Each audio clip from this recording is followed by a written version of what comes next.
Hi, I'm Christopher Lloyd, and I'm standing here in the studios of Sirius XM Satellite Radio. It's a weekly morning, approximately 6 a.m., and this is the Opie and Anthony Show. Never before has one radio show been so extreme.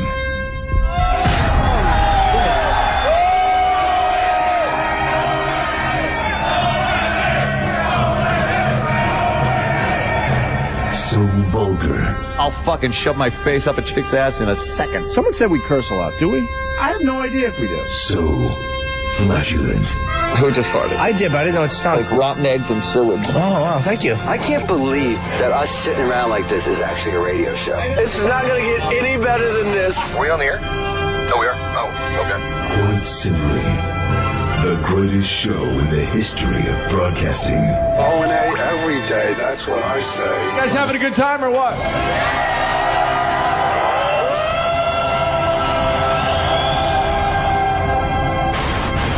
Rules are destroyed and conventions burned to the ground. Would you like to make some fucking circus?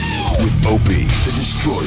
I would eat Betty White's ass. She's 90, right? It doesn't smell too bad. Anthony, the Rage. Holy fuck, how much more fair you want it? Tired of these people up my ass all the time trying to get me to help. Fuck you! And Jim Norton, lover of the transgender. Every time a transsexual walks in the room, party horn should go off. Surprise!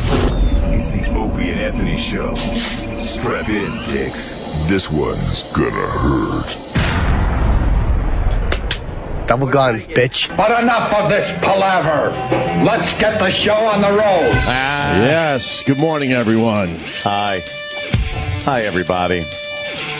Of course, we got to do something right off the bat here. Give me a moment. Oh, wow. Right off the bat? Right off the bat. Oh, Jesus. Da-da-da. Socks go boom. They went boom. Playoffs now. Oh, Valentine okay. Fired. Fans cheering loud. Loud they were. Fenway Park. Big Poppy. Well, Big Poppy, yeah. Play is back with Gomes and Napoli. Oh, yeah. Pitching staff with Leftist K's. Oh, yeah, and our bats go pow, pow, pow. But there's one sound that we all know. What's that? Oh. Oops. Uh-huh. Oops. What happened? Too excited. I was drumming along. Oh, and the DVD, the CD skipped. Yeah. He broke it. Wow. But we all know what it does. What do the stocks say? Win, win, win, win, win, win, win, win, win, win, win, Oh, boy. Beep, beep, beep, beep, beep, beep, beep, beep, beep, beep. My drumming was good, too. Green monster. Should we start over? Oh, boy. He just got so excited. Oh, no. Yeah, it's... Okay.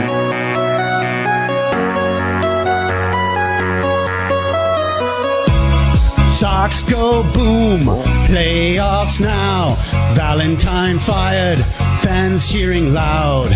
Fenway Park, Big Poppy. Clay is back with Gomes and Napoli. Pitching staff with Leftist K's. And our bats go pow. No, stop. That's the part where I like to drum, though. No. Pow, pow. But there's one sound that we all We're getting so excited. know. What does the Sox say? Win, win, win, win, win, win, win, win, win, win, win, win, win, win, win, win, win, win. What does the Sox say? Beer, beer, beer, beer, beer, beer, beer, beer, beer, beer, beer, beer, beer, beer, beer, beer, beer. What does the Sox say? Green, green, green, green, green, monster. Green, green, green, green, green, monster. Green, green, green, green, green, roar. Green, green, green, green, green, monster. Now go home and get your fucking shine box. Okay. Save it for the field. It's time to rock. Save it for the field. It's time to rock. Red Sox. I couldn't stay up. I wanted to see the final out. I just can't stay up. Yeah. I actually watched it. Did you? Yeah, I forgot it was on. And I saw on the Drudge Report, they said Boston is like close to clinching. I'm like, I got to watch the last couple of innings. I saw the big rally, and they were up, 4-zip or something. I'm like, okay, this is done. I made it to the fifth inning, but I wanted to see the final out because it's the first time since 1918. It's kind of a cool little historical thing. Yeah, once they started really opening it up and just rallying, it was over. So I watched some other shit, and then toward the end, I had to tune in and watch the big, on-field celebration, I guess. Yeah, I guess. Yeah, more than history. You see this what? This drunk kid that the news interviewed from Boston? Well, yeah, he's representing Boston. Yeah, this and very accurately, too, because they were crazy. Well, what do you expect? This is what you're going to get. Exactly. That last out, what was that moment like when it actually happened? You have no idea. 1918, it wasn't the same. It wasn't the same. Talk about being here for this momentous occasion. This is history. This is history, and I'll tell you what, I was not alive during 1918, obviously, and this was more than fucking history. Just tell me a little bit more about what it was like in there when this happened.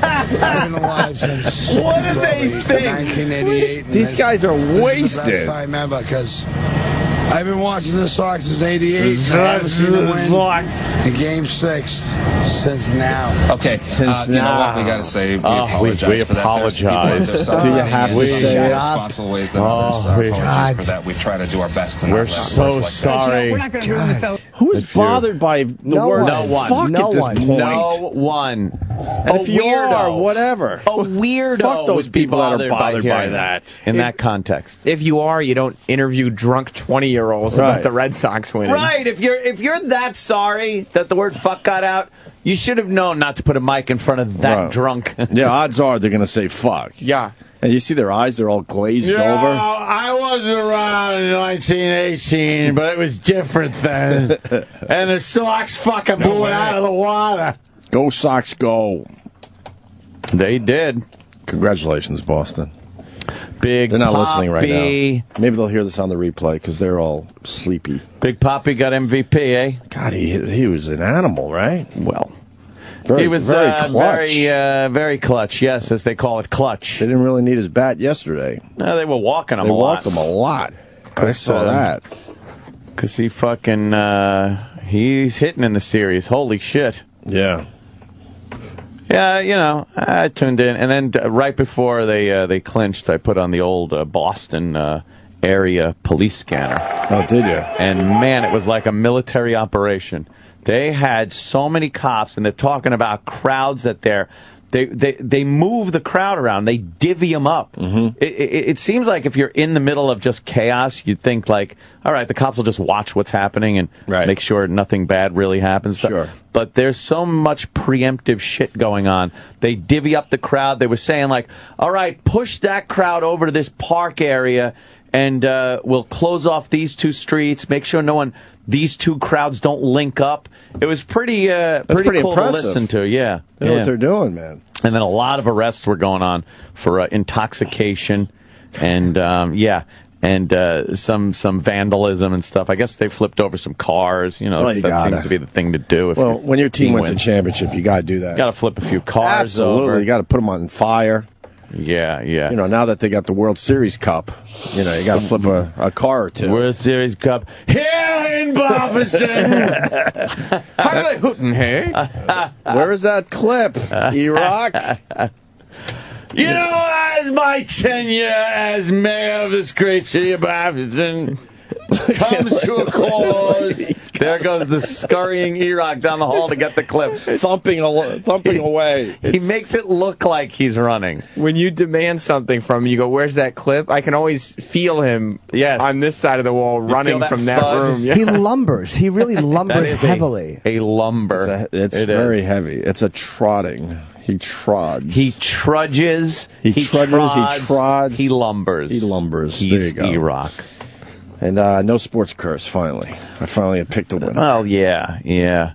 Boy, poor... I had some guarantees over the years that didn't come, through. Yeah. I got this one. I told you people.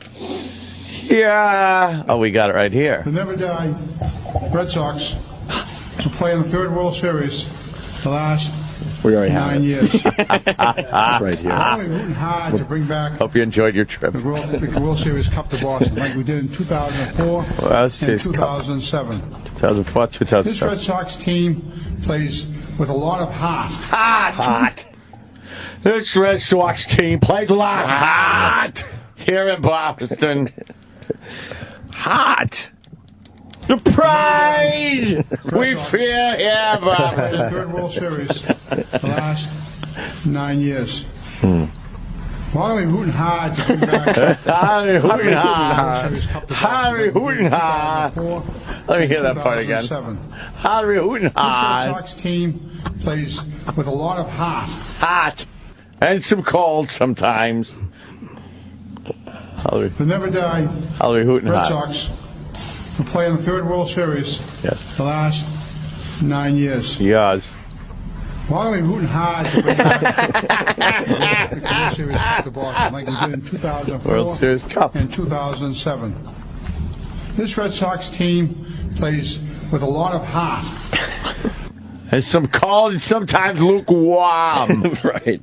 Oh, God. That means he's got to talk today, right? I hope so. It's got to happen. What does Menino say? That's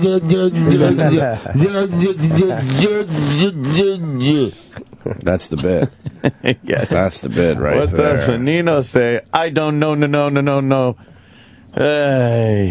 He is a marble mouth old fucker, isn't he? Yeah. That's right. So there you go. I guess that's today's show because that's all that's happening. Red Sox won the World Series. Red Sox. We could go home now. Yeah, that's it. Good night, everybody. Or we can move into the NFL thing. Where's Travis? What's going on there? Well, what's going on is the NFL's not backing down from the Redskins thing. Which I like. And they're trying to get this taunting rule passed.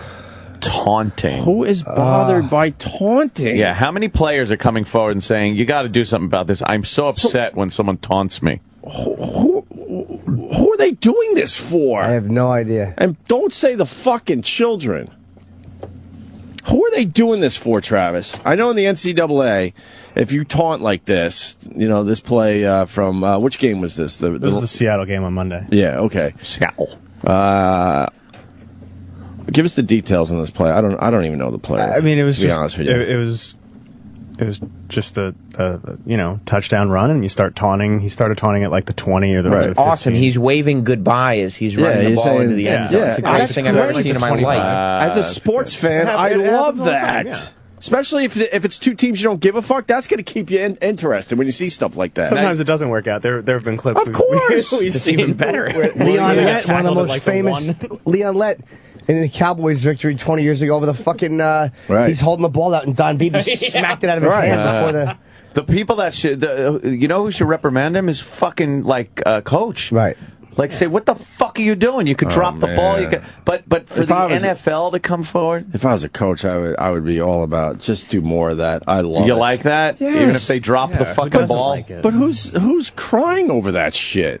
It can't be the players. No, look at that snow-filled field. The NFL, where they know these guys are getting brain injuries. Yeah. But let's make sure they don't taunt when they run for a touchdown. Yeah, it's the same thing when they make ridiculous like you can't spin the ball. Right. That's a penalty. They're putting these guys in real danger. Later in their lives, they're going to have major fucking problems. But let's make sure when they're when they make a really good play, they don't taunt. I guess the NCAA, though, if you do that shit, I didn't even know this, they take the touchdown away, which is ridiculous. You score, what the fuck? And now they're hinting that the NFL might do just the same. They're going to look at it. They're going to look at it. Yeah. It's that's kind of that was the wrong one, Sam. Yeah.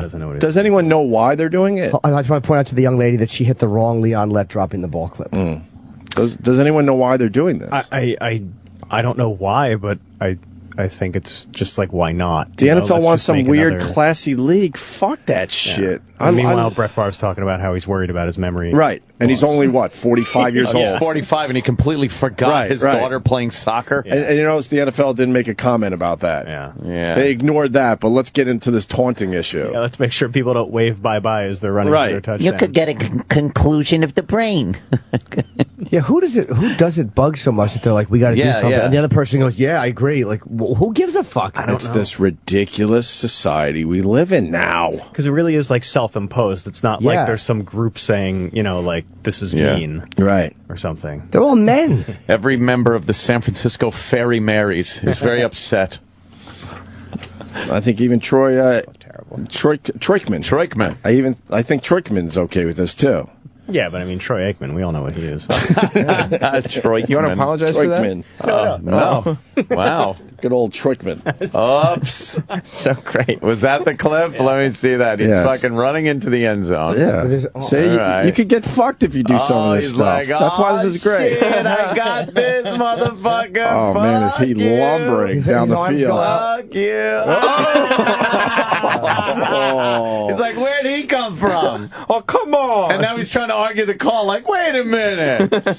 I was just fucking around. Got him on like the half-yard line, I think, right? Dallas, had that not happened, they would have scored 59 points, which would have been the most in Super Bowl history. Oh, shit. That cost them the fucking most points in Super Bowl history record. Right. Damn. Come on, ref. I'm going to look like an asshole. Ref, you got to help me here. Is that the play? I don't know. Oh, it's one of them. God, then he's had a few. 77, I think they have. I love the old NFL films. We saw before with the snow. He's got Ow. Yeah. in the end zone. Now he's on his feet. Fucking idiot. The play has been ruled as a fumble in the field of play. The fumble went forward through the end zone and out of the end zone, creating a touchback. Buffalo's ball. First and 10. Oh, my God. Embarrassing. Does he look like... down to celebrate at the 5-yard line, and when he did, Don Beebe, It's let time, baby. stripped it away. Maybe it's the fastest Buffalo Bill. And what if he had just run all the way, would have had the touchdowns. He's already celebrating. Rolled it away. Oh, that was a great close call right at the goal line. Yes, it was. And Leon Lett, he's kind of acting like, where'd he come from? The sideline? He couldn't have caught me. In fairness to Lett, he might have made it from that angle. It looks like the ball might have hilarious. hit the goal line.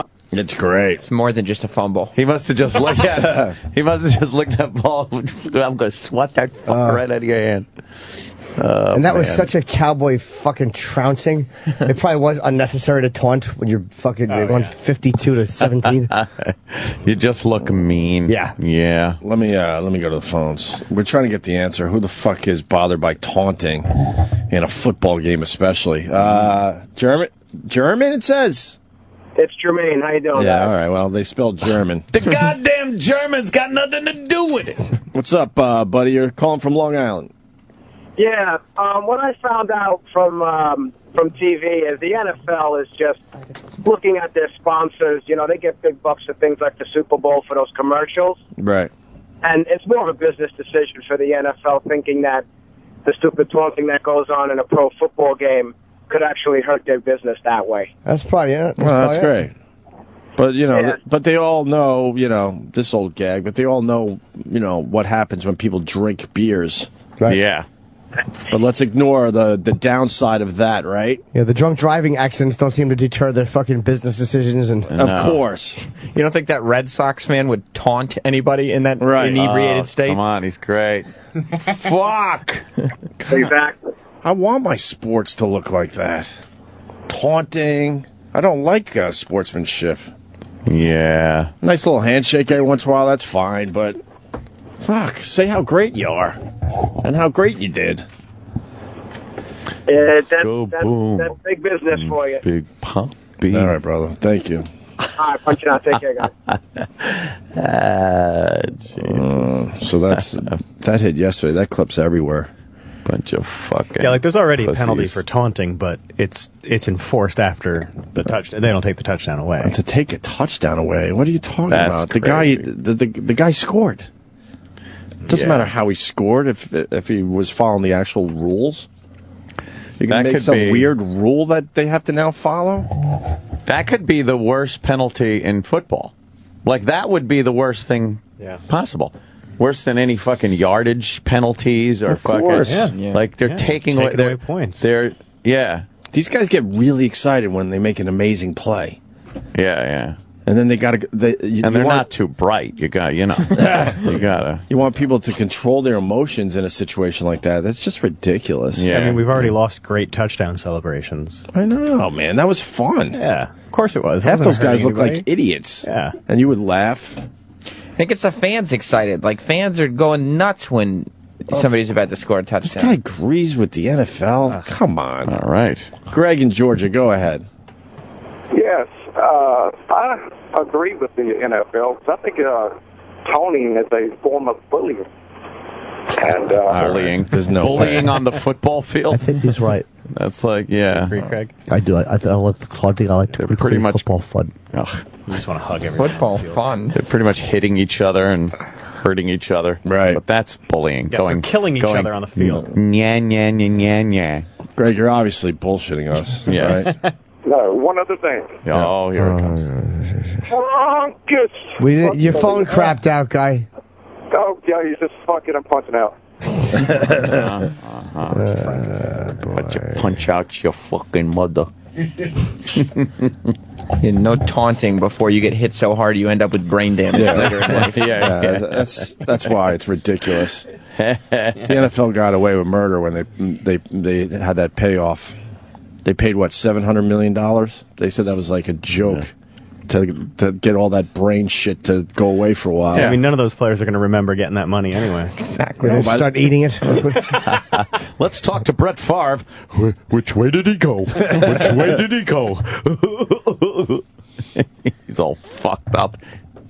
Chunks of his fucking life. Did he get hit that much as a quarterback? Sure. Fuck yeah. He was an Iron Man. Yeah. He was one of those hittable quarterbacks. Yeah, he would rarely miss a game, obviously, and he wouldn't come out of a lot of games. Not the prima donna types that fucking, right. Not to hit. They're fragile. But what did he say recently? He doesn't remember his daughter playing soccer. Playing soccer, yeah.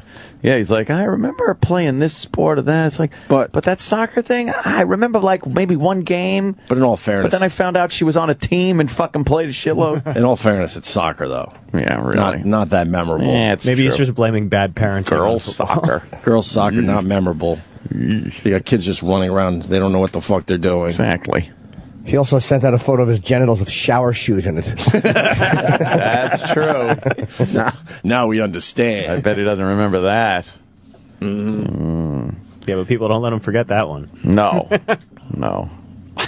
That was embarrassing. Sure was. Oh, boy. Well, happy Halloween, everybody. Yeah. It is Halloween. Yeah, that means sitting on the couch, trying to, have a nice afternoon, and being interrupted every fucking couple of minutes by the doorbell ringing. Just don't answer the door. You can't. Then they fuck your house up. Do what I used to do when I lived in Huntington. You just turn off all the lights. That's another thing. It's like you turn off all the lights, and we used to turn the TV in such a way that you can't even see the TV that is on through the windows. Yeah, that doesn't work. I didn't want to deal with it. They come up to the door. They know I'm in there. Just leave the bin outside with one of those take one signs. You know what? If it was just kids from my neighborhood, I would do that. But you know what they do. The blacks? Yes. There are certain more no white kids do this? underprivileged, of course, areas of Long Island and around the area that I live in Nassau County. And the parents, I guess, or parent, whatever, grandma, whatever, tends to drive to these more bus them in lucrative areas. Yeah, but we used to do the exact same thing. We would find the rich neighborhoods. Yeah, so when we were growing up. Hidden Lake. You remember, right? We'd go to Hidden Lake or I know. Yeah, I hear you. We would go to a couple towns over, knowing that it was a little better. And if someone was stupid enough to leave all their candy out, and you were one of the first to get there, you took it. Didn't matter what color you were. I was taking it, especially if they had good shit. Yeah. Well, I like Smarties. Smarties. I like Smarties though. You picked a bad one. Smarties hurt. I like Smarties. They make your the back of your mouth. No, you don't. Hurt. You don't bite them. You just kind of you let them dissolve. Come on, everyone knows that. Fucking. Yeah, taking the entire bin is not a race thing. I don't think so at all. That's a teenager thing. Take the stool that the bin is on. Right. You just take everything. I can only go by what I've seen. And I knew whenever I would see one of those take one bins, as I'm walking up, I'm like, well, there's no candy in here. And there was never candy. Of course. It was already gone. Of course. Never first to the So then, scene. of course, you got to egg the shit out of their house. Of course. For not taking care of you properly. Well, I don't like feeling like I have to take a bunch of candy and pick it out and throw it in their bag. So I just kind of hold out a thing, big bowl thing, and let them pick. And of course, I've conveyed this story in the past of how this young African American child literally took his arm, like put his forearm in the candy and just swiped into his bag. Nice. I think I was robbed. and he swiped like half the candy with his forearm into his bag. Wow. And I got to stand there and go, hey! I don't think that's a black thing. It was like Barney's. Yeah. Had to call the cops. Now old man Kumi is upset about Halloween and what blacks have done to Halloween. Oh, yeah. I'm a fist-shaking motherfucker on Halloween. It's so funny you mentioned Halloween. So, my kid's not going to school today. And this is the reason. I just got a reminder email. And I'm going to read it word for word. Uh-oh, from the school? Dear parents, Happy Halloween. Ah, that's nice. Hey. This is a friendly reminder that blank school is a costume-free zone. Ew. This is what I'm dealing with. So please, save those great costumes for trick-or-treating later this evening. All the best. What an unfun fucking country to turn it into. All the best. So that's why my kid is not going to school today. I'm not doing that to him. He knows today's Halloween, and he knows, he's going to be trick-or-treating, and he can't wait to put his fucking costume on. Costume-free zone. A costume-free zone. A fun-free zone. And I've talked to the parents, and no one is into this. No. They're like, why the fuck are they doing this? And don't throw that religious holiday shit at us, because no one acknowledges that Halloween's actually a religious holiday. Yeah, no one thinks that. No one thinks that anymore. It's just supposed to be fun. God, more costume controversy on the news. Oh, that's Pottery Barn, probably. Those cowards. What's this big problem? It looks like they were dressed up as the Jamaican bobsled team, yeah. The Pottery Barn had one where they had a sushi chef outfit, just the outfit that's a sushi chef, right? And one that was like a kimono. And they were called racist by an Asian American group, so they discontinued them. Of course they did. And there's another story I was reading about insensitivity. Because I guess at a hospital they were having a little party, and somebody dressed as Obama with an Obama mask. It wasn't blackface or anything. It was an Obama mask, and put him in a straitjacket. And they deemed that insensitive, and told every staff member in the hospital that they then had to attend diversity training. Oh my God! No, I'm not kidding. Sure. What does that have to do with training. I don't know. This is what we're talking. It was the mental hospital guys that were with the Obama in the straitjacket were two black guys. So it was like, what's this diversity? But that's racist, though. It's so racist. It's cool if Bush has a Nazi hat on. Right. But you could dress like a Hitler Bush. It's unbelievable. That was fine. Eventually, all our kids are just going to be walking up to houses in their regular clothes. Yes. Yeah. Sure. Yeah. You dressed up as someone about to get a kiss. Oh, God. Hi, happy Halloween here at Dave Herman's house. You're going to get a prize. I think his lawyer's speaking out. We got to find out. Oh, that lawyer. Yeah, can you get that? Sure. But the excuse is retarded. I got a second part to this. So I was talking to someone in my building about what I just read to you. Yeah. That's the reminder, but we've known for a while you can't have your kid go to school with costumes today. And then the guy just started telling me some of the dirt and some of the fucking assholes that live in my building. There's a lady that complained to this guy, and it's not even his job. Is she sure all that glitters is gold? There's a lady. Oh, very good. Shit, I should have got that one. But I guess somebody put Halloween decorations on their door. Uh-oh. And she lives on the same floor. Yeah. And she goes, that's illegal. You're not supposed to have anything on your door. And then she goes, are they going to do that for every holiday? That's not right. I need to talk to someone about this. How old is she? I don't know. He didn't give me an age, but I know this much. She doesn't have kids, obviously. So she's bothered by this family that has obviously kids inside, and they put a couple dumb Halloween, decorations on the door. And I'm sure it's just basic shit, maybe a pumpkin or something. I don't think they went over the top. And she's losing her mind over that. She's a cunt. That's the problem. Yeah, she's a cunt. Yeah. And no one says with a Swiffer up her ass. Too bad that you're upset. Yeah. Live with it. But I told this guy, watch, a memo's coming soon that they're going to remind people that you can't have decorations on your door because, like we always say, the minority fucking rules. Yeah. Well, we respect everyone's individuality. Yeah, and it'll be blah, blah, blah. And then he told me about we another. really don't. Yeah. He told me about another lady. He goes, she had a leak in her apartment, so we're trying to figure out where the leak was. Yeah. So Kelly.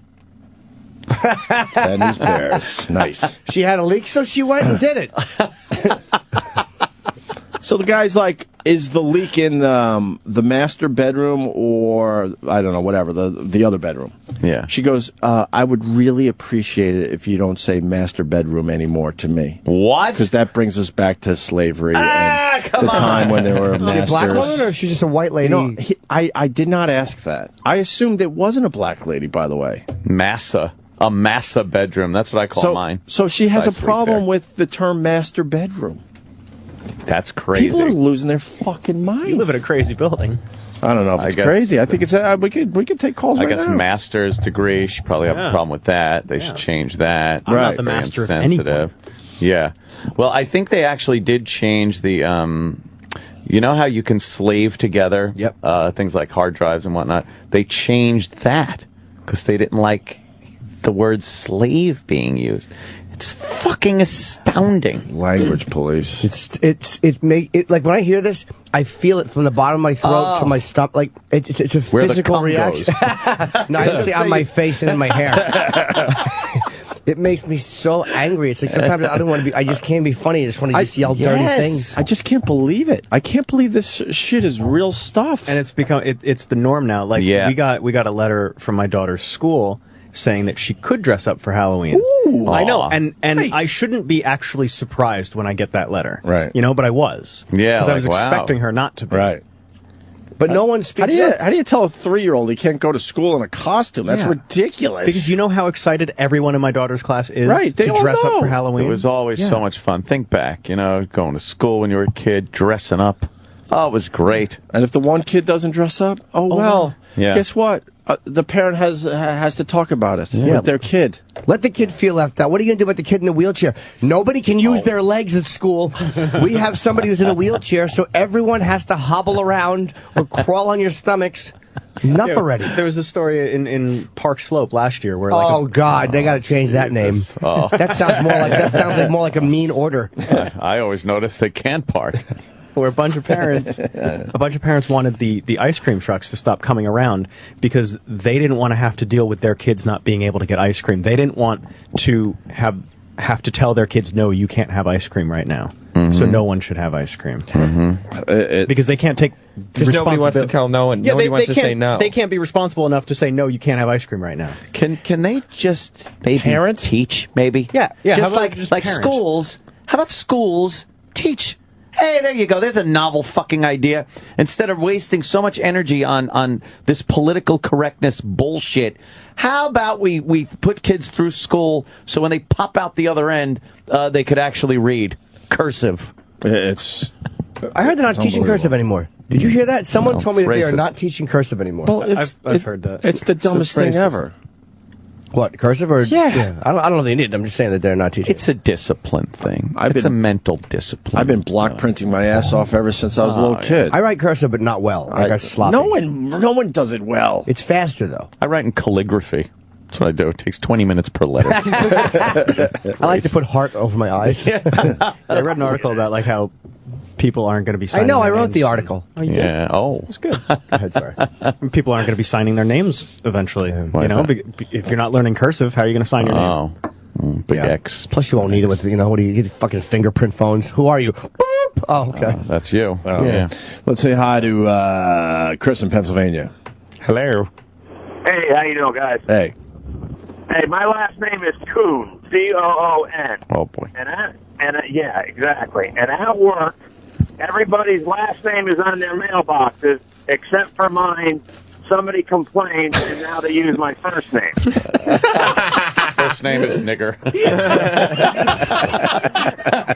No, his first name is Amma. And they can't call me, my nickname is Coon Dog, so they can't call me that at work anymore. But it's your name. Well, that's how bad it is. What you should do That's fucking is you should, funny, but dude, man. why don't you complain and say that you want the same treatment as the other employee? Like, yeah, right. Because people take this shit. Equality. Nobody speaks up. Yeah, I speak up, but what are you going to do? It's a big company, you know? Yeah, that's my last name. Need the fucking job. Yeah, exactly. Exactly. Yeah, no, I don't want to see you get fired, but I mean, there's a way to speak up. And yeah, that's true. Kind of want to see you get They fired. make child pornography props. Hey, punch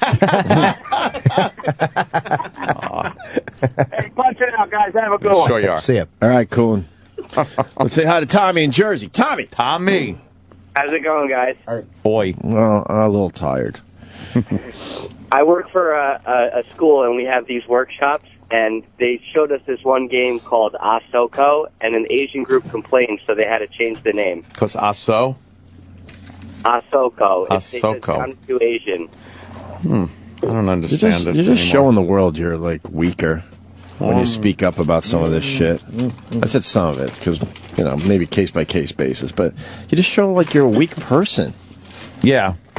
I think it's bad for any group to be represented by somebody that presents himself as so oversensitive and weak and fucking they can't handle it. Right. It's attention seeking. It's people feeling a little powerful in the moment. Right. It's Look at all me. self-interest and self-serving and insincere shit. Doug in New York, what's up? You're happy that kids can't wear costumes at school? Absolutely. Why? Because I remember as a kid, I would wear a costume, and if my costume wasn't as nice, you know, kids are a bunch of jerks.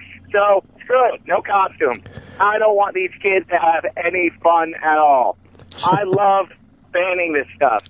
I go to the meetings with the other parents, and there's always a parent like you, Opie, who's like, let the kids have this thing, let them have fun. I'm like, no fun, nothing. No cell phones, no costumes, no Well, are you kidding or are you serious? Of course he's kidding. I'm absolutely serious. So are you just coming from a baby boy, I'm jealous that they have what I don't point of view? I bet. About half of it, yeah. Because I'm like, school is work. I don't want them to do anything. I want them to sit there. I don't believe you. Yeah, you're bullshit. You're bullshit. Yeah, you got to do a better job with your Only because somebody who's that much of a twat wouldn't say it that way. They would give themselves other reasons. And plus, if you're that way with your own kid, then what a cunt you are. Yeah, what an asshole. You got your own kid in there and you're taking out your fucking child. I didn't get what I wanted vengeance on him. I don't believe this guy. Yeah. Nah. Wow. Master bedroom, though. Oh, it's and endless. decorations on a lousy door. Who cares? Nobody has the discussion. Fuck. As soon as you open your apartment door, there you go. You don't have to deal with the rest of the world. Right. So who gives a fuck? You're in a building, so you're pretty isolated to begin with. But that little voice for everybody to go, that guy's an asshole. That person is now, we're sorry. Like, everyone just is afraid of controversy or any conflicter. Like, Pottery Barn is embarrassing to pull those. What happened? I don't even know. 2 costumes, not at all races. One is a sushi chef. And it had, like, the Japanese flag on it or whatever. It's a costume representing that. And one's a kimono. Whatever. And the Asian group complained, and they pulled them. They're banning all kinds of workplaces all over the place. They're banning any type of ethnic costumes. So you can't. And then I heard like cowboys and Indians. Like the Indian one, you could say maybe, but why the cowboy? Your cowboy is not based on color or race or ethnicity. It's an identity. It's not a race. I don't know what they want. They want a bunch of fucking because nobody has the fucking discussion for real. They just go, why are we doing that? And they go, we think it's best. Oh, okay. Everyone's afraid of standing out in a negative way and being ostracized. I don't want to be the racist. Because we've all watched people have their careers and their lives ruined over being called racist or insensitive. I'm glad I just checked my Twitter. Kingston Pete, who's a good guy on Twitter, he writes, "It's Black and Orange Day at my kid's school today." Oh, is that what they call it? They're not even calling it Halloween. Oh, you know what today is? That's not happening. You know what today is at Sirius XM? What? It's the October Fall Gathering. No, it isn't. At 1 o'clock. Where? Here. Lobby. Stop in the it. lobby. Let me find the actual wording. Why for not you. Halloween? So it's happening right here in front of our eyes. Why? Why isn't it called Halloween? It's just... They cancel the day because you're acknowledging it is Halloween. You're just changing the name, and then it makes it okay? All right. October employee gathering. Come celebrate candy, the fall, and the company. Oh, my God. It's happening right here in front of our eyes. You are invited, and that's not everybody. This is for me. You are invited to an employee gathering on Thursday, October 31st. Come have a quick bite and Halloween treats. Oh. No. Oh, they said Halloween treats. Halloween treats. Uh-huh. All right. It's not a Halloween party. They're just serving Halloween treats. Right. It's the October employee gathering. That's ridiculous. They'll have another employee gathering to celebrate the winter in December. Right, That's what they do. The winter gathering. Right. Oh, did you read the last line? Sam is fired. This is a great opportunity to get together with your coworkers and scare or surprise your coworkers with your costume. Oh, see, so they want you to dress up, huh? Scare some people. That's good. I saw a guy walking around with a Progeria Kid costume the other day. It's funny. It's very funny. Did we used to work with him? Yes. Yeah, I was. All right. Oh, I know who you're talking about. Of course. Oh, no, remember him? Yeah, he's the oldest Progeria kid in the world. Yeah. Oh, come on. I'm just a regular kid. You know how easy that would be for him to be a Progeria kid for the fall what? The fall gathering. The October employee gathering to celebrate fall candy and the company. The gathering of the Dillados.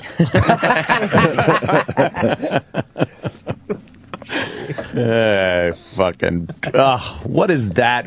What meeting was held for the wording of that? We're all guilty. We can't man. put a Halloween party. We're all guilty. We're allowing this shit. Oh man, it must have been a bunch of meetings.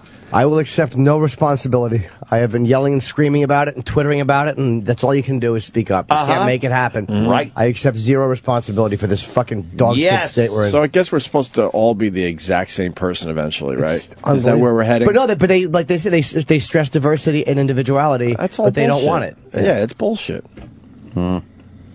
Complete bullshit. I just don't know what the basis is. Like, is it a legal thing? No. At a company it is. No. Yeah. Or maybe even a school. You know what? That might be it. Some fucking parent probably sued. They didn't want to tell their kid, hey, we're uptight or we're Jehovah's Witnesses and we don't believe in God, whatever it was. Right. And no school wants to deal with the legality of it.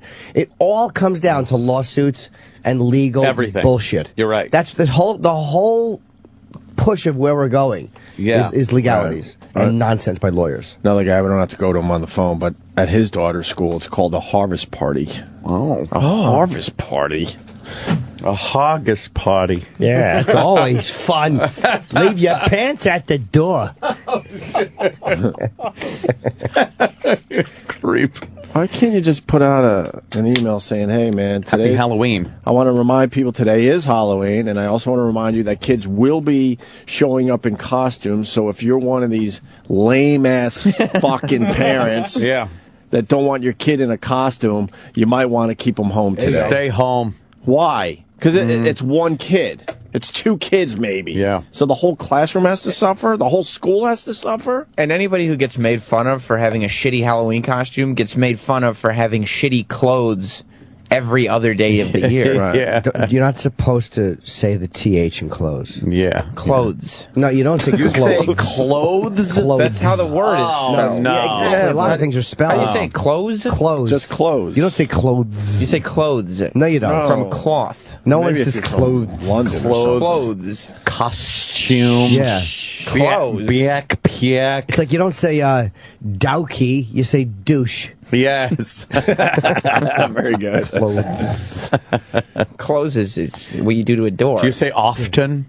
Yeah. You're Often. not supposed to. Yes, you are. It's a silent T. Often. It's not silent. It is silent. No, It's not. often. Absolutely. Often is not. Do you say often. psoriasis? That is a silent P. You say Psychology? Yeah. Yeah. The T is not silent and often. How do you say human? Human. How should I say it? You should say it like Kirk Newman. Yeah, some people don't like to say human or something like that. Yeah, they fuck it up a little bit. There's an H there that won't be ignored. Word. Hey, before we go to break, I just tweeted the picture of Pamela Anderson. What the fuck is going on? She decided to go for the pixie cut. It's all the rave with some of the young girls like herself. The young girls. Oh, boy. But all she had was her sex appeal. So what the fuck is she doing? Well, that's been appealing away over the fucking. It sure has been appealing away. You're right. She is. I swear, I thought I was in the paper for a second. Oh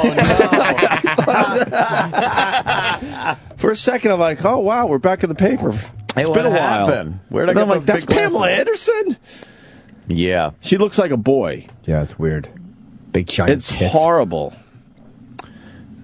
It's the sensible haircut we talk about, where, something happens with you ladies and you just completely give up. That's a Miley Cyrus thing. She saw Miley Cyrus do it, and that's young and it feels fresh and new. Miley Cyrus is so much younger. On a broad her age, though, that's that kind of that, it's just so much easier in the shower. Right. We've talked about this over the years, how women, they're married, they get a little older, and then they just decide to fucking look exactly like their husbands. They just cut their fucking hair off. Start wearing like stuff that isn't the least bit sexy because it's all convenient that way. Oh, I'd rather wear some comfortable shoes and pants and, cut my hair short so I don't spend so much time in the shower. And then the guy turns around and goes, I'm married to my friend fucking Bob. I remember the bit. Of course. I like that bit. Yeah.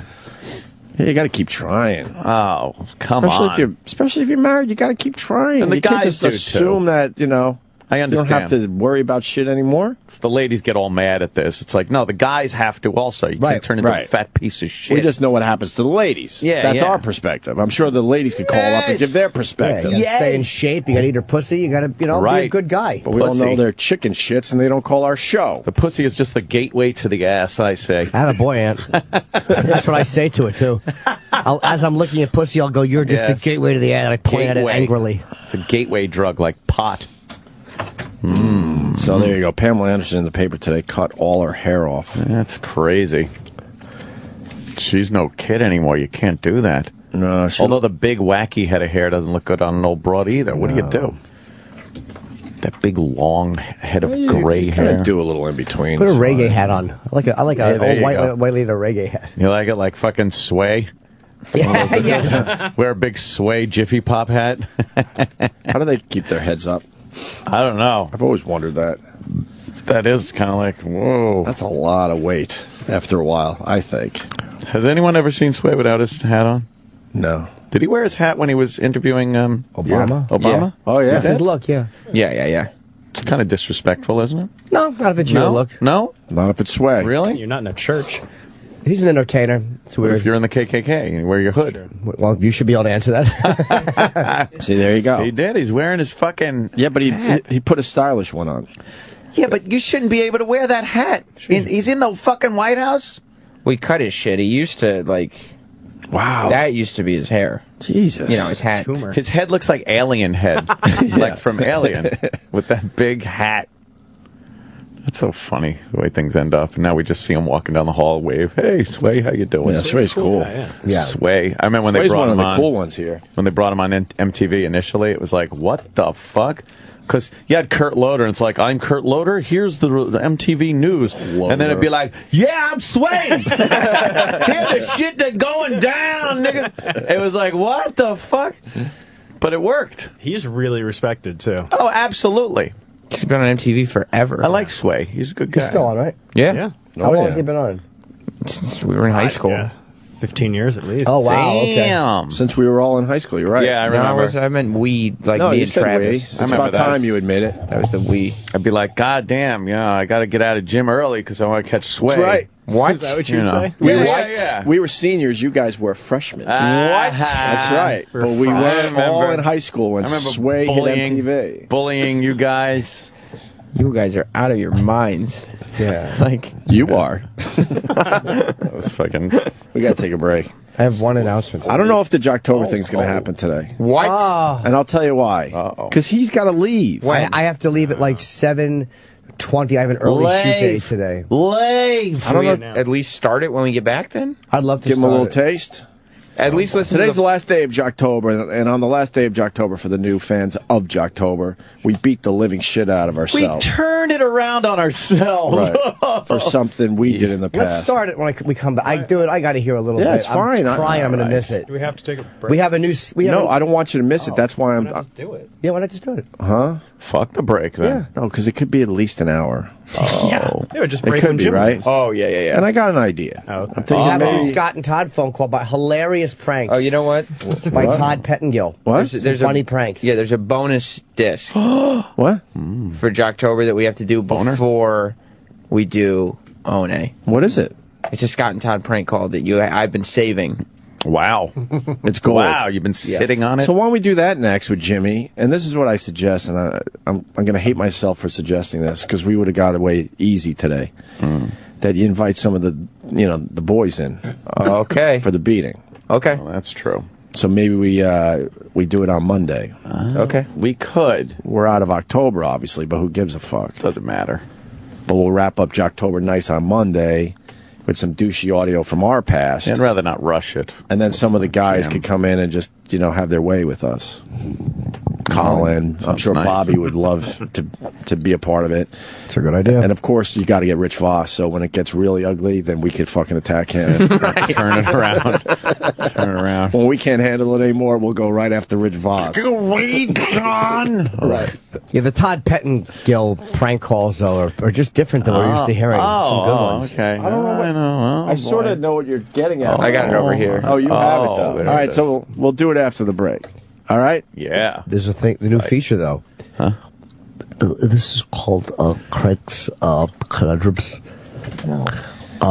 Which is correct to say? The yolk of the egg is white, or the yolk of the egg are white?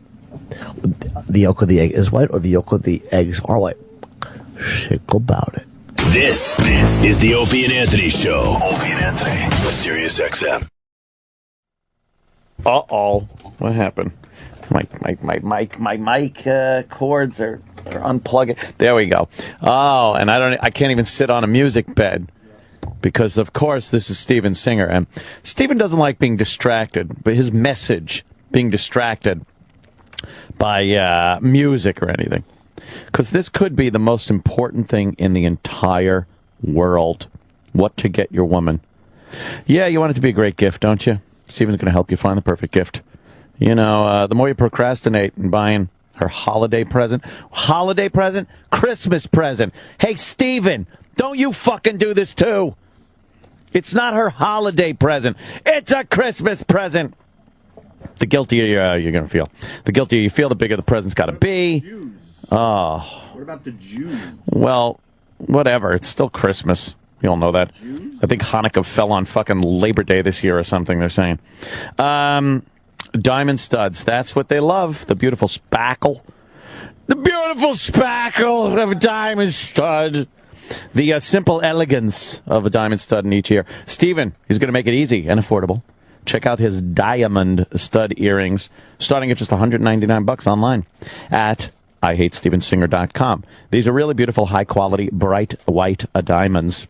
You, when you shop at Steven Singer Jewelers, she's not going to outgrow them. Because not only does Steven have the best selection, quality, and price studs anywhere, but how about that lifetime upgrade guarantee? Get the woman in your life a great gift. Steven Singer Jewelers, the other corner, 8th and Walnut in Philly. On the phone, it's 888-I-HATE-STEVEN-SINGER, and online, oh, please, who doesn't know this by now? IHateStevenSinger.com. This is the Opie and Anthony Show. Opie and Anthony, Sirius XM.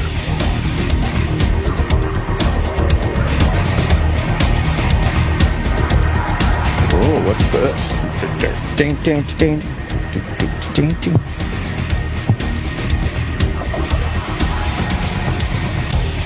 Yum. Happy Halloween. Happy Halloween. I don't know, guys. Happy Orange and Black Day, Yeah, Fall Orange and Day, Black Day. Autumn Festival Day, Harvest Day. Harvest. Yeah, on Harvest Day in Boston. We thank the Lord for delivering our Boston Red Sox the World Series Cup. Has he talked yet? God. Come on. No, make a Menino, statement. Make a statement, Get please. out there. The city's waiting. Mm-hmm. Anyway. Yeah. So, what are we doing? Because Jimmy's leaving. What happened? We have a bonus Jocktober? Yeah, it's a bonus Jocktober. It's a special Scott and Todd prank call. And then you're going to give me the our audio just to give the people a taste before we set it up today? Yeah. Set it up proper. Yeah. Proper. Oh, excuse me. We rushed back, so I'm still digesting food here. Jimmy's got to go in a few minutes. Yeah, I have an early shoot today. To be a big star somewhere. Mm-hmm. We never have to go anywhere, eh? No. No, we don't. We just never have to go anywhere anymore. What happened? I want to have to go somewhere. How cool would that be? No. Guys, I'd rather stay here till 10 and then go after. I wish you could, Jimmy. I hate leaving early. I You know. me. Yes. Wow, there's a lot of tracks on this bonus Jocktober. Ooh, nice. So what's going on here? Well, what's going on? This is some special Scott and Todd parodies. And, I mean, prank phone calls. Parodies? Phone scams. Phone scams. Yeah. That we didn't get to. You've been phone scammed again. Oh, it's great. But we have to make believe you didn't say parody? No, because I was getting confused with parody song. Is that it? Bullshit. Scott and Todd parody, Scott and Todd phone scam, Scott and Todd War of the Roses, Scott and Todd, whatever it is. Sam, you lying sack of shit. I don't lie. I'm an honest dude. Oh, man. You are. You look good unshaven. Thank you. Bobby Kelly doesn't like that. Appreciate that. Doesn't like when he started growing fucking facial hair like a man. Like So what do we do? Twink State. We just hit play? Just like Aerosmith says, just push play. That's good. So these are real phone scams from the Scott and Todd, the big show with Scott and Todd. Yeah? Oh, yeah. Okay.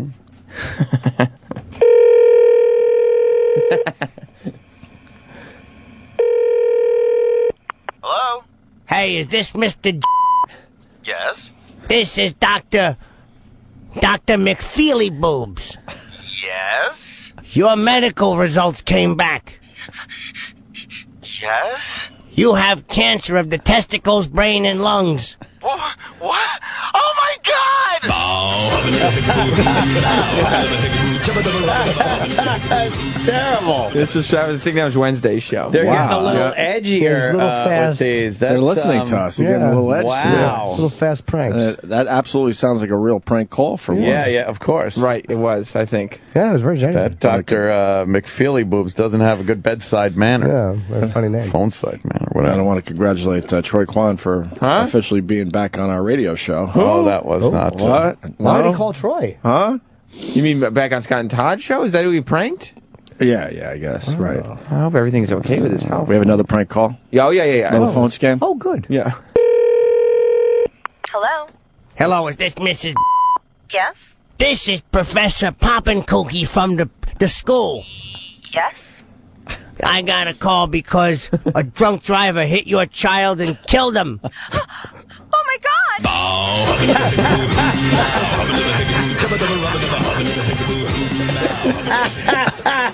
Oh, we're finally laughing. Oh, now these are good phone scams. That was from the middle of October. I've been saving that Wow, you one. sat on that one for a while. Nice. Damn. Mm-hmm. Oh, man. Yeah, another one. Hello? Hello, is this Mr. Yes? This is Police Officer Booby McCoppergun. Yes? Your wife was raped and hit with a brick. Oh my God!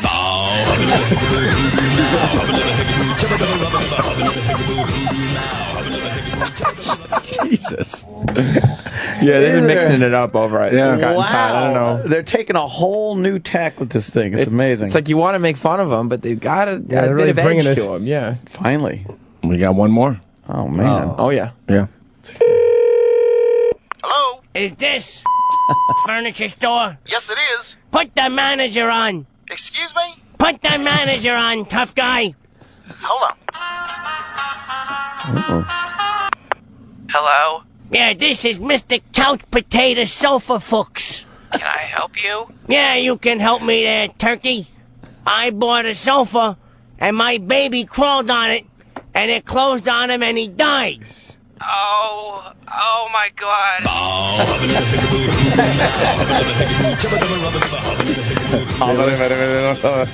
Wow, they're really very mixing good. it Changing up things up over there. Yeah, I like that. A little edge. Stuff. And they used to be, 4.5 minutes. Now they're down to about 40 Down seconds. real quick. Getting right to the point. Yes. I like the goofy names. That's my favorite part of any really of the phone funny. scams. That was the one part of the formula that wasn't broken. You're right. Sure, The yes. wacky name. You want people to laugh all along when they hear the name. And Right off the bat with the name, I know we're going to play some of our audio from the past just to give the people a taste in October, and then we're going to really do it on Monday when we can have some of the guys in to beat the shit out of us. Yeah.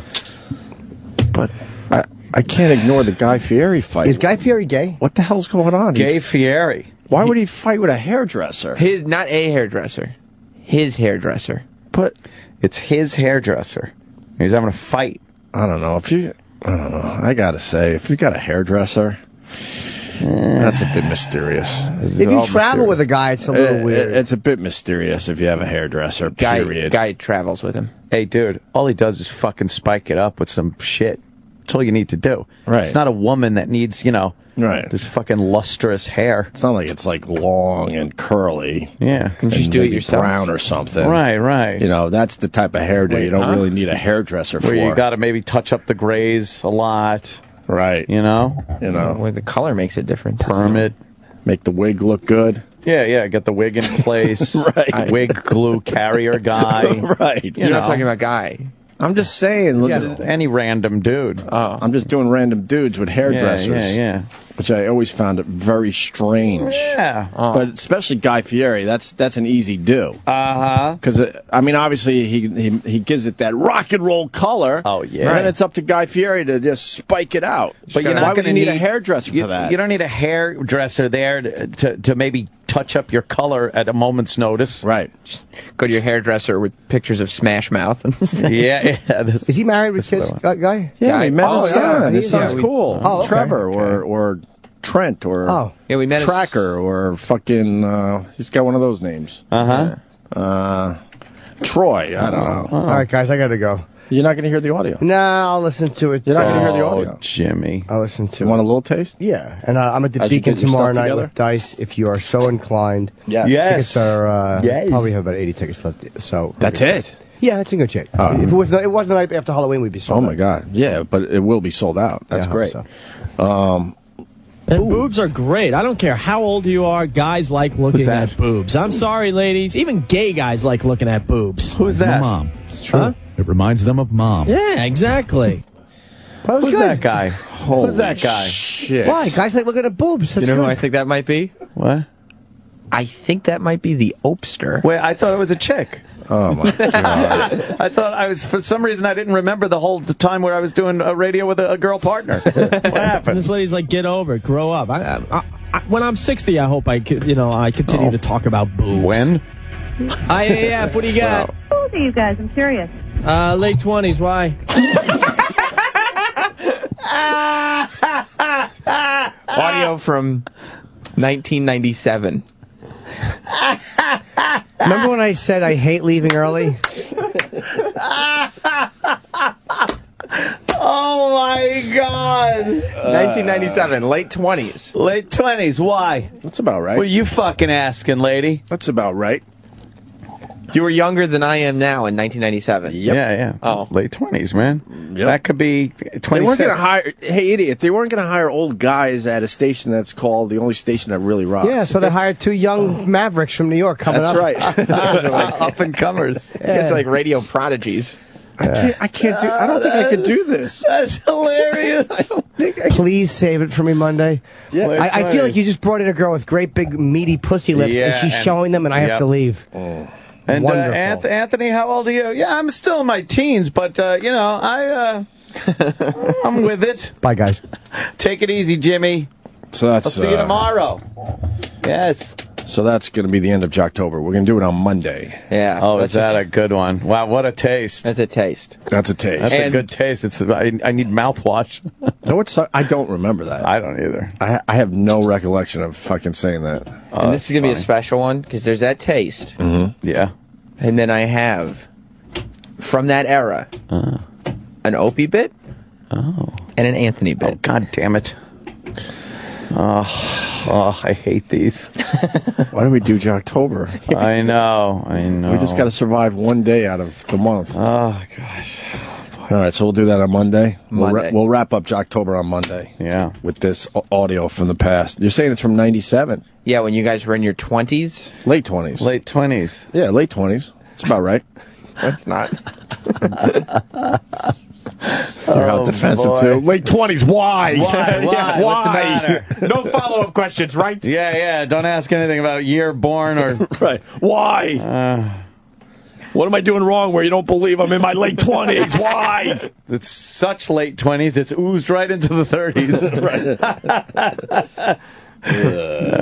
Man. Why? So, what's going on with Guy Fieri and this hairdresser? He got into a big fight with him, so I guess they were coming from San Francisco International Airport. San Francisco. Right. It has all the features. All of them. He's traveling with his hairdresser from San Francisco, and they're drinking on the plane, supposedly. They were drinking, and they used a car service commercial to flight. take them home. It appears to be that way, but I'm not positive. This is all alleged, I guess.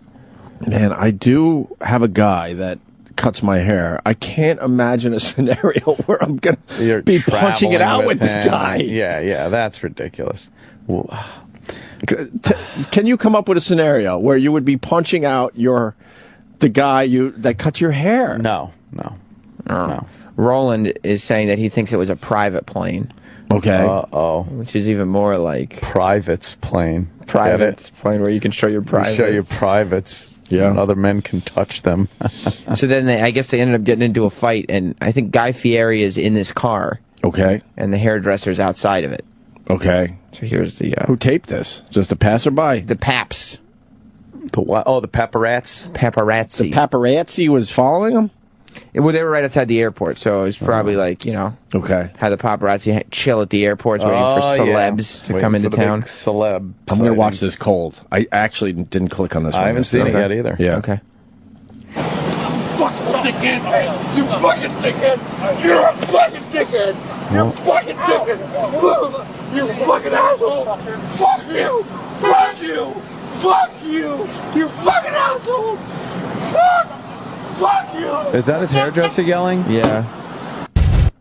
Passionately. Wow. Oh, man. So his hairdresser was very upset there, it seemed. What could he possibly be upset about? That is really upset. He was passionately upset at him. Yes. What did Guy Fieri go, hey, man, I'm going to save some money and go to Supercuts. I'm sorry. Oh. This dude, all I need to do is go to Supercuts. I don't need you. Yeah, I hear that he squirted some vodka down his throat with a squeeze bottle. Yeah. I could see where they would be pissed off then. Sam Roberts comment? I could understand the... Sam didn't act like a little bitch. No. Well, Damn. kind of. I got an apology. But not a full-out bitch, but you're a little bitch. Could I hear him again? I want to hear this impassioned fuck you from his hairdresser. Guy Fieri's hairdresser. Why is he so... Fucking dickhead! You fucking dickhead! You're a fucking dickhead! You're fucking dickhead! You fucking asshole! Fuck you! Fuck you! Fuck you! You fucking asshole! Fuck you! That is something very personal. Yeah, and then he runs away going, ah! He's like, yeah. And did you hear Guy Fieri with an ow? Ow. Ow. Ow. Ow. That's like it sounds like a betrayal. Yes, a betrayal. That sounds like a betrayal. That isn't like, maybe stiffed him on a tip or something, guys. Yeah, Come on. yeah. On a private plane that they were flying Come together. On, he probably stiffed him. He probably did his hair while they were flying, and he said, you know what? Oh, boy. I'm not going to tip you as much.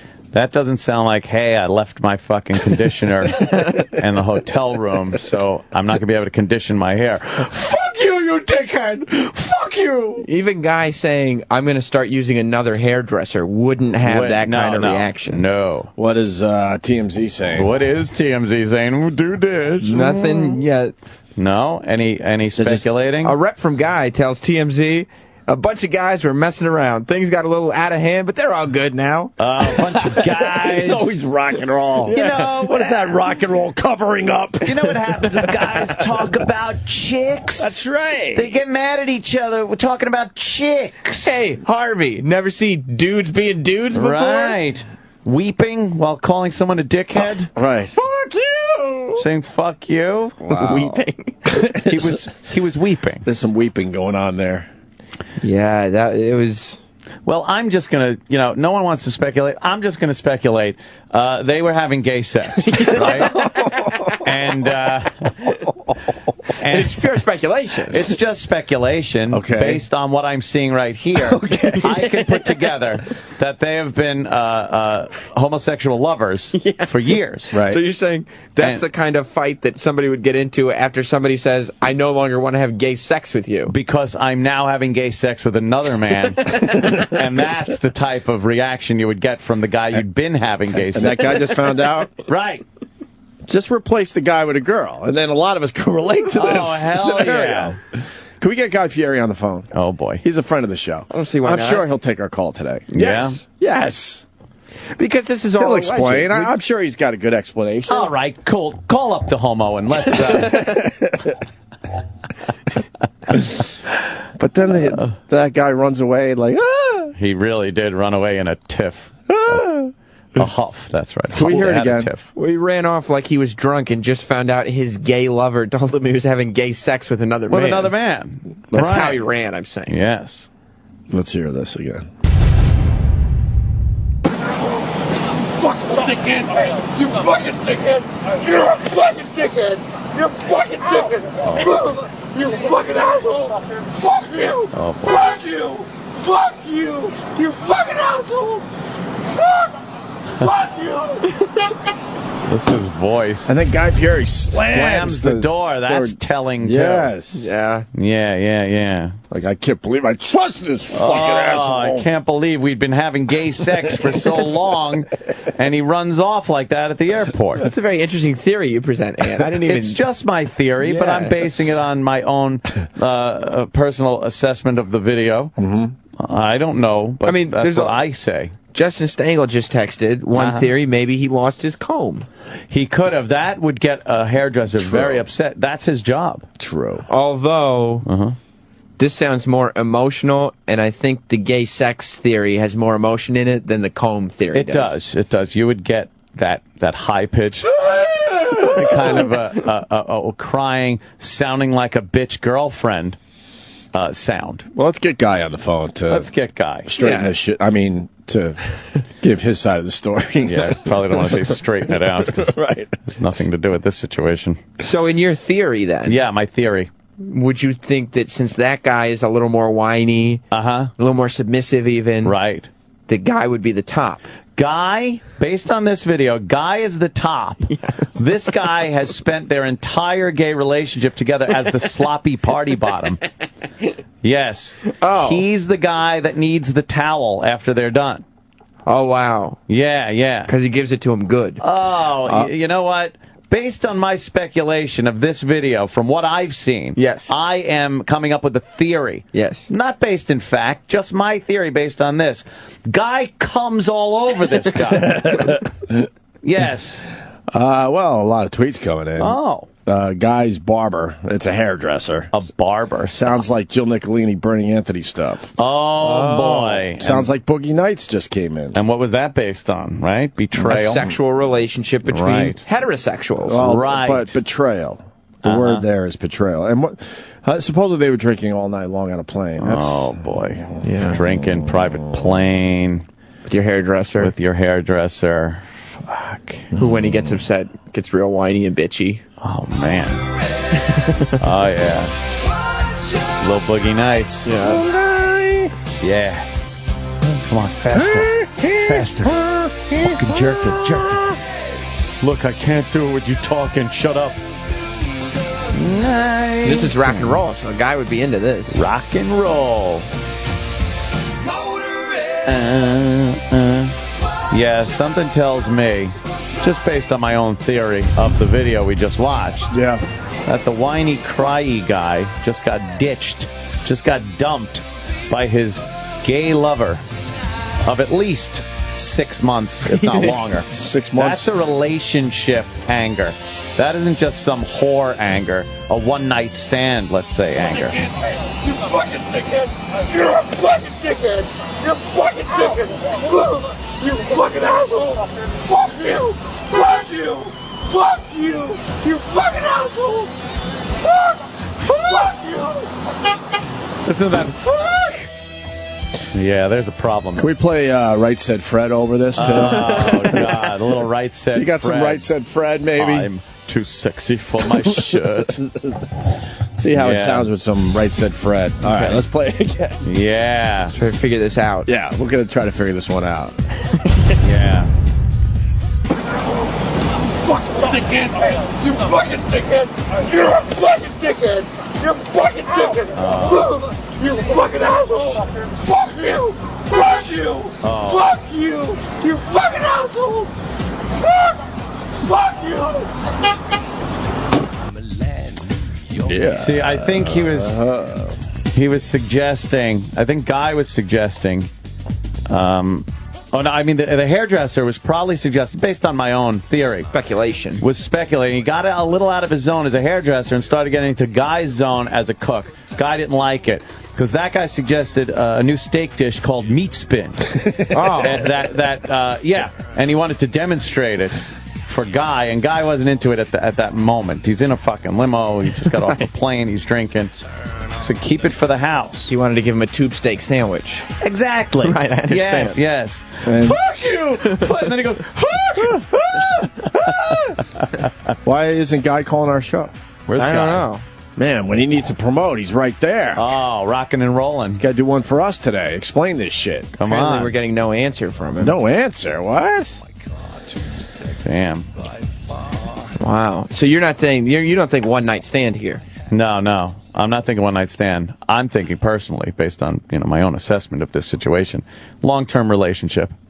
Something tells me That went bad during the flight. Yeah. Not only in cooking does Guy Fieri like to leave the bone in. You know what I mean? Right? Right. Yes. Right. Yes. Just juvenile. And then he just tries to say it's just guys being guys. You understand. We've gone on a lot of road trips, right, Op? With the guys, the comics. We had we had the tour, right? Sure. Was there any moment where any of the comics maybe was leaning in one of the vehicles, crying, yelling "fuck you"? No, not really. Yeah. I was thinking of Bob Kelly when he broke his knee. But, these are guys... Even that wasn't as bad as the Guy Fieri. Those are Guy moments. And he wasn't angry at anybody. Right. I'm just thinking of someone that was crying out. That's the only one I can think of that ever happened. Uh-huh. But what's Guy's quote again? Well, Guy's people. Guy's people. They reached out to TMZ. Yep. Yeah. They said, hey, TMZ. Hey. Bunch of guys were messing around. Things got a little out of hand, but they're all good now. It's all good now. As he pranced away. Screaming. From Guy Fieri. I've been in some situations over the years, fights and whatnot, but I've never, pranced away going, Isn't it more like, you motherfucker? Yeah. I'm coming to get you! You dickhead. Fuck you. The hairdresser's name is Ariel Ramirez. Uh-oh. That's mysterious. Uh-oh. That is mysterious. I don't know. I don't get that hairdresser thing. You think it's the whole thing? It's just a lot of mystery surrounding it. Carlos Danger. When we're on TV once every 5 years, sure, we'll get someone to fool around with the hair a little bit. Make sure we look TV ready. Sure. But to have someone doing your hair on a regular basis, that's just fucking... That's mysterious. That's not guy shit. No. And I mean just guy shit, just being a guy. Mm-hmm. Yeah. It really isn't. Isn't that a little coincidental, too, his first name? Guy. Hey, what are you into? You know what? Guy. Yeah. Replace one of the letters and you know what you get. I do. Oh, my God. I do. All right, yeah, let's play it over this music. Okay. All right, let me. Wait, you know what? No, to be fair, because guys are guys, man. Let's play it with some rockin' song, like some, I don't know, Deep Purple or like, or even like Black Sabbath. What's a really good I like Highway Star, Deep Purple. All right, let's do Highway Star. That's just to be fair. That's and then we'll try It's Raining Men. Yeah, because we're trying to figure this shit out. Yeah, maybe we're not hearing it in the proper context. Right, you're right. Yeah. So let's hear this. Deep Purple. Yeah, this is a guy's song. Yeah. All right, now play it. Fucking dickhead! You fucking dickhead! You're a fucking dickhead! You're a fucking dickhead! You fucking asshole! Fuck you! Fuck you! Fuck you! You fucking asshole! Fuck you! Yeah. Rocks.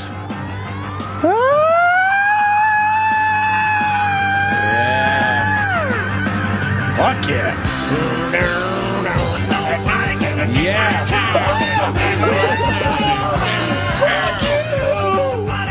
Now, this is a very fast beat. If Guy is thrusting to the music, I was just thinking, if you want to tear up another man's ass, right? You'd play this. You know. Yeah. Thrust. Yeah, go Guy. Thrust. I forgot we were talking about Guy Fieri. This song is so fucking good. Turn it up.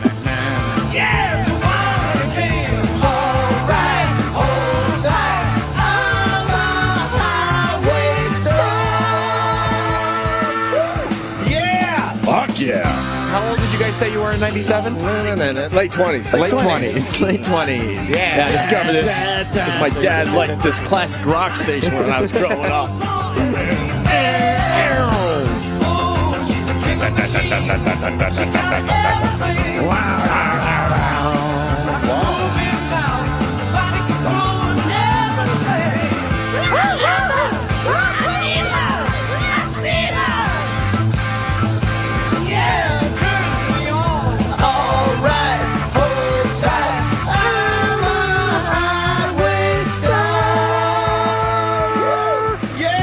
We got a box of shit that just entered the studio.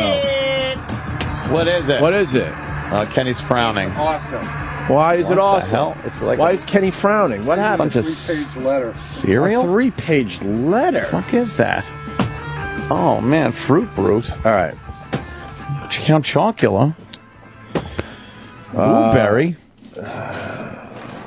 Oh my God. Lucky Charms. I love the Lucky Charms. I'll sign the Lucky Charms. Hey, there's a Star Wars pen inside. I want that.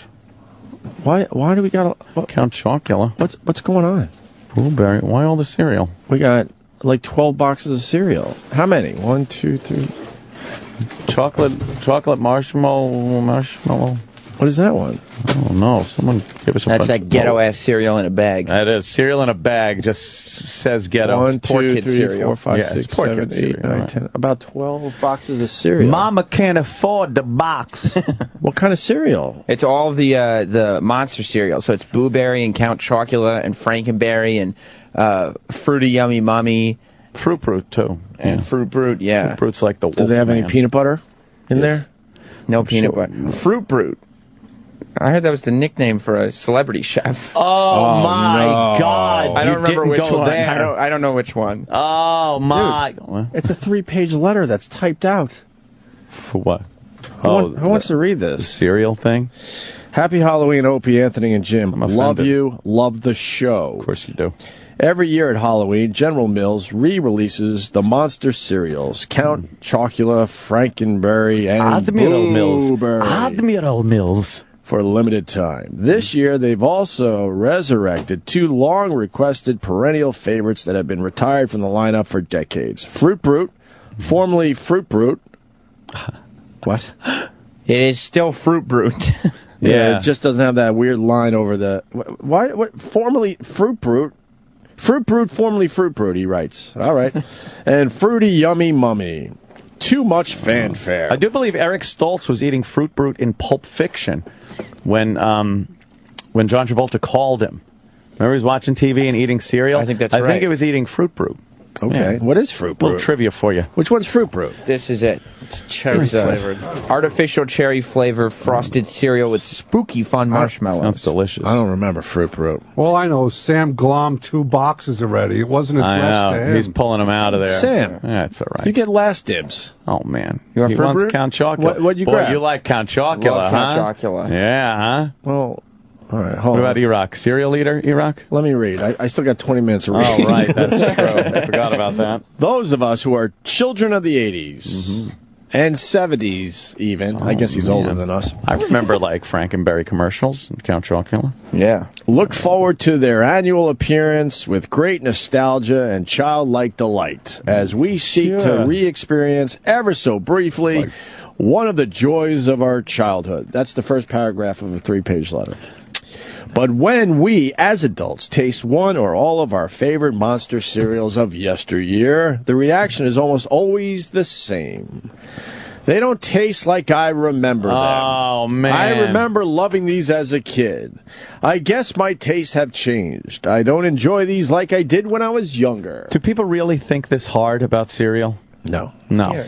Thank you. Most adults who have this experience, upon tasting the modern-day incarnations of the monster cereals, keep it to themselves and just forget about it. Because they've taken out all those delicious carcinogens right. that we used to gobble up as children. And forget about it. I cannot. I will not. Wow. Capital letters. I can't. I won't. It is my intention to cry foul, expose General Mills' deception in attempting to pass off these cheapened versions and call upon them to restore the monster cereals to their original former glory. Oh, I have no idea. What is this deception I speak of, good sirs? Yeah. One simple word. Corn. Corn syrup instead of sugar? When the monster cereals were first introduced in the 70s, the primary grain ingredient was oats, actually oat flour. Oh. Creating a delicious cereal with a perfect texture for accompaniment by marshmallow bits. Think flavored versions of Lucky Charms. Obviously, the government's in this conspiracy to change our childhood cereals. Thank you for your service. Regardless of which flavor was your favorite, the original oat-based versions had a texture and mouthfeel that made the cereal delicious. Does this guy have anything more important to do? Not really. Than talk about... Ready? Oh, boy. Page 2. Oh.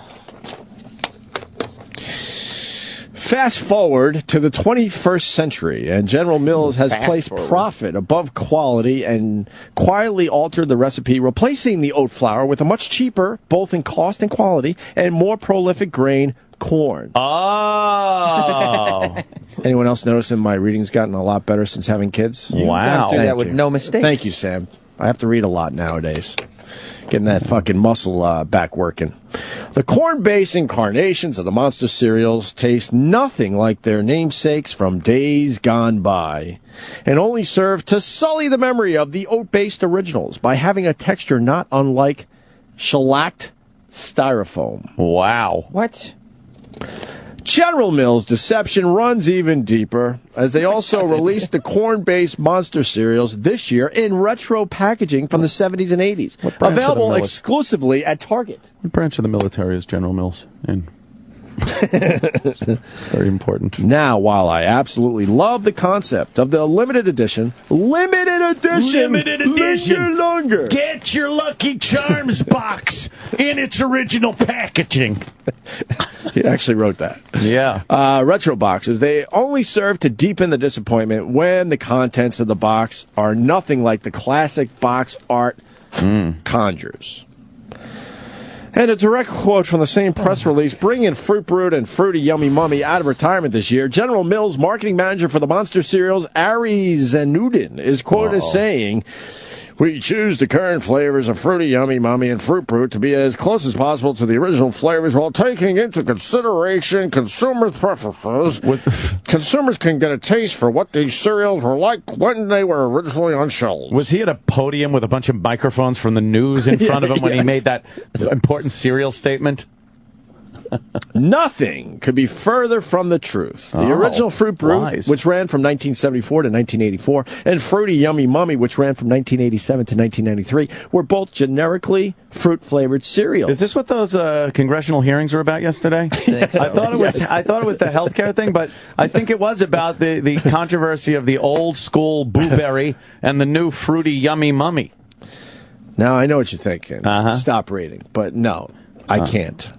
General Mills obviously felt that re-releasing two cereals that had essentially the same flavor profile, though Fruity Yummy Mummy touted vanilla marshmallows. They touted? Would be counterproductive and relaunched the expansion Monster cereals with completely different flavors, assigning cherry flavor to the reintroduced Fruit Brute and an orange vanilla cream flavor to Fruity Yummy Mummy. What are you talking about? Now I will say this. Oh, you've already said enough. The two new flavor profiles of the reintroduced Fruit Brute and Fruity Yummy Mummy are actually pretty decent. Ich bin ein Fruity Mummy. He's giving a fucking speech. Right. Now, that having been said, the corn-based texture of the cereal component makes all 5 of the Monster cereals completely inedible, and I have sent the enclosed samples. Okay, now we get to the part why he sent this to us. And I've sent the enclosed samples to you guys to see if you, as fellow breakfast cereal aficionados, agree with my assessment. So, I see one says frosted toasted oat cereal. Right. So that's the good stuff. I guess. Yeah, we're with Kellogg's. We're not with General Mills. Oh, shit. I'm over here now. Yeah. With Kellogg's. You may also be wondering why there are 2 additional cereals included with the Monster cereals. I was that was really getting to me. Well, you're going to get the answer right now. I have discovered that until General Mills restores the oat-based formula to the Monster cereal's recipes, there are 2 somewhat plausible workarounds, one for Count Chocula and one for Frankenberry. Is this guy serious? Yeah. A workaround. Another cereal company, Malt O'Meal, makes a competing product to Lucky Charms called Marshmallow Mateys. Oh, that's the poor kids. Matey. Let me look at Marshmallow Mateys. Looks like cat food. It looks horrendous. Yeah, it comes in a big... Who the fuck would buy that? Poor kids. This guy. Yeah, that's ghetto food right there. That's what the poor, underprivileged children have to eat. They have EBT cards? Yeah. That's what you buy with them. They have a chocolate version that, while partially corn-based, also contains enough oat flour to answer, though not completely resolve, the texture issue. This is as close to the flavor and texture of the original Count Chocula as one can presently get. Maybe it tastes better when you put water on it, because that's how they eat it in the ghetto, too. They eat their cereal with water. Milk goes bad. Poor bastards. Literally, poor bastards. I guess I lived in the ghetto then. Yeah. Did you do water? Yeah, when you ran out of milk. I remember Mommy coming home with whole milk, motherfuckers. Or there was just enough milk to get a little like moisture in your bowl, and then you have to fucking add the water so you dampen can it eat up a little bit. Yeah. An approximation of Frankenberry can be achieved by replacing the milk in a bowl of Lucky Charms with a bottle of strawberry Nesquik, which I'm sure the interns can procure for you. He's bossing around the interns. Page 3. Page 3 is not as long as the other 2. Thank God. Holy shit. If you really want to simulate Count Chocula and Frankenberry, you could take these alternatives one step further by swapping out the marshmallows in the chocolate Marshmallow Mateys and Lucky Charms with their monster-shaped counterparts from boxes of Count Chocula and Frankenberry. This guy's a fucking psychopath. Or better yet, have the interns do it for you. I do believe he's a serial killer. Like that one, Oakster. Good one. That's what I want. He writes like one. I want the fucking interns picking things out of the cereal and mixing it up so I could then eat it. I am beyond Jackie and Sydney, but yes, I am beyond disappointed in General Mills for their short-sightedness here. My 3.5-year-old daughter Quinn, who incidentally, Ope, was born the same week as your son. Oh boy, loves Halloween and asked me to buy the Halloween cereal when we go shopping, and dejectedly wants to know why I won't. The kid won't know. Buy the fucking cereal for the kid. It's delicious. Don't take your dumb fucking hang-up psychopath OCD. And put it on your kid. Do you think cereal tasted better in the 70s? Yeah. Don't worry. You pour out this stupid cereal to your kid, they're going to love it. He's going to explain. Thank you. Jesus. Thank you. Why are you jumping ahead? He's going to I'm explain sorry. why he refuses to buy the cereals for his kid. All right. I can't, in good conscience, allow my child to think that this is what a quality cereal should taste like. Holy fuck. Because never having experienced it in the 70s or 80s, she has nothing to compare it to.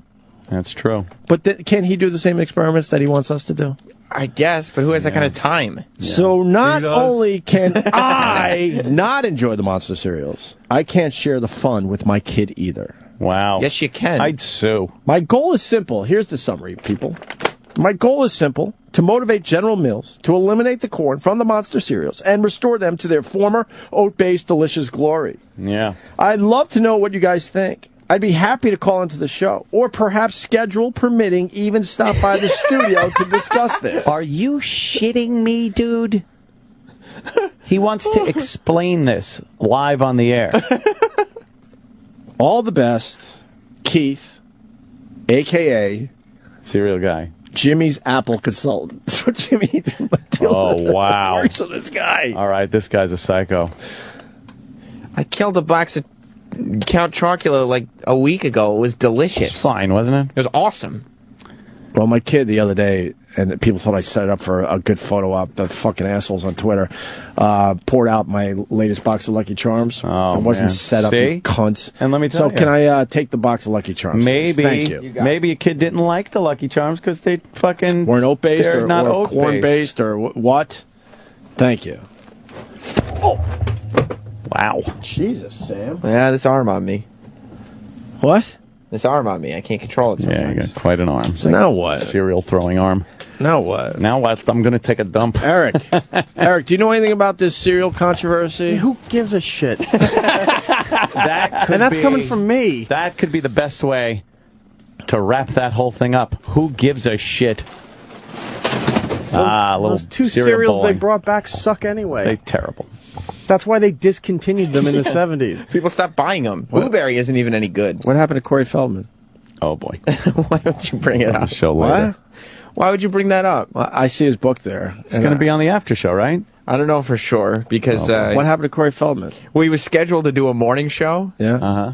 and then this morning, about 90 minutes before he was scheduled to come in, Right. the host decided to cancel. Wow, that's a dick move. Why would they do that? I know. Well, because that's horrible. instead of talking to Corey Feldman, Right. they wanted to use that time on the show Right. To read cereal letters. to read a letter about cereal. A 3-page letter Exactly. about Yes. oat-based and corn-based. Yes. Yes, and to wonder why I got to hit the can. Fruit Brute I really do. is not what it used to be. I really do. My stomach's gurgling. I think it was the fact that I drank vitamin water and Yeah. then a V8. Sure. That well, doesn't mix well. I think it's break time anyway. Yeah. Try some chocolate marshmallow mateys. I'm going to try to sop it up with some mateys. What do you mean they're going for a Lucky Charms thing if they got chocolate in I there? know. It's not. That's Cocoa Pebbles and Lucky Charms mixed together. All right, go ahead. You can't do I that. got this, I think. All right. I got this for a You little bit. fucking tag team. I love I it. got this. Good. Open that up at least. The marshmallow mateys. marshmallow. Yeah, this is just getting poor kids filled up with sugar. Let me see that. Lucky Charms isn't even that good. Lucky Charms is delicious. Lucky Charms should just be marshmallows and take the rest of that shit out of it. No, man. That's a good combination. Just make kids diabetic. Yeah, it's a good combination, the two. Although my kid already figured it out and he just eats the marshmallows. He does? Yeah, he's not stupid. Look at His father might be stupid, but my kid's not stupid. Let me see that. There we go. Let me see the marshmallow mateys. I want to try them. That's a big bag of marshmallow mateys. It's supersized. What? It's supersized. What do you mean? That's the size of the bag. Supersized bag. Oh, really?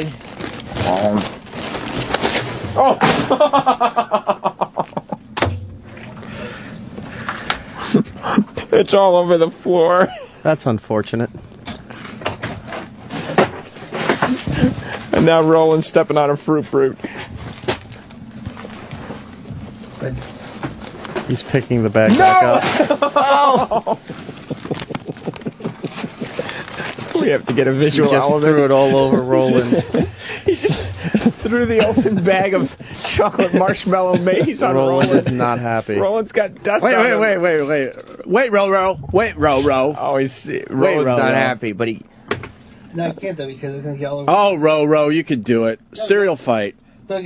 Cereal fight. Oh, Jesus Christ. Mars? Mars, I don't know what happened. Will that be a problem with the equipment? Yeah. I don't want to throw it. I don't know what happened. We're good? Yeah. No, he wants me to throw it over there. Not these. What are you, a pussy? What are you, a pussy? Well, yes. What are you, a pussy? Dude, he just a huge vagina because I don't want to. What are you, a pussy? He just threw a bag of cereal all over you. What are you, a pussy? Yes. Hey, you're gonna just take that shit? Roland, do it for Corey. You got cereal dust all over your shirt. or this is HR abuse of a Mexican. What are you, a pussy? Come on. I'm a huge vagina. Come on. Come on. And then I'm filming you now being a pussy. And then I'll get sit down with management and they'll go, oh, so if because you jump on the bridge. No. Do it. No. Do it. Roland. Do it. Do it. No. I'm filming you being a pussy. Roland, don't be a pussy. I'm filming you being a pussy. I'm a pussy. He just threw a supersized bag of Poor Kid cereal at you. That's right. You're going to let me get away with that shit?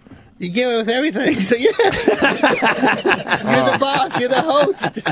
That's the privilege of getting away with everything. Come on, man. I'm calling you out. He's canceling your guest's day of. I did. I canceled Corey Feldman. Oh, my God. Last minute. That's different from last month? How? Come on, people. Come on. Are you going to be a pussy or what? Don't puss out, dude. This is your shot. No, I strike back later. No, you won't. Nope. This is your chance. This is it. This is your chance. No, because then I'll ruin the equipment and Mars will go, oh, cereal dust is the reason why it's not working. Dude, he's on here calling you a pussy and saying throw the cereal That's at him. right. No court in the world That's right. would find you guilty of damaging that equipment. Except for the one down the hall. I don't think so. Come on, let's do this. Come on, let's do this. Give me another box of cereal. Throw it at an arc so it misses the board. Oh, boy. What do you want? Fruit Brute. That was open. Fruit Brute is in the hands of Opie. This is Fruit Brute. That's Fruit Brute. Here, can you take this for a second? Yeah, sure. It's not recording right now. You might want to get a long shot. Uh-oh. Roland. Maybe your guest Penn Jillette like some cereal. Roland. Good block, Roland. Come on! Let's do this! Let's do this! Let's do this right now! No. Give me the other box. There you go. Come on, Roland. Stop being a pussy. I'm not doing it. No. Stop being a pussy. No. Come on. I get in trouble. You know you want to. Oh, God, I do. Ouch. Ouch. Come on, let's do this! Ouch. He just threw 3 boxes of cereal at you, Roland. Very hard, too. Look at you. Come on, let's do this. You're covered in dust and marshmallows. I am, and it hurts. Your last chance. Let's go. Pick your favorite flavor. Let's do this. No. It's Halloween, Roland. It's Halloween. I know it's Halloween. All right. No, I can't do it. Oh, no. I'm sure. Oh, blueberry. Oh, be careful. Eric likes that one. Huh? One for you, Eric. It's going to hurt. It's like rocks. What the fuck? Ah! Ah! Oh. That's a bad. Ah! Ouch. Roland, he's treating you like a piece of shit. I don't think he has the balls to finish the 3 boxes. The balls. There's. Roland. You see how much cereal's in this place? It's really bad. Boy, does it smell good in here, though. Someone get me some milk. I think Roland needs some milk with his cereal. Oh, no. Does anyone have any milk? I'm lactose intolerant. Oh, Roland. If I throw it, it's going to fuck up the console. You know how much I love Lucky Charms. You are sacrificing your children's You know how Lucky much Charms. I love Lucky Charms. And look, Roland is now cleaning up the console. That's humiliating. That's going to be a fist right through there. Because you're not my boss, you're shit. Can you put the book down for a second? No. Uh-oh.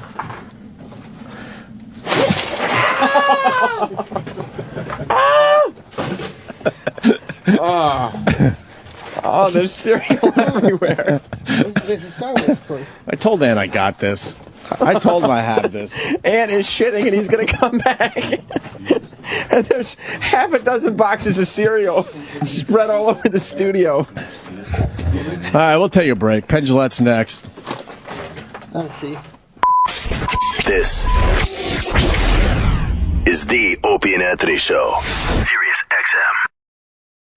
Sirius XM. Sirius XM. The Opie and Anthony Show. What's up, man? Smells delicious in here, but it does smell very nice. Wowie kazowie. There is cereal everywhere. It's everywhere. How many boxes, Sam? 5? It was 5 boxes, and then also the supersized bag of marshmallow made. 6 boxes? The ghetto bag. I got like 3 or 4 on film. But I dared fucking Roland to fight back. He wouldn't fight back. Why wouldn't he? I don't know. I don't understand that. Wow. There is so much cereal everywhere. It's ridiculous. It's tracking out into the hall. No, don't track it into the hall. We can't have it. That's when I'm going to get in fucking trouble for this nonsense. Like, it's stuck to my... I got clumps of grain and marshmallows on the bottom of my shoe. Yeah. Yeah. Now the interns are in here having to clean up cereal. Oh, there it is. Here goes the vacuum.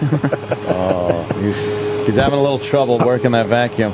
Doesn't it have like step on that little pedal thing to the left? Doesn't it have a hose thing where you just fucking use the hose? Nah, you got to do that first. Is it coming up at all? Kind of, but it's also flinging everywhere.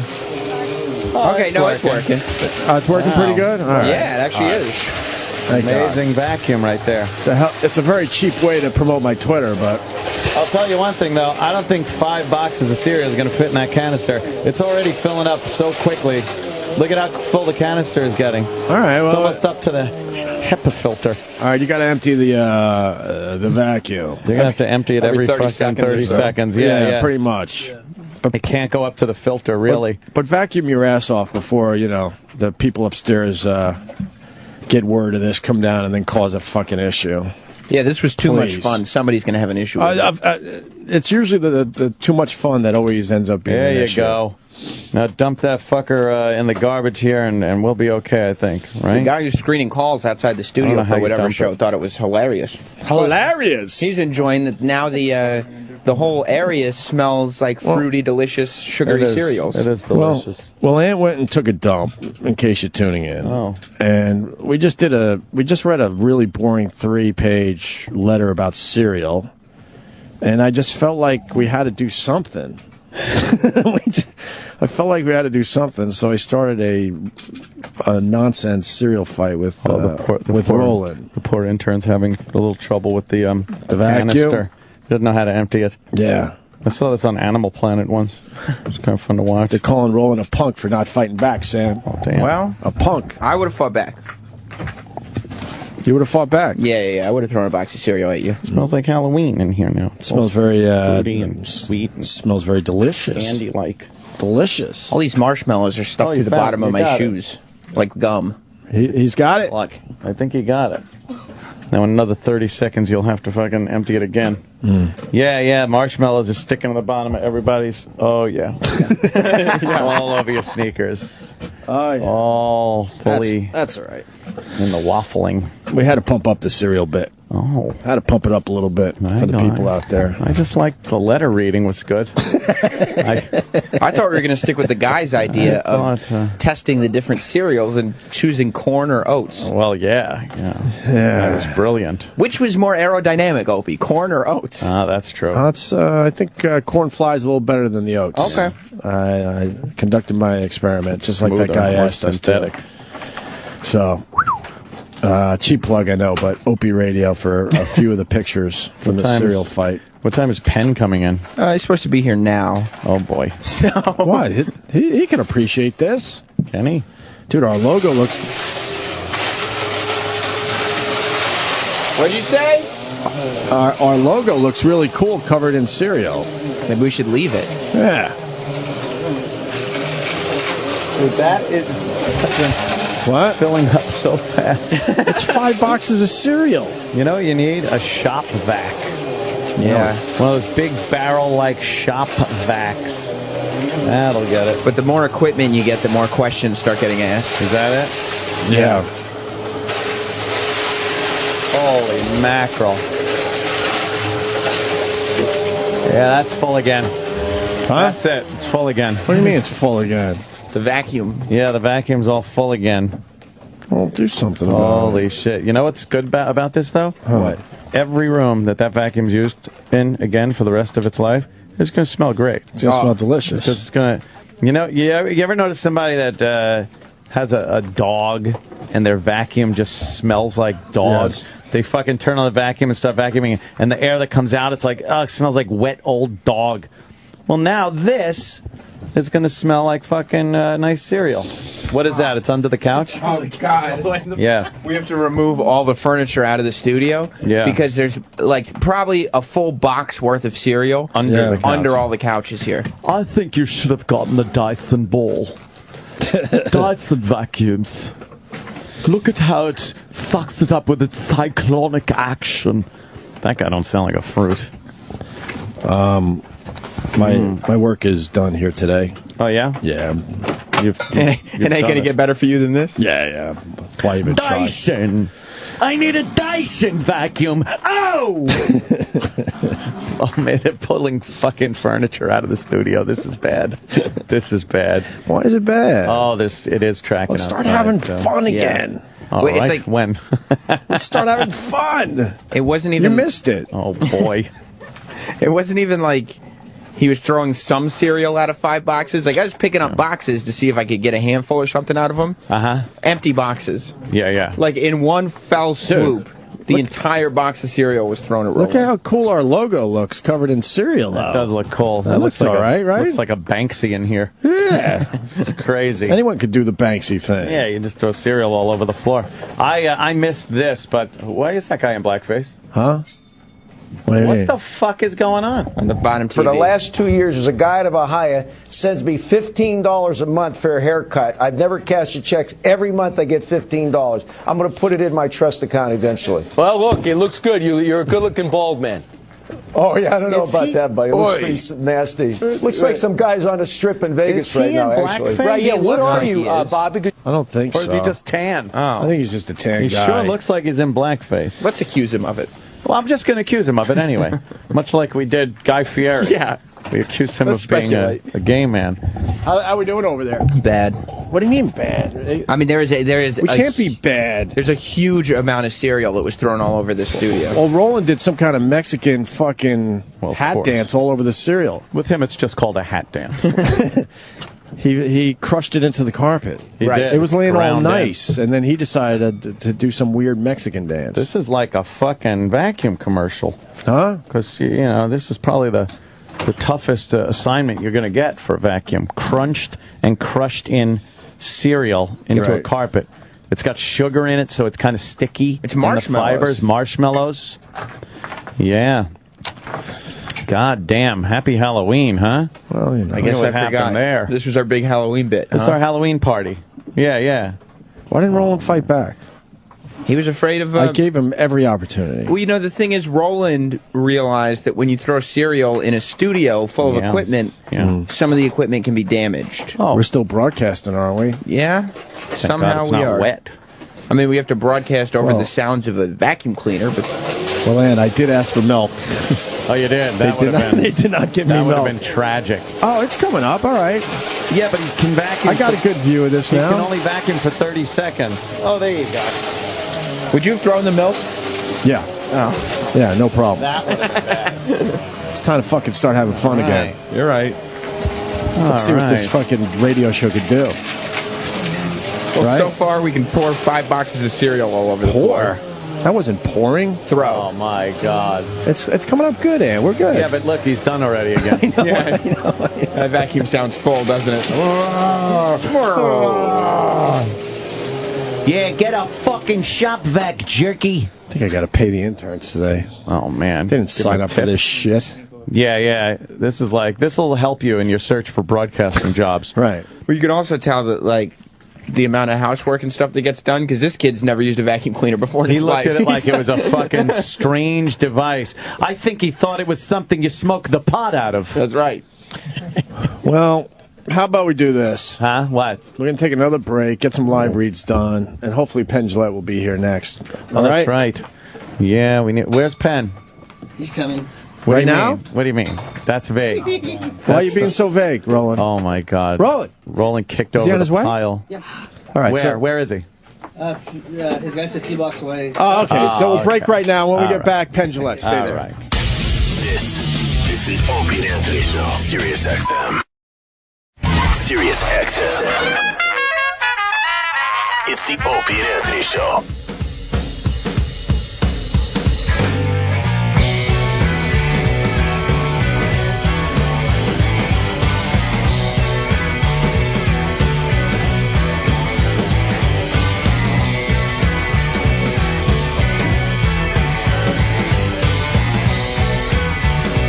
Got Penn Jillette outside the studio. Mr. Jillette, come on in. Yeah, there he is. Gesture. Come on in. Gesture. Give me that gesture. That's a good Come gesture, on right? in. Very good gesture. All right. How you doing? Come on in. I figure we're friends now, where you can just do that gesture we can thing. certainly do All that. right. There was a little accident with some cereal, but it smells nice in here. Yeah, It we smells went very nice. Give Yeah. a nice, We went old- nice pleasant funk. We Yes. went old school. Did a little shock jockery for Oh, everybody. that's good for you. Old That's school good for you. Penn, and we Please got go this way. We got to start with the Celebrity Apprentice. We haven't talked to you since. I know, and what I heard. How the fuck do you lose to that guy? First of all, I tell you, have Trace on. He's a good guy. You'll have a good time. Didn't I tell you that? Yes, we ended up you did. really liking him. Right, but totally like him to the point we pull you off. I go to that show, my show that night, and they go, I thought O&A liked you. And I go, yeah, we get along great. What was it? They go, well, they're telling Trace he's going to win and fuck you. And I go, what?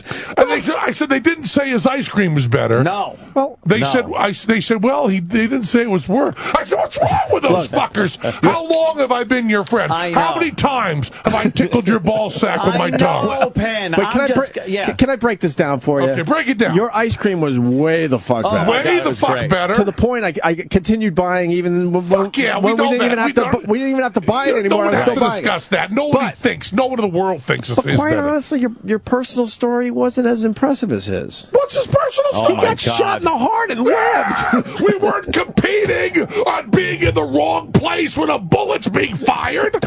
Are you telling me it's the smarter person that gets shot through the fucking heart? He actually has real bullets shot at him. Fuck yeah! Oh, No, see, man. the goal in life is the one who gets hurt the less wins. That's true. What the fuck is wrong with you people? And then... And he was funnier than me, I suppose, in the fucking show. No. No. Okay. But he had better Penn's stories. been shot at many times. No, That's true. a fake shot. No, but I have been. come on. I have also been really shot at. I've really Have had. you really? I've really had a gun pulled on me twice. Oh, man. And it was not fired, and I consider that to be because I handled the situation better. Better than Trace did. Better. Yeah, I'll just give you a little piece of advice. Okay. Getting shot. Worse than not getting shot. I gotta agree with that. So let's see. Trace is a better talker than me. Yeah. Smarter than me. Oh, no, better no. ice cream than you wouldn't believe it wasn't me, right? And I got really. Cause let me tell you this: in the Celebrity Apprentice world, you get sucked into that Scrooge McDuck fucking wacko shit. You get sucked into it and you believe it, right? Yes. So the final thing is coming down. I come on, do my buddies. They're really supportive. I'm feeling great, right? Great. I go to do a show in wherever the fuck it was, New Jersey, right?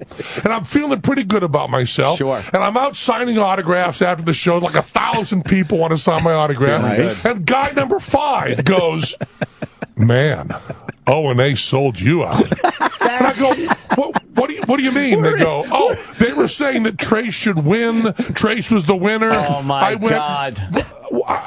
He's never even on the show before. They go, oh, they love him. They just sold you right to.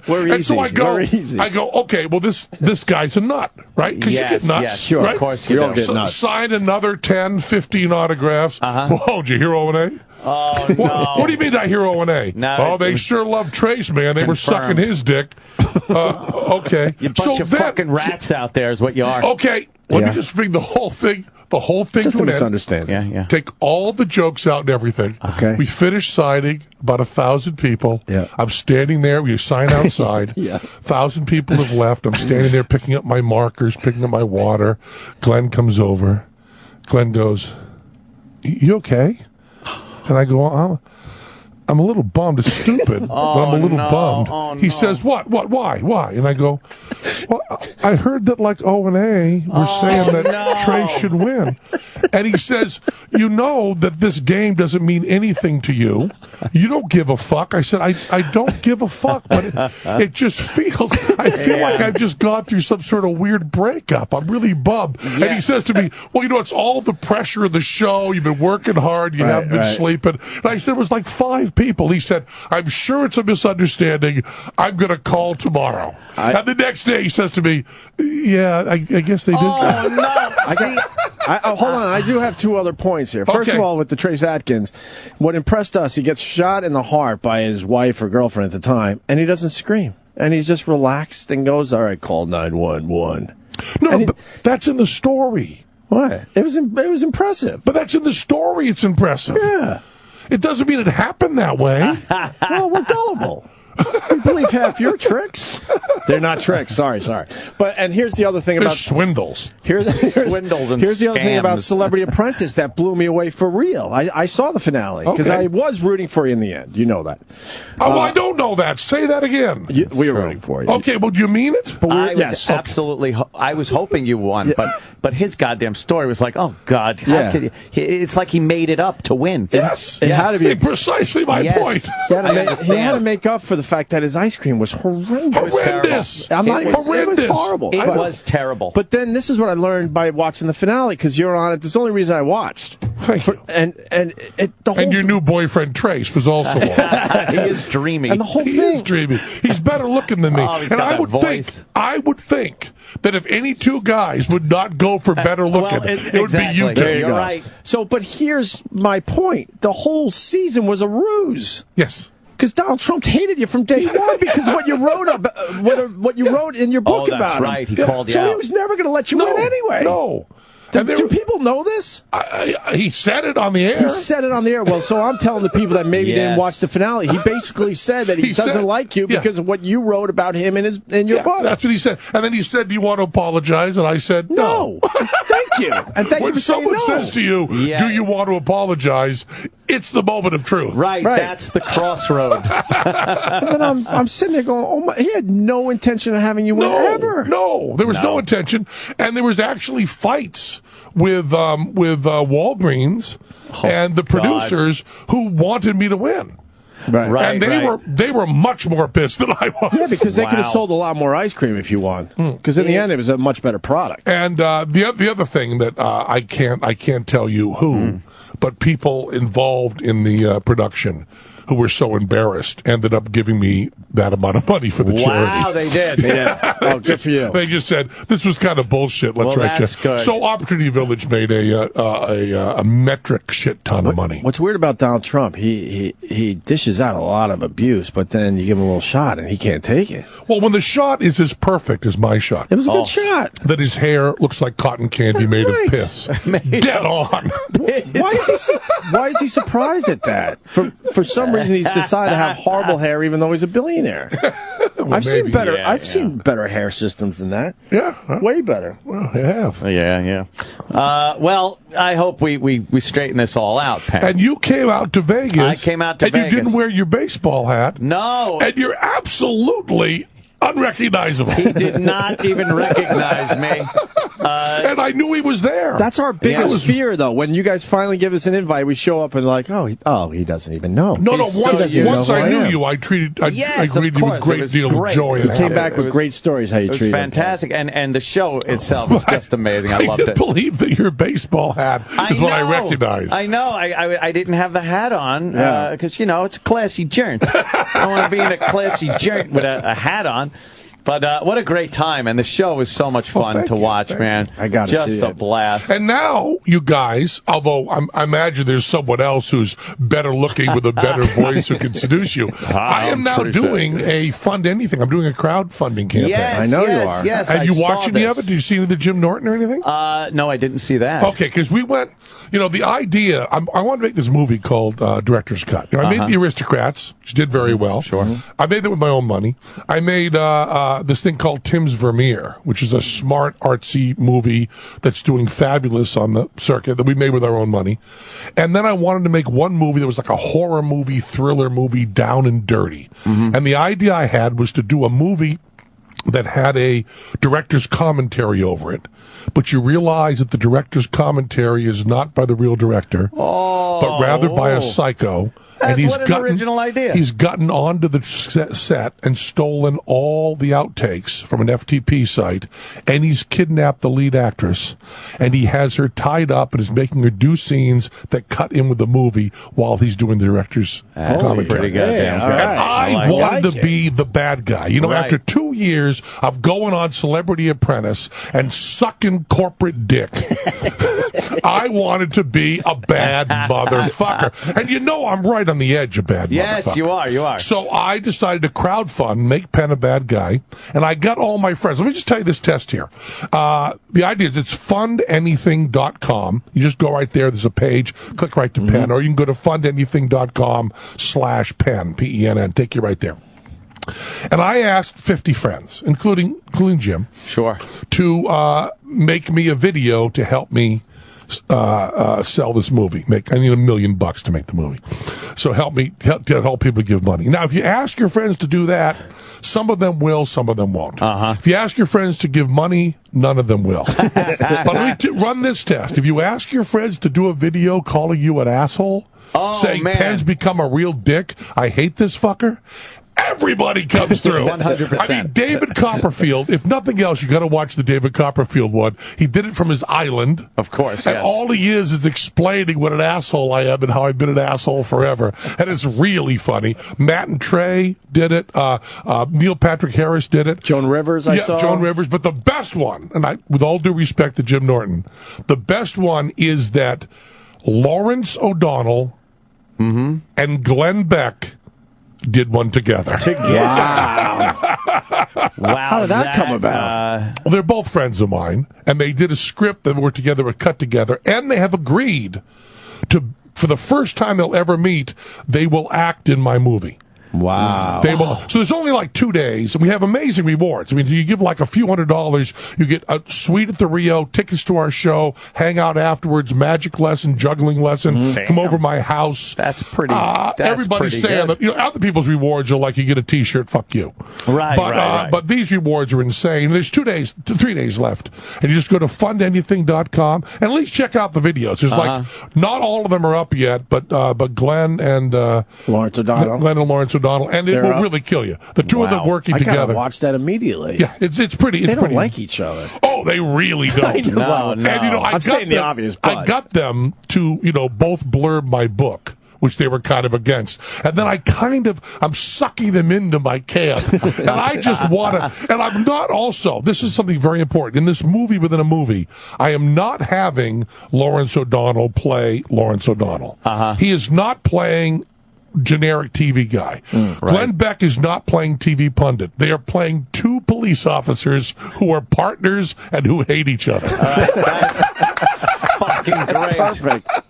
Wow, that's great. That's the movie director's cut, and it's being crowdfunded. And if you go to the site and crowdfund, you'll also notice that the bad guy who gets his access to the movie to attack the female lead is already in the crowdfunding. Okay. He's already helping. He's already putting money in. So the bad guy is already there. Nice. So we're monkeying with everything. This is kind of a reality goes over a fantasy kind of. Look at you. Yeah, I'm excited. What is it? Is it real? Is it? Oh my God! I love that Blair Witch happened on the internet, and I want this movie to happen in crowdfunding. So when there's a crowdfunding party, the bad guy will be there. The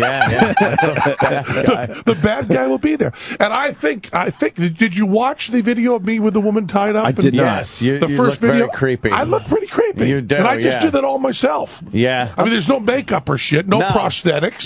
There's no hanging off flesh. You let your hair down there. I let my hair down, take my glasses off, and scare the shit out of Anthony. And you're mean. You want us to call our pal Trace to see if he wants Trace in on this, or Trace came through and did a video for Did he really? He did. Yes, he did. Excuse me. Trace is my pal. Someone came back after the show and said... he's our fake pal. Well, that's what I like to hear. We haven't seen him since. Yeah. I don't think we'll see him anytime soon. Trace came back. Someone came to the show, and said, in Vegas, after the show, they said to me, so you still hang out with Trace? And I said, well, he's playing golf with my wife right now.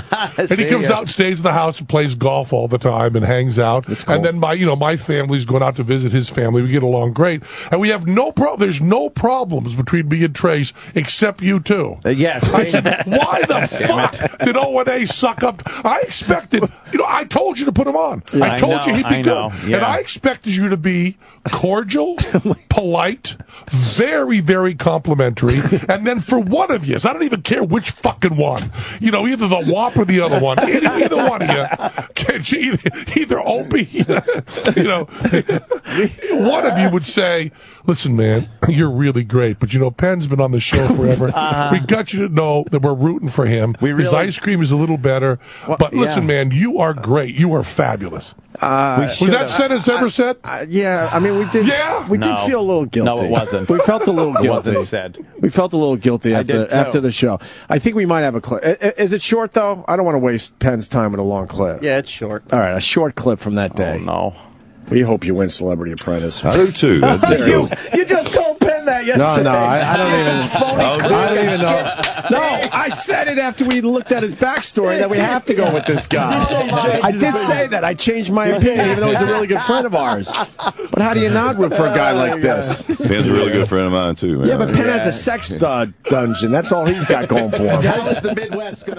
Wow. What the most important part of that whole clip was, after Judas Iscariot over here kisses me on the fucking cheek, he then, 3 sentences later, says, he is a friend of ours, and then this fuck beams in his chair and points to me like, see? After I said I wanted you to lose, I said you were my friend. See? I'm an okay guy. If you'd have sat there with your head down in shame, like the fucking piece of shit you are, it would have been better. But it's the point in the smile. I'm sweating. That was so really awkward. Telling. You didn't have to interpret that clip much to see what he meant by it, which was, I he hope points Trace and smiles wins. like, see, we're okay. I said we're a friend. He's a good friend of mine, too. He's a good friend of mine, too. Okay, and since when does New York back Louisiana over Massachusetts? Since when has that happened? In any sort of jingoistic, tribalistic thing, you guys are on my side. But I never said your ice cream. I stuck to the point that your ice cream was better. Thank you. So, although friendship doesn't matter to you, gluttony does. And I don't want to throw Opie completely under the bus here, but I have to say something. Did you hear me in the background? Yes, I did. I said, Opie, oh my God, you were saying that to Penn, you phony load of shit. Yeah, yes, he was there. You sold me out. I was backing Penn the whole time. Let me practice this. So, I love you guys in Opie and Anthony. Oh, really? Yeah, I love one of them, man. Oh, and then you have plausible deniability as to which one. One of them is great, man. One of them is fucking great. I swear I'm sweating. There's something a little real about this moment. I'm sweating. That was. I have to tell you, and this is the really embarrassing part. Yeah. I mean, I'm telling you something that is humiliating, and you know that I often don't kid. I just tell the truth. I know. Yes. I'm standing. We're playing like wherever it was, New Brunswick, New Jersey, right? 1,000 people have got my autograph. Then I have to pick up my water bottle and my stuff, and I'm just standing like. And you're bummed. And he's bummed out after signing. It's like, I'm famous, I'm successful, I'm doing. But something's bothering me. You'll leave here feeling a little better that it was only half the team. Yeah, there you go. That's pretty good. Good cop, bad cop. Yeah, Are you friends with Chris Angel? Well, I know him. He's always been nice to me. Mostly, no. Well, wait a minute. Wait a minute. You're going to get me to tell you to bring Chris Angel on. No. You're going to bring Chris Angel on. Then you're going to sit there and say, oh, Mr. Magic Man, could you just pull down your pants so one of us can suck your cock, the other can tongue your asshole? show that we can finish up and say, and when you're in Vegas, there's only one magic show to see. Chris, is that what you're setting me up for? No. As funny as that is. We'll give you a taste of reality. We haven't had him on since his trick went horribly wrong in front of us, and we kind of felt kind of douchey, and we now don't have him on our show. Yeah, that's wise. And then Anthony brought to our attention his new show, and it's driving us nuts how his the tricks are okay. His illusions. Oh, it's his presentation. Concentrate HUD. Huh? HUD. Concentrate HUD. Yeah. Concentrate HUD.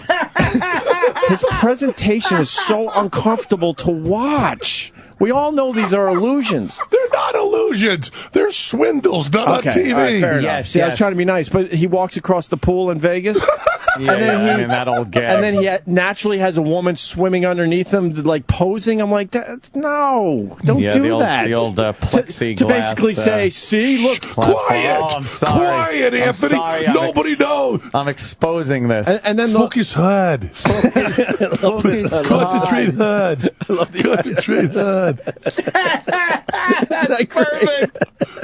Oh, is that fucking funny? So, he did one where now you've heard of this and seen, I'm sure, where he pulls. He's a fine guy. He pulls the person apart on the park bench, just like that, and he got, and then the lower half. The lower half goes running away, but that wouldn't happen. And then the upper half goes running away, and I mean, when it's on video like that, you could freeze frame. You could see it's a little person or a person without legs or whatever the fuck it is. Oh no, it's someone that definitely is amputee. And you can see their face is completely different than the face on the full size person. It's like lazy or something. Then the lady runs away with her hands like she knows how to do that because she was just pulled in half. How would she know how to walk on her hands? Right, because she's been doing it her whole life, obviously. Yeah. But he doesn't think about these tiny little things that would help the swindle, you said? Yeah.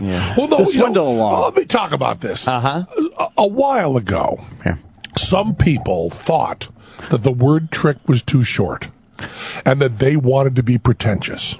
So they used the word illusion. Illusion. Now, illusion is not only a longer word that was very hard for Doug Henning to remember, it not only has a full illusion, 3 syllables. That's a good one. But also, it's the wrong word. Because illusion means looks one way, but really done another. So it's for the mirror things. It's for the stuff that's visual. It's for the stuff that's less interesting magically. And then all these people came up going, we don't do tricks. We do illusions. And then people went, oh, okay, I guess it's a longer word. It must be more polite. It's also wrong. It's the wrong word. We do tricks. Chris Angel does tricks on TV, which means he's not in the category with David Copperfield. He's in the category with Samantha Stevens on Bewitched. Are you saying there's camera shenanigans going on? No, I'm just saying. I can't. I'm just saying no camera tricks. Right. Lots of editing tricks. Lots of editing tricks. No, and a cast. A cast of characters around him. He does so well. I don't understand.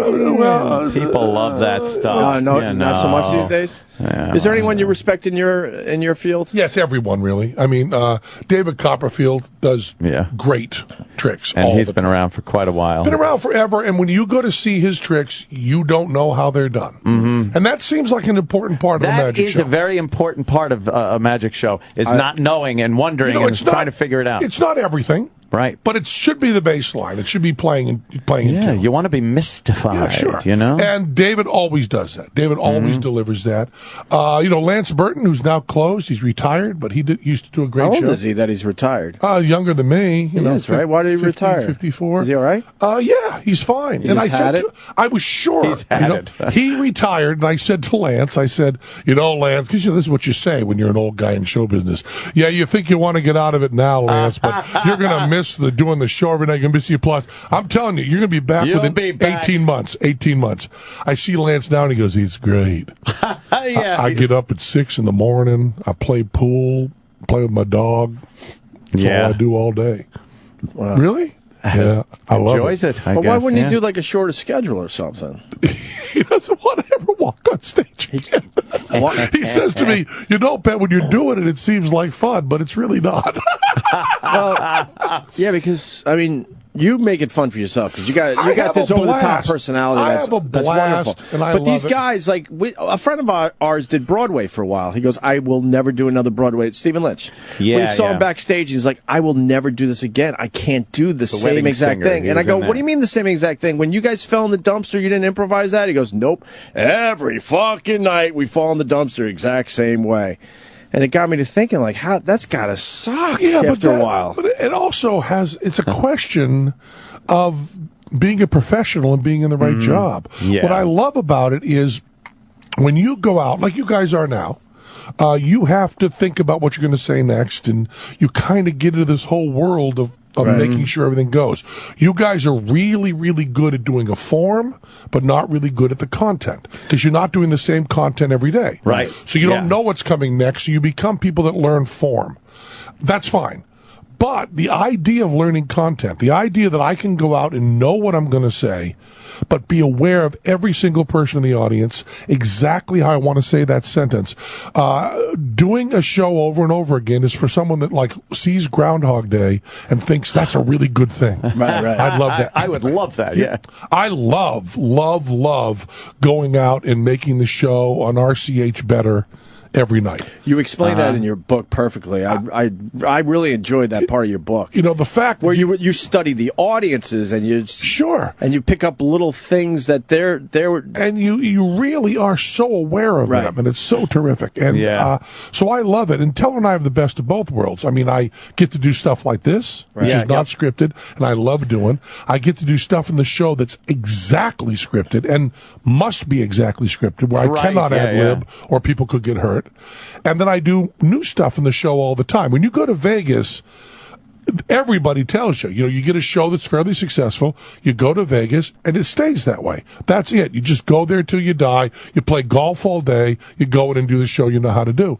Tony and I have never done that. We've written 5 hours of material just in the past 10 years in Vegas. Wow. We've gotten like 4 brand new Broadway shows we wrote in Vegas. We put new stuff in. And, a lot of magicians will say, well, you can't, trade out the stuff that's gold. That's gold. And we go, but who says that you can only create 90 minutes of gold? Right.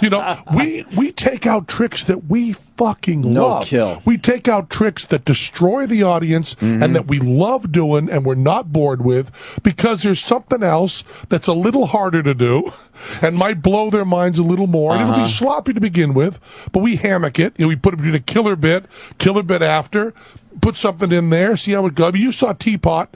Oh, yeah. That was pretty new when you saw that. It was? Yeah. We've been working on that for 2 years. What happens with Teapot? Christ. We sing, I'm a little teapot, short and stout. Right. Here's my handle, here's my spout. But we act it out. And I pick up Teller by one side and pour boiling water out of his hand. And it's a great levitation. It's 2 minutes long in the show. Took us 2 full years. For 2 minutes. For 2 minutes. Amazing. 2 years. Do you finally have that aha moment in that 2-year period where you're like, oh, okay, this is how we're going to do it? And Yes, you're finally you do. done. You're finally done. But what happens in that 2 years where you're like, just this angle's not right? Everything has its different problems. But what I wanted to do, this is the thing that drives me crazy. People who get into show business to get out of it. Guys who are comics and then want to get a sitcom. But you're a comic. That's what you do. Or people that say, I just want to make enough money doing this so that I can kind of do less and retire. And when I was 16 years old, living in Greenfield, Massachusetts, which is where I'll be tomorrow night, my first time back in my hometown, doing a book reading. My book Every Day's an Atheist Holiday. Say, how about them socks, and you'll get a nice round of applause. Just helping out. Just helping you. Thank you so much. Because we know you're not into sports. No, I'm not. Do you know the Sox won last night, at least? No, I didn't, but thanks. And they won. It was a big thing, right? The big game? It was pretty big. Yeah. The World Series. Oh, they won the World Series? Yeah, last there night. you go. I know. See, I know Red enough Sox. to know that's a big deal. Oh, yeah, just say that. They'll be like, yeah. Wait, before you move on, though, one question in there. That's why I went down that road. How much ad-libbing per show? Almost none. Almost none, okay. Once we get a bit tight, So, So when I was in Greenfield, 16 years old, never met anybody in show business, hoping that I could do this, if you told me you can have what to me in Greenfield would have been infinite amount of money, right? Yeah, and a partner who is the best magic mind alive. You can write new stuff, and you'll have 2,000 people that'll come every night and see it. That's heaven for me. Right. If you told me you're going to get to a certain area, place, you'll make a lot of money, and then you'll just not think about the magic anymore, just go in every night and cash your check, I would have gone, well, then I might as well work at Sears. Yeah. Right. You know? I mean, the money's different, but it's...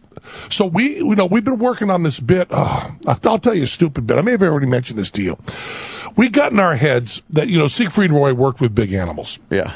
Now, we can't work with a tiger or an elephant, not just because we're cowards and scared, but also because it's too dead on. It's not the right comedy for us. Mm-hmm. So we got in our heads 5 years ago, we got to do something with a cow. Because a cow is bigger and heavier than a tiger, stupider, impossible to handle, and podunk. So you make fun of the fact, Penn and Teller vanish a cow, but it's going to be an impossible fucking vanish. Yeah. So Teller and I 5 years ago start studying cows. And, big animal vanishes are really hard to do. You have to use a box, and Penn and Teller don't push out boxes with glitter on them on stage, so we can't do that. Right. Also, explaining the joke to them. Hi, we're Penn and Teller. We got a cow. That explains the joke. So you can't do a tiger because it's not a joke, and you can't do a cow because it explains the joke. Okay, right. you with me? I'm right there. So for comedy purposes, we can't do either. It's going to be an amazing trick, but we can't get it comedically right. So finally we say, what if we dress up the cow as an elephant and call it the endangered pygmy spotted elephant from the plains. And then because Siegfried and Roy have the magic garden of Siegfried and Roy, we'll have Penn and Teller's magic pasture.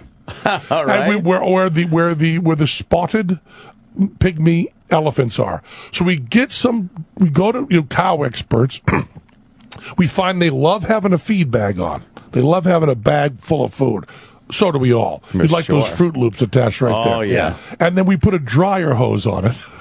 The trunk. Yeah. Then we put big ears that flap. And then we put a little thing over it that says Elsie the elephant.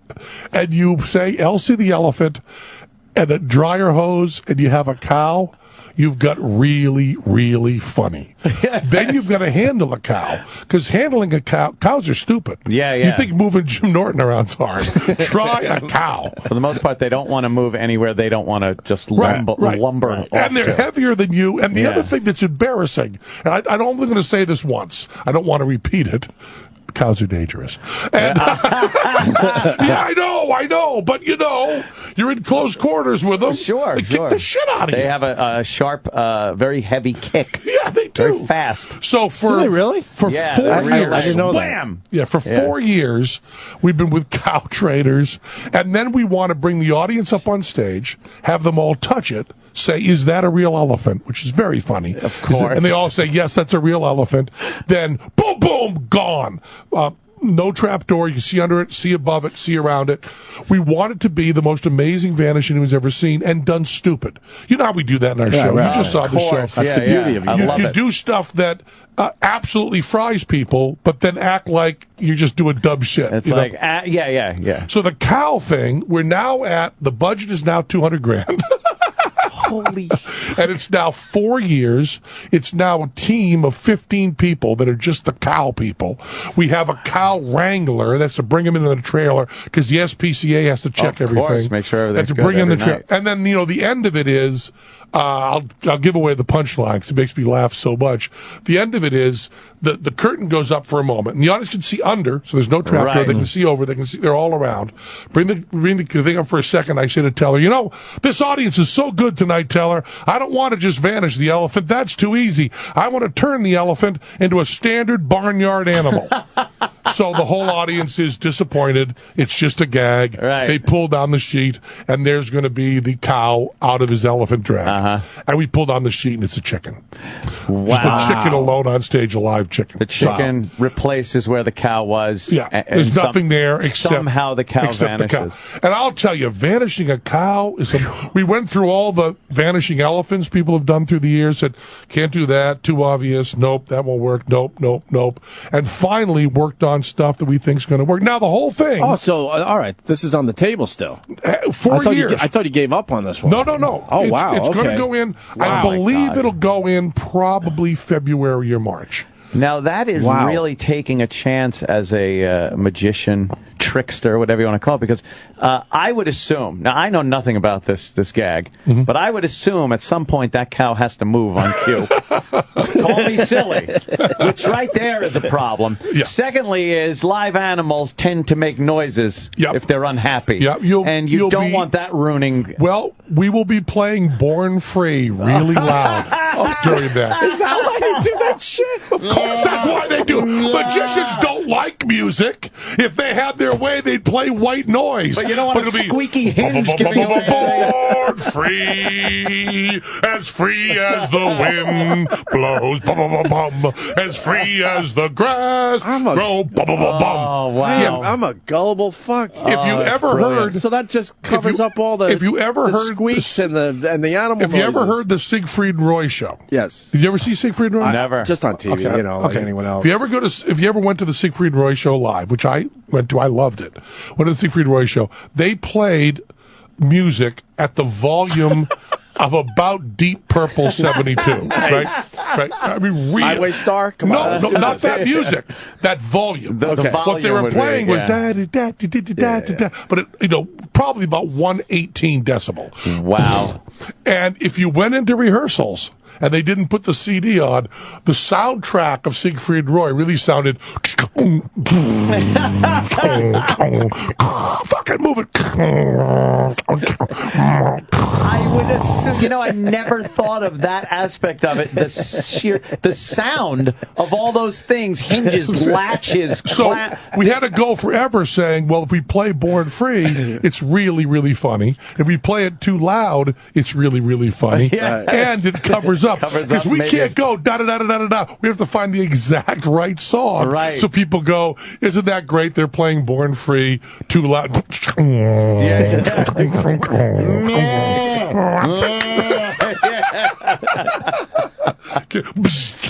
Cattle prod. Great. Yeah. 4 years though. Yeah, we work forever on this shit, and That would drive me nuts to work on something for 4 years. It'll be a full 5 minutes. Now, Right. a gag like that. And we're also selling. I love this. We're going to sell little wheels of LC elephant cheese. Oh, you know those elephant little. cheese. Of course, it's wonderful. The cow. Yeah. We're getting the labels put on. Laughing cow. Yeah. We're going to get little labels put on called LC elephant cheese. Oh man, I wonder what a trick like that. How much of that when you first conceive of this gag and go, oh, this is what we want to do. How much of it borrows techniques and stuff from other tricks that you do, and how many do you just need to 100% come up with brand new fucking way to do something? This is it. Teller has used this analogy, and it's really right. He said magic is like if you were in music and every time you wrote a song, you had to build the instrument and learn to play. Okay, see, I know exactly. All right. That makes sense, So right. you can't just say, okay, now we're going to do this song, we'll pick up the... Because, what are we going to do? Pick up the teapot and turn it into an elephant? No, you start from scratch. It's one of the reasons that I enjoyed being on Celebrity Apprentice, because if you tell me, tomorrow, the three of us are going to go do something none of us know how to do, you two might go, ugh. And I go, okay, hey, great. That's kind of exciting. Right, yeah. Speaking of Celebrity Apprentice, I didn't feel good about Ant throwing me under the bus earlier. No? Been doing a little research on my own here. Did you put E-Rock on an assignment? Maybe. So, Penn, if you will, bear with me and just listen to this. Thank you. Trace has lived the life here, man. The whole the work ethic, the getting hurt on a real man's job, right? The country music star. Weapons charges. Jesus Christ. It's fantastic. Are we going to tell Penn Jillette that we're not rooting for him anymore? I know. Should we call him? Told him. I'm all in with Trace now. Yeah. And this is fantastic. Yeah. You asshole. Did I say that? And I saw.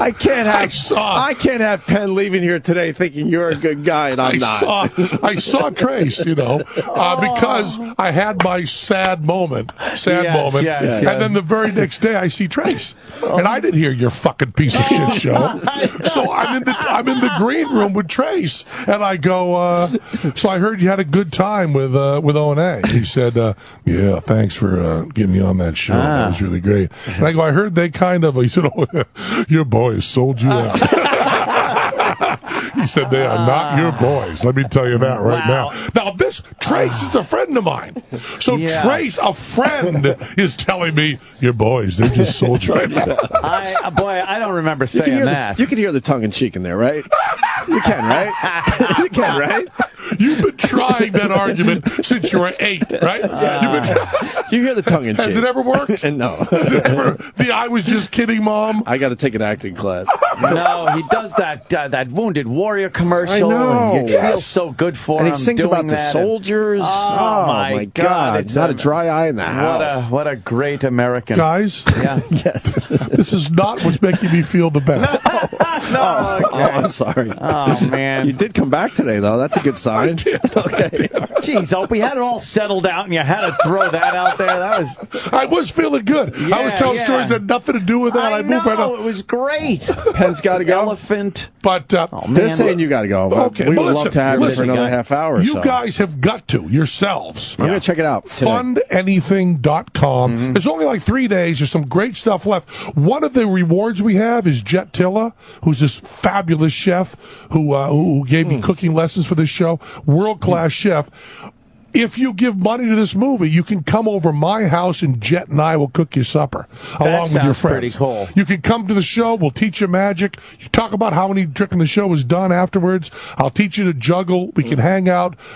Suites at the Rio, come by, and also huge chances to be in the movie. Nice. I mean, you can also, we have a chance of you to put a friend of yours in as one of the 8x10s that's held up as a corpse. You can do that kind of stuff. You can also put names in. You can get your name in the movie. We're also allowing, because the idea of the movie is to that I do the director's commentary.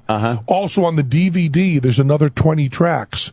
We are letting people do their own director's commentary track over it that you can have all set up.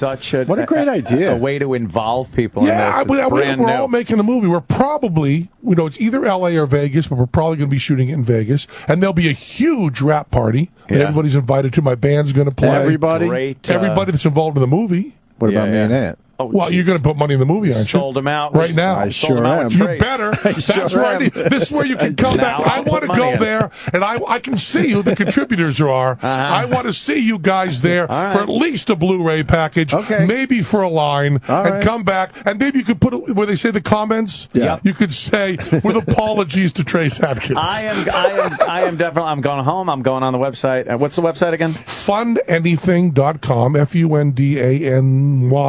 FUNDANYTHING.com, and then you'll see my picture there. But if you need to go right to it, it's /Penn PEN and the podcast, which I just thank you. I'm a huge fan of. I did a real tough one last week. I didn't hear it yet. Yeah, it's real tough because it was the day I found out Lou Reed died.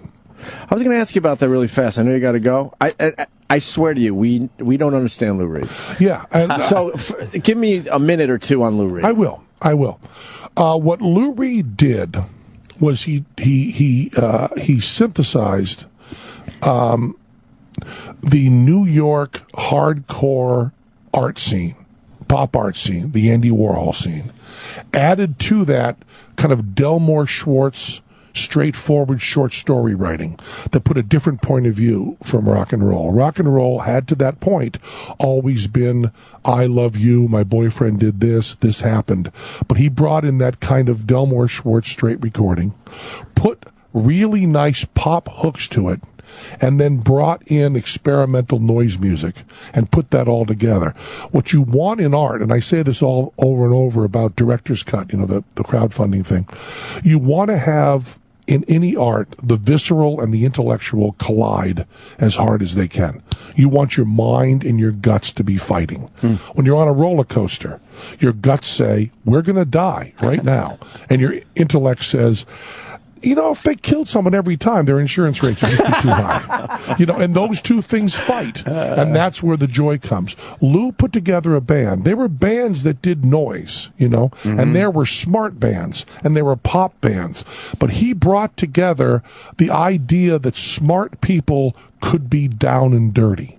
And the combination of intelligence and simplicity really does create the whole punk movement that's going to go beyond that.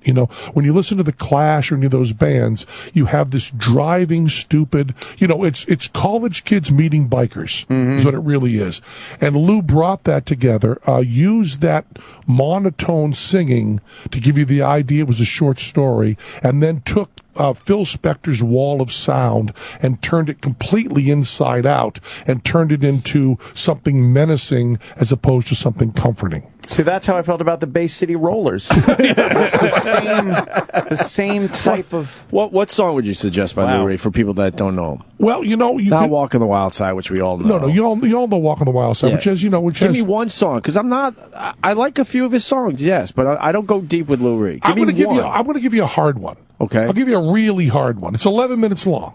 Okay? It's a trilogy, and it's called Street Hassle. Street Hassle. Yeah. And the first line of it is, that cunt's not breathing, I think she's had too much or something or other. Hey, man, you know what I mean. It's about having a dead girl from drugs in the apartment and having to bring her out into the street. That is a hassle. Street Hassle, yeah. And it breaks it into 3 parts. And just to bring a little Jersey in, Springsteen does the little monologue in the center. No kidding. Street Hassle is so smart, so visceral, so powerful, and just so great. And then you must listen to New York. The New York album, Romeo Had a Juliet and Dirty Boulevard. Those songs, the narrator, it's this nutty thing that Lou got to do. Everybody else, when there's huge, loud music behind them, would of course scream. Yeah. Everybody was a screamer. And his idea of having this huge attack of sound and then going, and was a really beautiful. This is the first time it's been put in this context. But you have to remember also, this is a big mistake. Do you feel guilty now? This is a little bit. This is a big. So do I. This is a big mistake. I'm in a human moment right now. Is that if you listen to Lenny Bruce right now, the Carnegie Hall concert, if you listen to that record, you will say, if you're honest, what's the big fucking deal? Not that funny, not that surprising. I'm one of those guys. Not that anything. Right. Because I love comedy, so I listen to old Lenny Bruce stuff. I don't get it, and the lingo takes me out of it. But you know why you don't get it? Yes. Is because it's become everything around you. Gotcha. The idea of talking first person about your real life with the sadness and getting comedy out of that is invented by Lenny Bruce. Yeah. You do it every fucking day. I would postulate you might not be doing it if not for Lenny. But it becomes so absorbed into our culture that you can't see the novelty. It's not a big deal anymore. At the time, it sent him to jail. Right.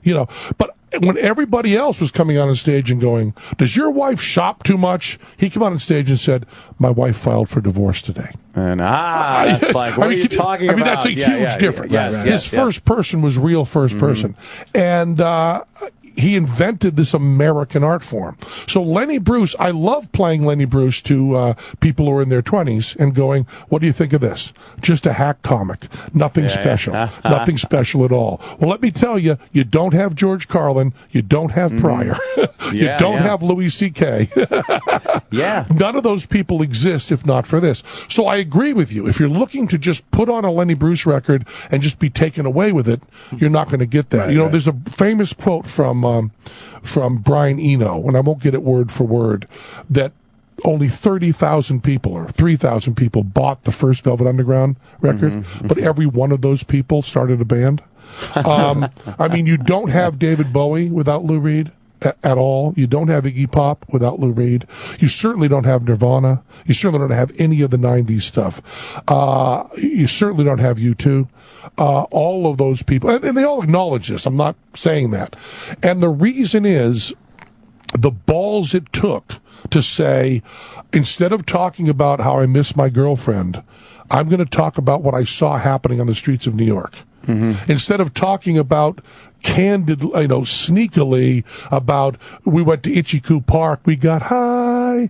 Instead of doing that, I'm going to say heroin, when the blood shoots up the dropper's neck, I feel just like Jesus' son. That kind of reporting is a whole different thing. Right. All of a sudden, it got really wicked real. And would someone else have come along and done that? Almost certainly. But Lou did. When you're the first. Lou was the first. And, he's also, I must add, a very good friend of mine. And you guys were close, huh? Yeah. Really, really smart. And just rocked like a motherfucker. And such a sense of all that. But it's exactly true. If you'd have heard the Velvet Underground in 68, 69, your reaction would have been, what the fuck is this? Right. You might have hated it. Most likely would have hated it. But you certainly would have got a what the fuck. Now you hear it now and go, this sounds like every single thing on the radio. And I would say, that's precisely my point. Precisely my point. It's like when Debbie Harry came along and all of a sudden all beautiful women looked like Debbie Harry. Well, that's because she brought that high cheekbone, beautiful look into it. So, Lou is a You got live TV, Penn. Okay, Sorry. live TV, I'm being yelled at. Yeah, they're Roland's panicking. shaking his hands like, right. Keep talking about fundanything.com, and you guys will be part of it. Is Thank Trace you. doing a fund anything? I'm kidding, Penn. Let me say these really important words. Yes. You are forgiven. Oh, thank you, I Penn. love you. And Thank you, Trace Penn. is very seductive. He's a friend of all of ours. I know, Didn't you say right? that? Isn't he? We got a new friend. Penn, Kazio. thanks so much, All right, man. Penn Jillette, everyone. The great Penn Jillette. Take it easy. Love having Penn Never on. disappoints. Here he goes, crunching away on the cereal on the floor. So push it. All right. God damn. Very cool. I love Penn Jillette. He sure can put things in perspective, can he? That Lou Reed speech know. was just amazing. Fucking, he really has a way of... I had a human moment there, like, oh, all right. Maybe we should have talked to Penn before we did What does our that thing feel on like? Lou Reed. Yeah, I wasn't going to say How anything does about it feel like? It's a little weird. Fuck him with Lou Reed's dead dick. I wasn't going to... I don't know. It was a friend of his. See you in the end. I do love you. I'll throw you under the bus, but I'm not going to go man, that not far. that far. Oh, my Wow. God. That could have been That a was problem. hilarious. What I said was 20 times worse than the clip that you... there was no refuting what I had said. All right, where are we? We got live reads or Well, I something? want to talk to you about Crash and Burn, of course. The new book from Artie Lang, comedian and radio personality Artie Lang. He shocked the world in 2008 when his book Too Fat to Fish. It became a mega hit, debuting at #1 on the New York Times bestseller list. One of the most successful stand-up gimmicks in the country. Artie sold out theaters, was heard by millions, of course, but he was completely out of control, addicted to heroin, dangerously depressed, and forever flirting with disaster until the day, yes, he tried to take his own life. Oh boy. Artie wouldn't appear on stage for the next year and a half and managed to lose everything. But what fans don't know is what happened next. For the first time, Artie opens up, shares all the full truth behind his now legendary on-air meltdown, his colorful and crazy stints in rehab and mental hospitals. The most important thing, though, is the next chapter, the wild, wild ride back. Hilarious and heartbreaking. Artie goes all in with a story that's shocking and funny. Crash and Burn by Artie Lang. It's on sale as we spec and see. The Opie and Anthony Show. Opie and Anthony. On Sirius XM.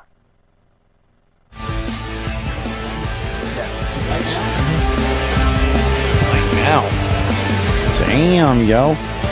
Oh, yes, Russell Peters. Yes, just happens to be one of the biggest stand-up comedians in the world, and he's got a brand new comedy special, Notorious, premiering exclusively on Netflix. The hour-long special was shot on Russell's recent world tour, and it's the newest comedy special from Netflix. If you haven't already checked it out, you have to. Notorious must not be missed. Russell has been doing stand-up comedy for over 20 years, and he sells out arenas all over the world. He's got nearly 1 million Facebook fans. He's got about 75 million hits on YouTube. Entertainment Weekly calls his special Notorious funny and risque. Netflix is also launching an exclusive 4-part series, Russell Peters versus the World, and that takes you behind the scenes during the Notorious tour. So don't miss Notorious and Russell Peters versus the World, now streaming only on Netflix. Sirius XM. This is the Opie and Anthony Show.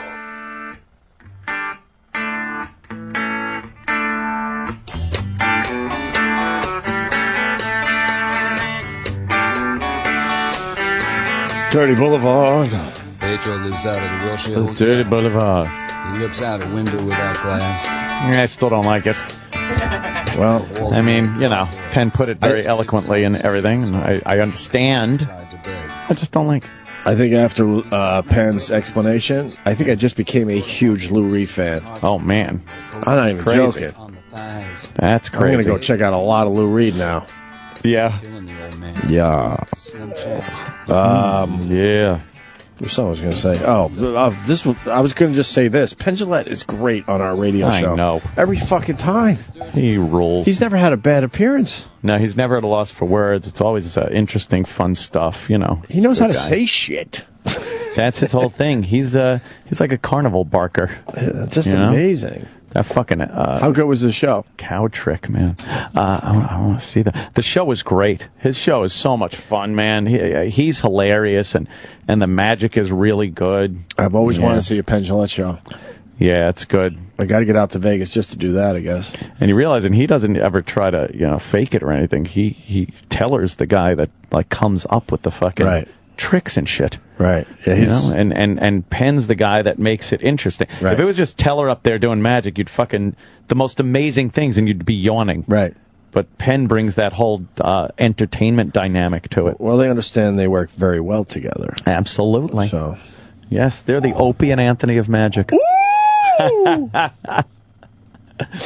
Anthony's a dirty fuck to go back on Penn like that. I know. Hey, you know what? I won't even deny it. And then I tried the tongue-in-cheek thing, and he's on to that. He was on to the whole thing. He's on to everything. He knew. Boy, my clip was 10 times worse than yours. Was it? Oh, my God, yeah. I was too busy worrying about what I said. You want to hear something really disgusting? Uh-oh. What? Yesterday. Oh, no. Yeah. Is it disgusting like gross disgusting or disgusting like ideologically disgusting? It's just gross. Oh, okay. You know, you meant like interracial marriage or something. You know, disgusting. What? Oh. Past few years, I've been talking about how you would do pretty much anything for your kid. Yeah. And a lot of parents out there can relate to doing anything for your kid. Well, I had one of those I'll do anything for my kid moments yesterday. Oh, no. Because I've heard parents talk about things with, puke and shit and piss and snot and earwax and everything else that... Let's play a little game. And they go, as a parent, that grosses you out when you think about it before you have a kid, but then afterwards, it doesn't even bother you. Let's play a game. Okay, let's play a game. Try to figure it out. Ask a couple questions. All right. I'm going to try to do it in the fewest amount of questions possible. Okay. Is it something that was involving something below the belly button? Yes. Okay. Front or back of the body? Back. Oh, God. Wow, you're really good at this game. Well, I had to quarter the child. I quartered the child. You're really good at this game. You're really good at this. Of course, it's shit. Yes. All right. Wow. Shit. Wow. Trying to think. I hope I don't get in trouble for this one because we try to keep our kids as private as no possible. One's gonna know. Private citizens. It's just a kid thing kids do. So what happened? My daughter, who's now 1, is off the breast. Oh. And when it happens when you're off the breast, you got to give them the real milk. And when you give them the real milk, we learned probably a little too late that it really binds them up. Oh no! Oh no! Like constipation. Oh yeah. Uh-oh. And she was struggling yesterday, and we've seen my son struggle. And what he could get done with his tiny little asshole, it's amazing. I mean, it is amazing. You can make money off that. Just showing people what a little tiny now that's asshole magic. Could get done. That's magic. It's just amazing. That can't possibly have. You can't. That's exactly what you think. Like, there's no way that came from it. And solid, so it's not even like it kind of like changed shape to get out of his body. Just amazing. So yesterday she's struggling really, really bad and sweating and turning red. Oh my God! So I decide I gotta fucking do some exploring. So I get her on the changing table and I see what's going on. No. And there's only one way to say this. So oh no. She had a shit that was crowning. Have you ever seen crowning videos? Oh my God. Of women giving birth, and the crowning is of course the head. Right. Is crowning, so it's like it's coming out. Pushed out. But there's no way that she's going to be able to get this out. And then I'm feeling sort of on the sides. I start by feeling on the sides, and I could feel where the rest of this thing is. And it's a lot bigger than... Yes. Oh, no. And she's crowning as best as she can. I'm like, she's going to, like, this is going to be bad. So I had one of those I'll do anything for my kid moments. Oh, no. I got in there with my fingers and started digging it out. And then you ate it? And then you ate it. I started with Vaseline, because you got to start with Vaseline. You kind of hoping to lube up the area so it'll like come out. Like trying to get a ring off your finger that's a little too tight. Right. Sure. And I'm getting right in there. Holy and that's shit. not working. So I finally determined the only way is to break this thing down myself. Got to bust it up. Like bust fucking, it up. I saw that. That was, what movie was that with Bruce Willis and the asteroid? Armageddon? You got to fucking get in there. You got to drill deep. There you go. You got to set the fucking bomb and blast that thing. There you go. Yes. So I got in there with my pointer finger, the part that was crowning, and I just started like this. Like scratching at it? Yeah, chipping pieces away. So you just kind of have to scoop it out. Pretty much. With your finger. And I broke off some impressive pieces. How solid was it? Extremely solid. I'm trying to think of... so it wasn't like mushy where you like not push even it. close. It was almost hard to break pieces off of it. Oh, my dear sweet Jesus. That's what you got to do as a parent, Ed. Well... And you're going to have to do this with Beavis. No. One day, little Beavis is going to be constipated. If he's straining, I'll just squeeze his guts over the fucking box. You're kind of a parent right now. No, in a different way. So Beavis is might have one of these things that happens to him. If he had ever had any kind of blockage, he'd be at the vet. Take him to the vet and go, look, sir, get your fingers in there. You dig deep. Right. I was able to break a few pieces off to the point, and then, long story short, then she was able to... come shooting out? Not really. No, she still had a struggle, but she got it out. And now we're on the concentrated prune juice. I'm going to have to call you up after I have a night with a lot of Guinness. Oh, I could use a hand here. I couldn't... See, I'm still smelling to see. Oh, no. I could not believe that I had to do that yesterday. Was the stench on your fingers for a while? No. Did you make it scrub pretty good? My nails are cut pretty good right now. Did you make yourself a mustache for old time's sake? Hell no. How could something like that be formed? Like, you see, like, the beautiful, sweet, innocent, little, tiny, adorable baby. Mm-hmm. How could something like that be formed in its tiny little body? Jesus Christ. Look, we could take a million calls now. I mean, this is one thing that does amaze parents, what they could pass in their little bodies. You're like, get the fuck out of here. No way did that just happen. Because you'd think something like that would be stored up in your colon for years. Right? What is Laura doing? Laura. Hey, how you guys doing? Good. Are you listening? Yes, I'm listening. Oh, you shouldn't have used your finger. Why? Because this is something that's very common, but I give you a lot of power to do that. But all you needed to do is just take a thermometer and put a little Vaseline and just rub it around the area, and she would have won. But I give you a lot of power because you're a better parent than I. I had to do that with my son a long, long time ago when he was little, and we did it with a thermometer. I never would have thought of doing it with a finger. So couldn't you have dug it out with like a demitasse spoon or something? You just kind of mine at it like you're a little fucking strip mining. I didn't want to use any instruments because I was worried that the instrument would hurt her, so I had to be really careful. But a lot of it was crowning out. Yeah, you could have dug in the middle like some pudding. That's what I was doing with my finger and the nail, I guess. I guess technically I was using the nail to break it apart. And I did use Vaseline around the area, but that wasn't working. Here's a Sawzall.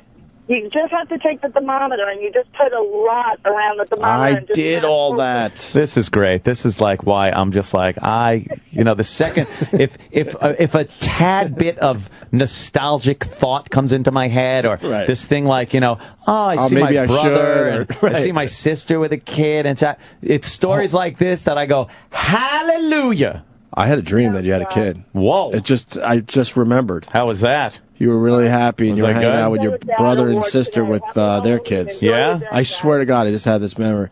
Yeah, and you guys all got together with your kids. Wow, that's fucked up. All right, Laura, thank you. Did it get under your fingernail? I don't know. Of course it did. If he was scraping with his fingernail, it had to. I guess. Yeah. Let's say hi to Drew really fast, and then we got a big star on hold. Drew, what's up? Start on hold. Well, look, the last time I stuck my pinky finger up a butthole, it ended up in nightmare. What?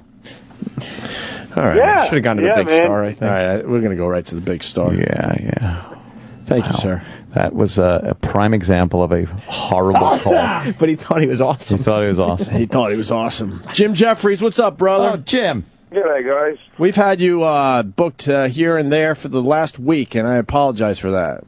That's all right. I've been on hold here for about 5 minutes, and the first sentence I heard was, what he could do with his little asshole, you could make money off.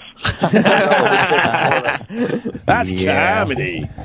Have you had any situations with your young son yet? I had to dig out poo from my daughter's butt yesterday. My son seems to be more involved than your children. Yeah, none of that gross stuff. Leave it in there. I've seen him get constipated. You give him baby laxative the same stuff they cut cocaine with. Well, but this poo was already formed. I guess if it was all coming out already, what are you going to do? Yeah, it's already Pick her off the formed. bowl? It's already formed. You got to get that one out, and then you do the right thing. And now she's on a nice regimen, so hopefully that won't happen again. Oh God! No, I don't know how or why, but my son already has a gaping asshole. Just fall there. Gaping. Jesus. What are you doing? What are you doing? You got something going on, huh? Carnegie Hall, Jim Carnegie Jeffries. Hall. Carnegie Hall, November 9th coming up, and there's still about 300 tickets left, which isn't many. It will sell out, but I'd like to sell it out a bit before. Oh, hell yeah. Yeah, you would like to not have to worry about the ticket sales and just focus on the gig itself. So let's get tickets for Jim Jeffries, man. Carnegie Hall, Saturday, a week from Saturday, okay. Very funny. I'm thinking it's Friday because we're taking tomorrow off. So a week from this Saturday, Jim Jeffries at Carnegie Hall. You can get the tickets through carnegiehall.org. I assume that's okay. I assume. I assume. You really calmed down, huh? As far as like partying and stuff and going out since you had a kid? No, at the moment, not. I'm back drinking every now and again, but at the moment we're filming season 2 legit, and, right? And so it's I can't really because we're working so hard. But, yeah. Talking about legit, I don't know if I mentioned this last time. We got George Lazenby's going to play my dad. Hey, wait a minute! Didn't he play what, James Bond or something? Yeah, he was James Bond for one movie. Yeah. Wow, that's pretty cool. Yeah, and the thing is, he was like the best-looking male model in 1968. 68. Every time you're hanging out with him, he's always talking about, we used to have these orgies, John Lennon's cock would be there, Peter Sellers' cock would be there, there'd be a few. I said to him, have you ever fucked the Bond girl? He goes, it'd be easier for me to tell you which ones I haven't fucked. He goes, they all come to the conventions. So I think he hasn't fucked them in their prime. I think he hasn't. Oh, you think he's fucking them like from the convention? So, man, I think he fucks them, and there's just a pile of headshots next to each other, all half signed. Yeah, just some old broads waxing fantastic about the old days while they fucking have Viagra sex. Yeah. God damn. And Carrie Fisher's doing a cameo. Oh, yeah, that's pretty cool. Carrie Fisher. We had her on once. She's wild. But it's that weird thing, no matter what she looks like now or whatever, I haven't seen her in anything for years, but I mean, there's a bit of me that wants to, when she shows up, just go, There's been a wardrobe change. You'll be wearing this gold slave. Yeah. You're a Star Wars fan, obviously, right? I like Star Wars. Yeah. What do you think of J.J. Abrams? This whole thing. What do you think it's going to be? I think it will be better. But, I'm pretty excited. It's gonna. Like, I like the new Star Trek, so I'm not a Star Trek. Yeah. But I don't think it'll be the same. I don't want CGI in anything anymore, and I don't give a fuck about 3D either. No. Oh, you don't. You don't give a fuck about 3D, or you don't like a lot of CGI? I like little tiny models, and I like puppets. I like puppets. You know what I mean? Like when Yoda was You're a child. Well, when Yoda was a puppet, you believe that Yoda exists, right? But when Yoda's got like 2 lightsabers and he's jumping around like a maniac, you go, well, that's not fucking real. I didn't like that at all. I didn't like when he's jumping around like a maniac and stuff. I did kind of like him when he was just the puppet with the little cane and stuff walking around. But I think as far as the space battles go, and especially with J.J. Abrams, that looks fucking awesome in Star Trek. And I think it'll look... I think his version of CGI space battles is really good for Star Wars. I think it'll look better than when Lucas did it. I don't know. I like when the models and you can watch the extra features and they pull the wings apart with a bit of fishing wire. Yeah, it's like the Death Star was made out of bits of battleship pieces. That's what you want. That's when movie making was still a craft. Yeah, but you know what? It worked back then, but now you'd kind of look at it and just be like, when you watch the original Star Wars and they're coming in over the Death Star and you could tell it's just like firecrackers going off on a big model. I don't know. But this is what I don't get. They go, the new Star Wars or the new whatever, they go, this is a $300 million movie. What? Once you've got the fucking computer program, it should be like $5. No, you're right. It was more expensive with the model makers and stuff, I would assume, right? Yeah, but now they go, oh, you have no idea the painstaking length they go to. What? Fuck off, they're animators.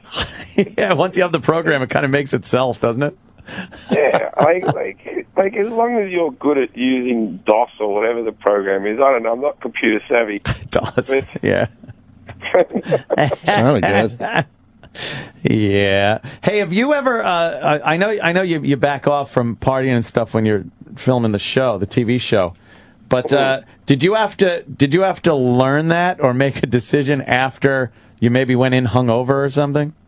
Yeah, I was drunk through the whole pilot, and then I got a girl off that pregnant, so that was a pretty easy decision. No, I came up with a theory the other day, which was, okay, in my life, I've partied and then I've partied. You know what I mean? Mm-hmm. Like, my girlfriend tells stories about when she used to date a guy from the Miami Heat, and she went out with Madonna and Dennis Rodman, and it all ended with drugs and sex, right? Jesus. And then I'm just sitting there going, just shut up. Just shut up. Don't even tell me this story. And she's like, why? You've partied? And I go, no, I've gotten wasted. Right. I've never truly partied. I go, all my partying ends with around a coffee table with 5 guys trying to do coke and one guy at the end telling a conspiracy and us all thinking at 5:30 where chicks might be. Right. You know what I mean? Not fucking fucking basketball players. God damn it. Yeah, it's like the few times in my life when I really partied was involved like hookers and like a limousine in Vegas and all that type of stuff. Yeah. I've woken up and I've gone, if you really party, you wake up and go, hell, that was, well, geez, we partied last night. That cost me $2,000, right? Yeah.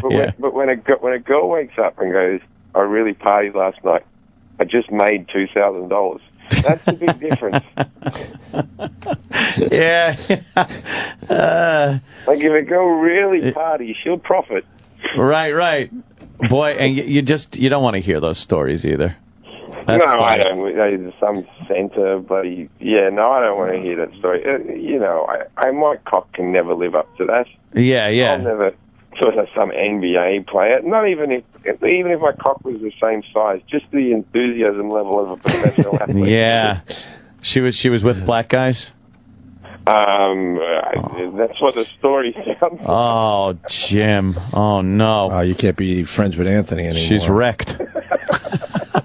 That's a big no-no in Ant's world. A big no-no. That's like my first question I ask a girl before her name. Have you ever been with a black guy? I'm terrible. And if the answer echoes back to you, you know she's lying. Yeah. See, because her vagina's big. Yeah, she's like, hey, you see, if anyone's in the car with the kids right now, that's going to take a big explain. Yeah, exactly. Jim Jeffries, when are you coming into New York? Are you here already? I'm filming on the Friday, so I'm coming in on the red eye that night, and then I'm doing Carnegie Hall, and I'm back on Sunday. Busy. That's crazy. Yeah. You would think if you're playing Carnegie Hall, they would give you a break and let you get here early and relax a little bit. Yeah, you think that, but you know, I don't. You know, no, that's not. No, that's not the case. It's gonna. It really is going to be an amazing show. I already told you, Jim. I can't wait. I'm going to this one. I got to see you at Carnegie Hall.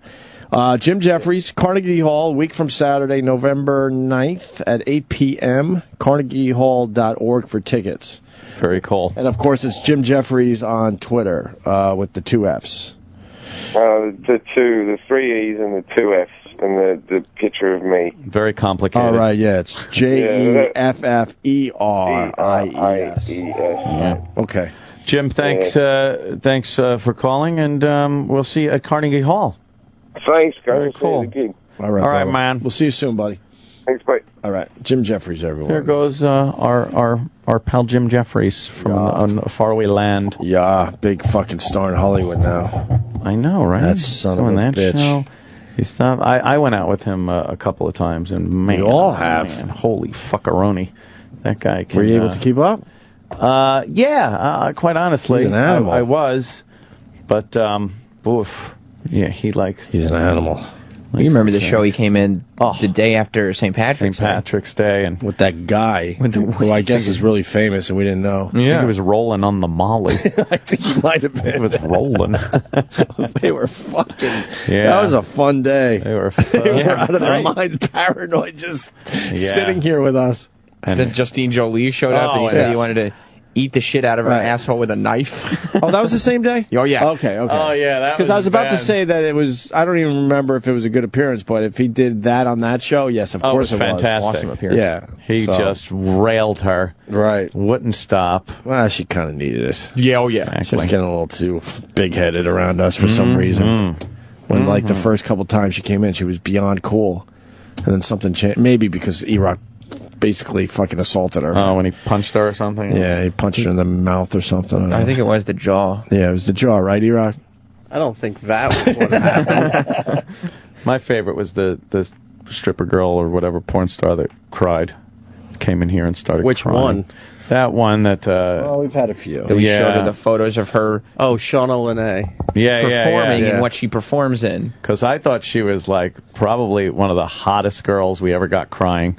I thought you meant after she started crying. I thought you mean no, as far as the girls that cry on our show. She was pretty by far hot. the hottest girl we ever made cry. Jesus. Do you remember in the first year on Satellite, we had some porn girl in, and you kept insisting that she might be pregnant because she was sick? Oh, and then she started crying, and then she went to the bathroom, and then we found out she left. Yeah, but wasn't that like a major? Wasn't that like Carmen Luvana or something, or Jessie Jane or something? Yeah, it was one of them. Big name. Yeah, big name. I don't know.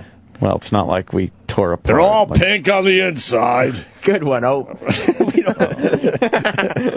don't see names. I don't care. It's not like Jenna Jameson. The way it was Jessie Jane. You guys fucking tore her apart. That's true. She did cry in the studio. And a little follow-up, I guess there was a press release that she just stopped promoting her book. Oh, really? Yeah, she's done. They said, well, she's going to take a little time to stop because she's, exhausted.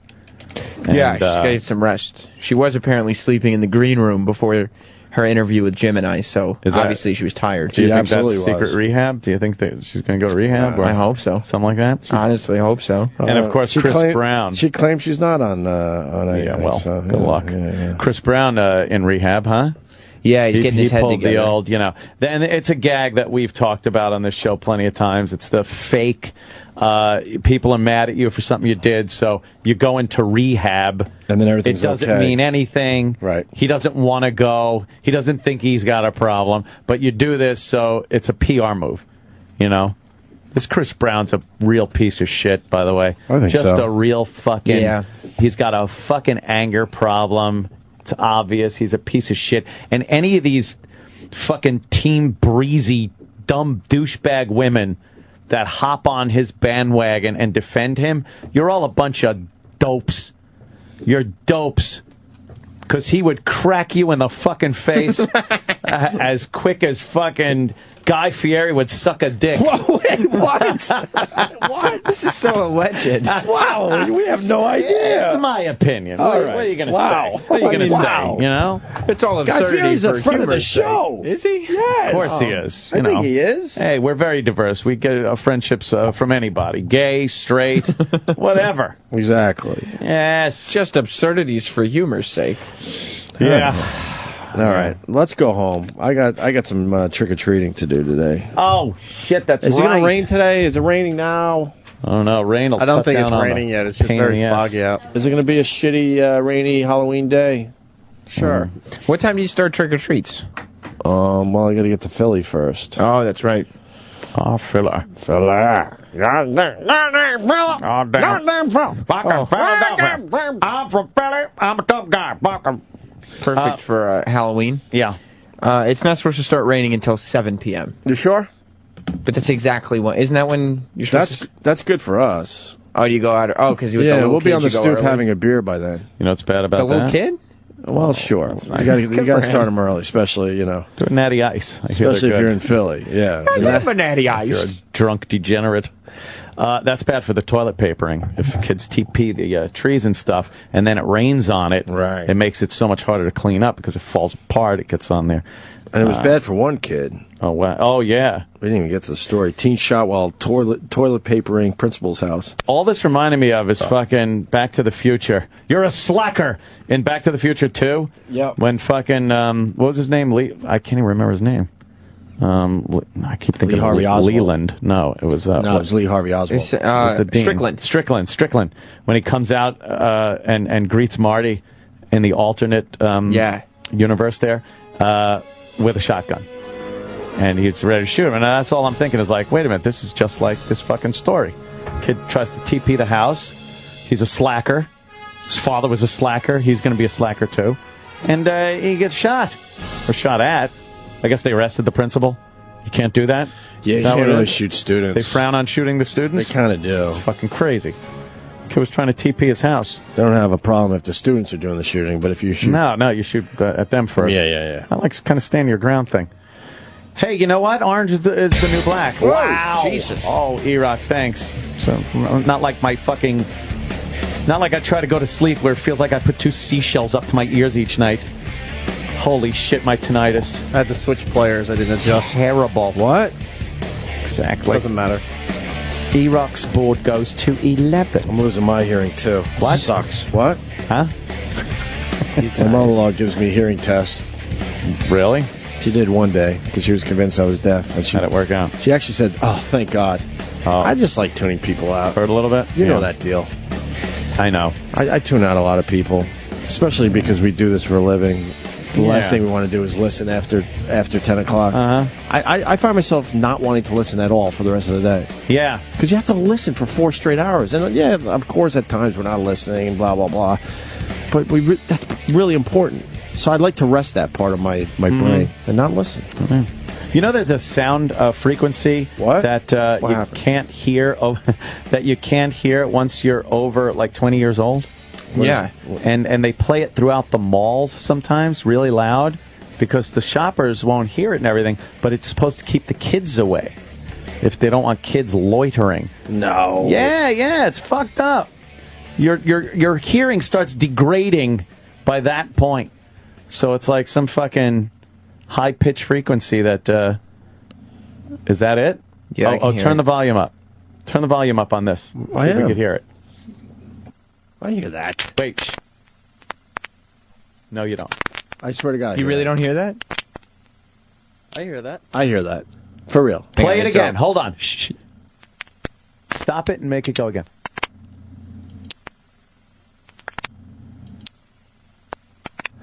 I could hear so slightly this sound. Oh, I hear. I hear it loud as day. Thank God. Wait. Is it a tone? Is it to go beep? No, it's. You don't hear me doing anything? Like, I was just, the whole time you were talking, turning it off and on, off and on, off and on. You can't hear that? Play it again.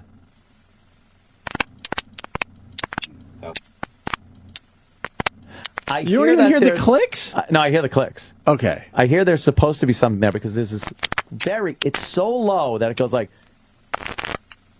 You don't hear it now. I was playing it over you while you were talking. No. Wow. I swear I could hear it. Yeah, I could hear it. I'm very happy that I could hear that. What does it sound like? It's very high pitched. It's a high-pitched tone. Yeah. You cringe a little bit. Yeah, it's a little uncomfortable. It's not a straight tone? It's not It like is. a, Yeah, no, it's a straight does it go tone. like Yeah, but a very high frequency. Play it again. You can't hear that. No. Holy fuck, that is so weird. There's nothing there. Why can I? Why am I able to hear it? Holy shit. So I'm an older gentleman. You're young at heart. Well, yeah, just you're in What your do you early hear? 20s or late 20s. What do you late hear? 20s. Nothing. When I'm talking, nothing. Oh my! When I listen very closely, I hear this. Literally, here's what I hear. Right. Let's hear. Just like that. Did you hear it through you talking there? No. Oh my God! No. I hear the clicks, but I don't hear a sound. It's playing right now. Yeah. I didn't hear it. I swear, I don't fucking hear it. Weird. So why is it certain people of a certain age? Because I definitely hear it. I guess the hearing is supposed to degenerate so that you can't hear. I think I never cleaned the wax out of my ears, and I think that has saved me. And now I refuse to clean the wax out of my ears because I feel like it's insulating my hearing and saving me. It doesn't clog your ears? What? Clog. Clog? It doesn't clog. Oh, you heard that, huh? Clog? Yeah, I heard that. You have to talk in that fucking frequency. I'm almost there. That's why Entertainment Weekly didn't I want know. me. And the rest of the world, we're kind of done with the show, and now we're just like, kind of just chilling, doing small talk. Wow. The rest of the world, like, I don't know how they ever get letters. Yeah. I got caught in this Sudoku thing. I got to send out signed Sudoku right. puzzles. Yeah. And I'm sending one to Belfast. Belfast. And instead of having a zip code, it's like BT1, but then there's a space 2DY, Northern Ireland, UK. Like, how is this ever going to get there? Really? Why wouldn't you adopt our number system? They had that shit in England too. What is BT1? And it's not, and then it doesn't continue. BT1 space 2DY mean? That's their zip. Do you hear it now? No. So weird. My high frequency is gone, and it was from years of the band, and then thank God thank God I still got it after all these years of radio, and probably my job too, because I used a lot of heavy equipment, tools, a lot of those fucking jackhammer things and fucking sawzalls and hammer drills. Right. So a lot of that shit just fucked my hearing up. Oh man. I hope this gets there. There's no way this is getting there. Northern Ireland. We have fans in Northern Ireland? What the fuck is this about? How come I can't hear that, but I hear I hear the tone in my ear from tinnitus? Yeah, is that fucked up? Yeah. You would think that you wouldn't be able to hear that at all. Yeah, why can't I not hear that? Do you hear this? It's playing. It was playing. I didn't hear it. It still is playing. It's still playing. Oh, it's still, no. No, it stopped. Wow, that's fucked up. But I'm a happy man today. But that is a tone that most people can hear. I don't know. I'd love to hear. I mean, I heard it. Eric could hear it. Opie heard it. Where's my mail boy? Can't hear it. He's coming. Could you turn it up real loud? Turn that sound up real loud. Bump the computer up. Oh, over there, as high as it'll go. Turn the sound up real loud. Oh, it's as high as it'll go. Okay, yeah, go ahead. It's Do been it again. really loud for me. That's loud. Is it? Wow. No. Sal, can you hear that? Sal, put headphones on. Oh, yeah. You can hear it. Ed, I swear I could hear it. Oh my God. I know you can hear it. How loud is it, though? Maybe I don't hear the whole thing. It's loud. It's like 18K? What is 18K? I don't know what he's talking about. Thank you. This is why he's mailman. How loud is this? It's In fucking- general terms. No, 18K is the frequency. I don't care. Like what? How loud is this? It depends. I mean, it depends on how loud you have the headphones on. There's no like actual. How loud do you hear this? Loud. Oh, like pretty loud. Ow! Like it's it almost burns. distracting. Hold on. Let me turn my headphones up. Yeah. See, I hear it I hear it low. I'm playing in it the real loud now. background. My headphones are loud. Go. Oh, Yeah, that hurts now. That was. You can hear that now? I cranked it up real loud in my headphones, and it's like It's it piercing. hurts. It's a little piercing. Yes. Okay. Wow. All right, we got to go home. Yeah. Jesus. Happy Halloween. Happy and, Halloween. I'm bummed I'm- Happy Halloween. I'm bummed I'm missing your party. Have fun there. Oh yes, the big party. I'll probably wind up putting that like I usually do on Live from the Compound on Ustream. So just go to Ustream.com and just put in fucking Live from the Compound. You'll find me. And people come down. They do shows in the studio. I put cameras out during the hijinks and shenanigans, and it's usually a lot of fun. So people can live vicariously through it. Last time he did this, Bobo threw up. Right. Bobo, last party, Bobo threw up. The show went on until the wee hours of the morning with various drunken people saying horrible things about people. Yeah. So tune in. Generally, it doesn't get rebroadcast. So. No, it's a one and done. It's a one-off because it's just very politically incorrect. Right. Okay. Yeah, have fun. Yeah, well, Happy Halloween. We'll be watching that. Maybe I'll tune in from Philly. Oh, sure. It'll be like I'm You there. didn't read or that. something. Yes. What? You didn't read that.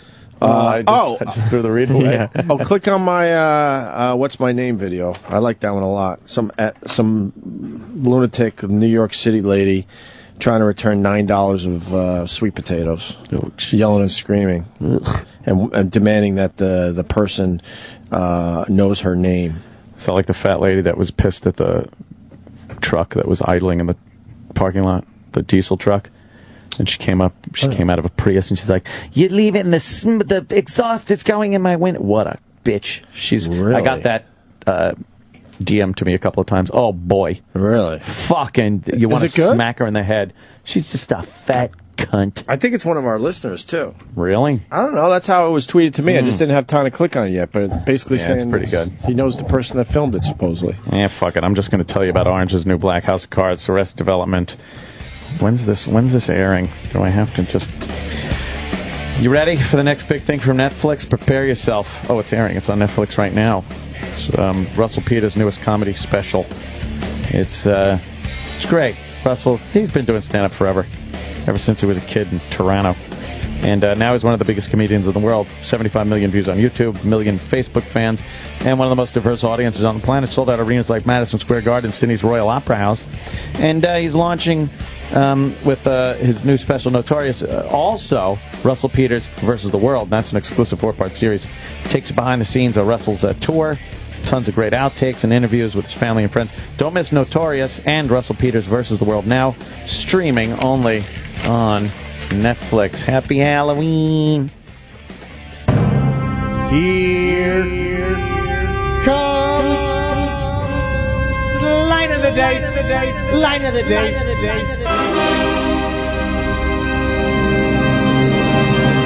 How old are you guys? I'm serious. Late 20s, why? The Opie Anthony Show continues. Sort of. After O&A Live with Sam Roberts is next.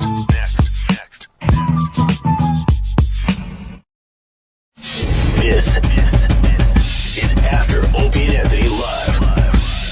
Here's your host, Sam Roberts. The cleanup continues. As does the show. It's After Opie and Anthony Live. Call us up, 866-WOW-1-WOW. You can call right now. And if you're sitting there listening to your radio going, why the fuck are they vacuuming during a radio show? Boy, did you miss a show today. How's it going over there, Sal? You getting it done? He can't hear me. You getting it done over there? I said, how's it going over there, buddy? It's going good. What are you vacuuming the wall, I see? Yeah, there's just shit everywhere. It's crazy. Roland, how are you doing? A little bit of a headache. Why do you have a headache? Because I got shit pelted on my head. Okay, well, what happened today? Sal's actually now vacuuming the console, like technology. He's taking our Apple TV devices. See, stop the thing. I held back by not throwing shit. Well, what happened today was some guy sent us a giant package. We were talking about Guy Fieri and the fight that he got into with his hairstylist. Do you know anything about that, Roland? I don't. So weird, isn't it? Very mysterious. So Guy Fieri gets into... I just figured I'd ask in case you knew. You know, you never know when Roland has a little nugget of information. Sometimes he doesn't know anything. I know nothing. I see nothing. I hear nothing. No. Okay, so maybe he does know something, and we'll find that out as the days progress. However, we're talking about Guy Fieri, and all of a sudden Kenny brings this giant box into the room. I gave it to him. I should never give him. No, you gave him the big box? It was a mail. He came in yesterday. Jesus. Yuri dropped the... Yuri, or we call you Jack, right? Yuri. Jack dropped the vacuum cleaner. Yuri Jack. No, Yuri Jack. This would be the great time to do Steven Singer's read. It came from somebody who works from Apple, so I thought it was somebody giving them technology goodies. Oh, Eric, can you reprint out my reads? They're gone. Yeah, I'll be right there. You thought it was technology in the box? Because somebody from works at Apple. Well, we opened the box, and as it turned out, it's not somebody who works for Apple. It's somebody who knows about Apple and just put the logo on his return address. I saw it. I didn't pay attention to that yesterday. You didn't. What happened was, I think I have two. I have two today. I know you have two. What happened was, we get this box, and it's a huge box, and this guy sent the show 12 to 15 boxes of cereal. And he sent all the different Count Chocula, Boo Berry, all those cereals. Ghetto. And he sent and a bag of Ghetto cereal. And he sends a 3-page letter explaining that Count Chocula doesn't taste as good anymore. And we're all like, what the fuck are you talking about? Like, what do you... It was the craziest thing maybe we've ever gotten in the mail. Jesus Christ, that's a loud vacuum. It's because the hose is on it. So what happened? Huh? And we got a second vacuum coming in. So what happened was Anthony went to the bathroom. He decided to take a shit. And Opie got a little rambunctious. And he started opening boxes of cereal and throwing them at Roland. Open. So cereal just went everywhere. And he wasn't just throwing the box. Like, he'd take the box and fling it in Roland's general direction. Of course, there'll be video posted at some point today on Opie's YouTube channel. But Roland just got covered in cereal. His clothes had cereal dust all over them. Cereal all over the console. Cereal all over the floor. We've actually had to take all the furniture that's in the studio and move it to the hallway. Yeah, I went to the bathroom to wash out my eyes. Had cereal dust. You had cereal dust in your eyes. Yeah, I was like, what the fuck? Now, how many boxes of cereal did he throw at you? 6 or 7. 6 or 7 boxes. And when I say throw, he's not throwing the actual box. He's heaving. He's holding the box and just flinging it so that all the cereal, a full box of cereal, I don't need to yell anymore. There's no vacuum. Is sailing over the console and into Roland's face. Like, he covered this studio with cereal. The only good part is the Luke Skywalker pin hit me in the head from Lucky Charms. So now I have the Luke Skywalker edition. You got to keep the toy inside the box of cereal for yourself. That's the only positive I took out of this. Sal, I see you're bringing the furniture back in. Do you think it's ready? Only that section. The console's still fucked. Console's still fucked. Yeah, the console is completely marshmallow dust all over it. And then we got to wipe down. We got to Lysol wipe everything because if you put any moisture on that dust, it's just immediately sticky again. Right, so right. We got to do this right, you know. Now you did not retaliate, Roland. No, because I'm not foolish. Opie was saying, Roland, don't be a pussy. Throw some cereal back at me. Oh, you dropped Jack. something. Roland was saying, I'm not going to do it. And I said, Roland, don't be a pussy. You got to throw it back. And Roland said, Sam, I'm not going to do it. Why didn't you want to throw cereal back at Opie? Because wait, did you want to? I want to lunge and throw everything, and possibly I can get my paws on. I want to rip the TV off and just throw it, just to laugh. You wanted to throw your body at Opie. I just wanted to rip the TV off and just throw it. You looked angry the first time he did it because it was unexpected. Yes. That got you very mad. Because it hit my eye and it hurt. Right. Well, it's one of those things where it's like somebody is making fun of you, and it's like, okay, it's all in good fun, it's all in good fun. Then all of a sudden they walk behind you and smack you in the back of the head. That rage fills your body. It does. And there was a rage I saw. There was. Now, when he continued to do it, Did it make you feel like, okay, it's just a joke now, or did it make you get more angry and more angry? I was wondering if I could rip off the Sony TV and throw it. Okay, so more angry is the answer. Yes. You wanted to tear the studio apart. You wanted to basically do what Carrie did at the prom. You wanted the entire room to fall down on top of Greg Opie Hughes at that moment. On top of everybody, so I go, even Stevens. What's even Stevens about that? What did everybody else do? Call me pussy, so I'm like, you're coming down with me. So you wanted to go down with the flames. The whole buddy. So people cry, my legs are stuck. I'm like, that's right. That's right. Are you a pussy now? You want to hear all the pain. Yes. Like, you'll sacrifice yourself if it means hearing everybody else's pain. That make me happy. Okay. See, when somebody hurts Roland emotionally, he hurts them physically. Right. And we gradually need to learn not to hurt each other at all. Now, why didn't you actually do anything? Because I know the guy down the hall. Who's the guy down the hall? You're talking about Tim Sabian, who's in charge of our channels now? Him and the channel? And the bigger bosses. Okay. I just picture in my head seeing to them saying, well, he told me to throw it at him. And then they have like a $20,000 bill in front of them and just staring at me saying, you're an asshole. So you're worried about marshmallow dust sprinkling into the board. I was told that if it gets onto the board and the sugar gets hot, the knobs can get sticky, stuck, and then they have to call a guy to fix it. And it could take a week to get this one particular person here. Well, Roland, what are you going to do if I throw this? I'm just kidding. There's one more box of cereal. I would have dragged your head across the Fifth Avenue. See, with Roland, I don't actually employ him. I don't have any power over him. So if I decided to just jump on the bandwagon, my little one box of cereal, he would get back at me not only for every box of cereal that was thrown at him today, but for every guest that's ever been said no to, for every joke that's ever been made at his expense. I mean, cancellation today. Yeah, this would be my death. Yeah, probably. Probably. But since his name's on the wall, El Jefe always wins. Yeah. But Roland's smart, because remember when Ope spilt Cheerios on the K-Rock board? They had to replace half the board while the show was on. Yeah, but Opie didn't get punished for that. No, because he's the boss. He's like, it's Opie He's Anthony. the boss. Roland's called replaceable. Is that right?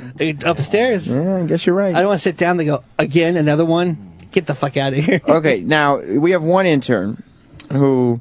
Oh, shit, E-Rock. This was the intern who I forgot his name before, and I still don't remember. Tyler. Taylor. Can I tell you something that's sincere? Yeah. I was about to call him Connor. Connor is what I thought his name was. It's all interchangeable. I just tell him Tyler, and then he looks up. See, Taylor. It's Tyler. See, boom. Tyler! Good to see you again, buddy. How are you? Pretty good. How are you? I'm great. Now, I saw you were holding your wet wipes a moment ago and just looking at the console in a very confused manner. What was tough about this? I would think that you take the wet wipes and you rub the table. Now, it's truly dawning on me, like when Sal was talking about wiping down all the equipment and stuff, like all the little knickknacks and little corners that all this dust has gotten into. That's sort of what it just sort of like. Well, I mean, you're almost done. You literally have like 7 minutes of work left. It's not like you can. It's almost clean. You can't look now and go, I can't believe this. It's now dawning on it's all in the garbage can. It was all vacuumed up. Imagine now if that side was covered with cereal. Oh. It would just been. It'd be bad. Plus, you got to worry about getting Penn Jillette in here. Did Penn Jillette say anything, or his guy say anything when he walked in Penn and goes, the studio was hello. still? He goes, did you crawl out of a hole? He goes, why are you so dusty? All right, because you're dusty, and then the studio is half filled with cereal still. Yeah, he said. Well, I go. He goes, is this your Halloween costume? I'm like, no, I got thrown cereal at. He goes, okay. He knows the show. Yeah, that's why Penn Jillette is so great, because he goes, all right, that's to be expected. 423, you're on After Opie Anthony Live. Prime time. What's up, buddy? What's up, buddy? We're just cleaning the studio, doing a little more vacuuming. Hey, man, today's show was fucking awesome. I was laughing my ass off all day. So, in the spirit of Halloween, man, I got something I want to do just for E-Rock. Wait, we have a gift for him, too. Oh, yeah, that's right. You know what? Since it's Halloween and that was a very good slabo, I'll send you a copy of The Conjuring on Blu-ray. Oh, you're the man. All right, buddy. I'll talk to you later. That's line 3. I hung up. 250. I like his anger. 250. Yeah, you're on the air, dude. All right. Now you can't be on the air. Sal, have these guys done any housework whatsoever before? Did you grow up doing housework or no? Of course. You did. I actually did. You come from Tyler, I'm trying to tell these guys, we're in commercial break. You got to fucking hustle. And they're just like, doing this like at such a slow pace. I'm like, come on, we got to do this. Sorry, Sal. Why is Denny out there lurking? Oh, he probably heard free cereal. He's probably going to eat some of the scraps that's on the floor. Hey, Jack. I could text some of my cousins. They could come clean this place. Ask Denny why he's just leering out there. Your father-in-law. Yeah, Sal's father-in-law. Why is he leering? What's he doing? Jack, what's he doing out there? Denny, what are you doing out there? You're just leering like a creep? You hoping there's some more... Just looking. You want some Fruit Brute? No, you have any Kashi cereal? I like We have Kashi. Fruit Brute, dude. I'm not into that stuff. It's too sweet for me in the morning. So you're just looking? Just drink. I was just looking at the studio to see what you guys did in here. Now, crazy. Sal, you were raised Italian family, traditional. Obviously, everybody's got to do their part. Yeah, I had a lot of chores. The black furniture. What do you mean? I'm kidding. Oh, okay. An awful guinea thing. The plastic slip covers? Yeah. Did your family have plastic slip covers? No. I wouldn't be surprised. I was watching these guys, and like, you got this guy. Look how slow he's going. What's his name? He's doing a good job. Eric. Tyler. Yeah. What's his name? Tyler. You got Tyler over here. Tyler, by the way, great to see you again, buddy. You got Tyler, who's sitting here looking at wet wipes and looking at the table like, I have no idea what I'm going to be doing here. And then you have Jack, Jack, who prefers to be called Jack, who's sitting there, and I swear to God, while the show was on today, he's just staring at the vacuum cleaner. Yeah. He's like, well, how am I going to start? Like, Dennis, you know when you use a vacuum cleaner, there's always some kind of pedal on it somewhere so that you can angle it down so you can hold it like a person. Yes. He's sitting there popping wheelies with this vacuum cleaner. It's going to do nothing. All the brushes. So he's just rolling the vacuum cleaner wheels on the ground, hoping, I guess, that some of the cereal becomes airborne and gets sucked up. When I was an intern, E-Rock smashed your TV. I remember that. And that was a sad tube day. TV. Yeah. And this studio was a fucking not as like crazy as this was, but that was like more toxic shit. I Jack, cleaned that all up in minutes. Come here for a second.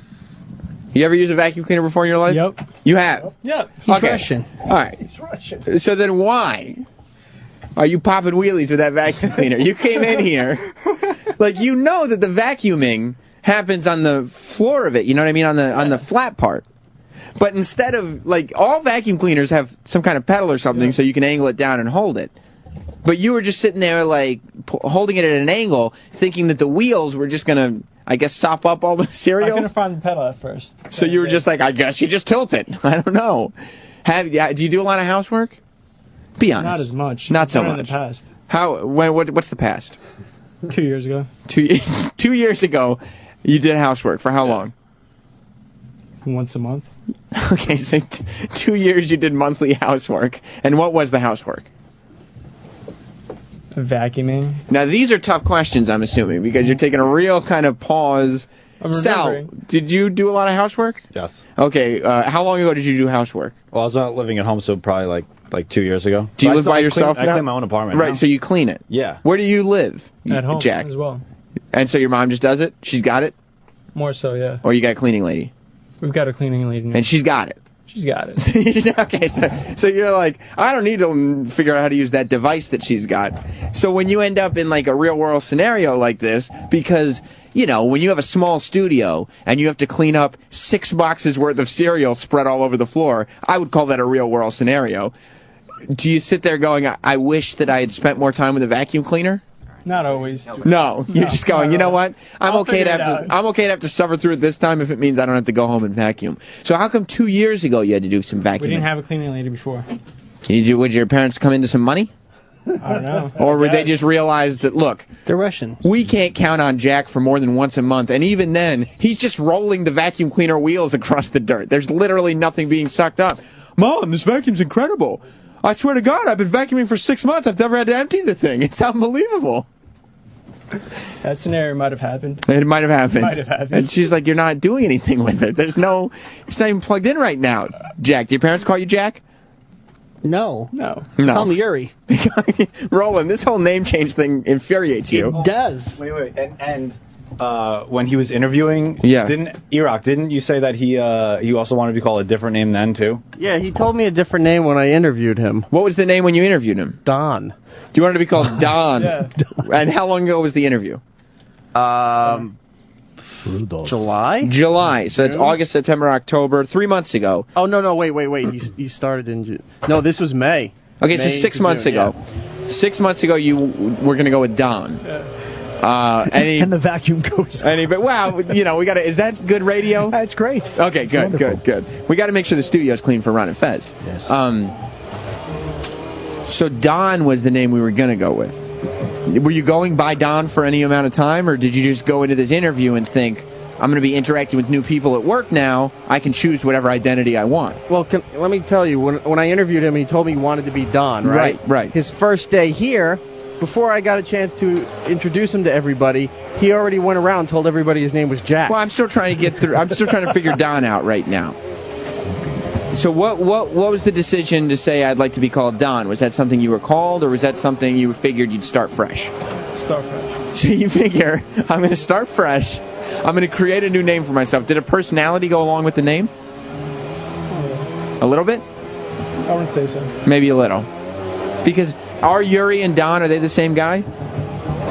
At times, yeah. But not always. Not always. Not always. Sometimes Don... How does Don differ from Yuri? Don gets her breakfast orders right. Is that it? Yuri fucks up. Okay, so then you're going to go by Don.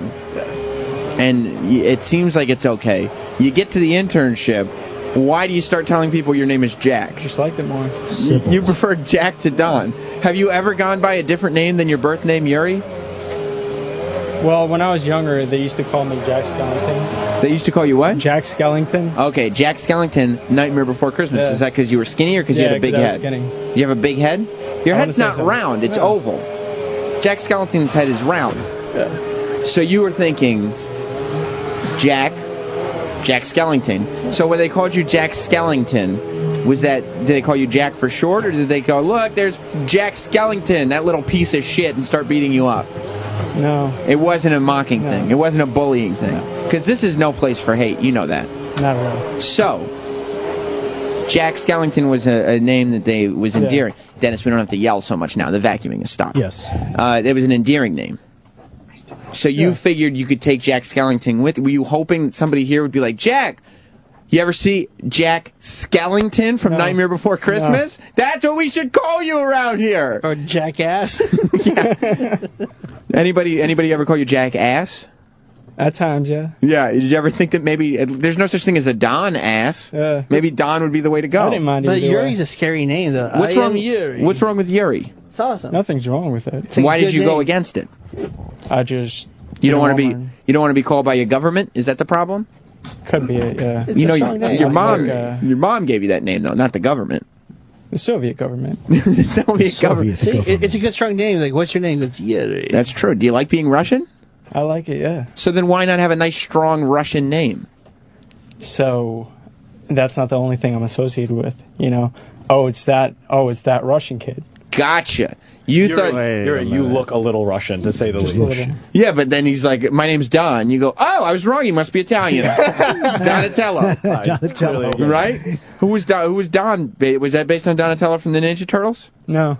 I thought Dom DeLuise? Because if so, that's Dom. Don Corleone, maybe. Was it Don Corleone? No. Who's the Don based on? Don Juan. Was it? By the way, Juan? if you listen real closely, they are vacuuming outside in the hallway right now. Who's Don based on? Don Draper? Yeah. Okay, you just made that up because Eric said. Yeah. No, because he just goes, yeah, that sounds great. He's handsome. I heard he's got a big dick. My parents like the show. They were watching it, so I'm like... Mad Men? So you're sitting there. Well, my parents love Dr. Quinn, Medicine Woman, but I'm not a doctor. What's her name? Martha, or is that the MTV lady? What was Dr. Quinn, Medicine Woman's first name? Denny, you should know that. It was not Jane Alexander. What the heck was the I don't know. The character. My parents loved Gilligan's Island. But you know what happened? I showed up for my first day of my internship, and they were like, nobody here is going to call you Ginger. It doesn't make any sense. And I said, all right, maybe I'll just go by Sam. What about Mary Ann? They said, no. Why not Yuri? Little Buddy. Why don't they just call you Little Buddy? I just didn't want to be associated. Oh, that Russian kid. Okay. How's it going so far? Fine. Now, what about when Roland doesn't let you be called Jack? When he goes, hey, Yuri. And I go, well, I think he likes to be called Jack. And he goes, well, I'll call him Yuri.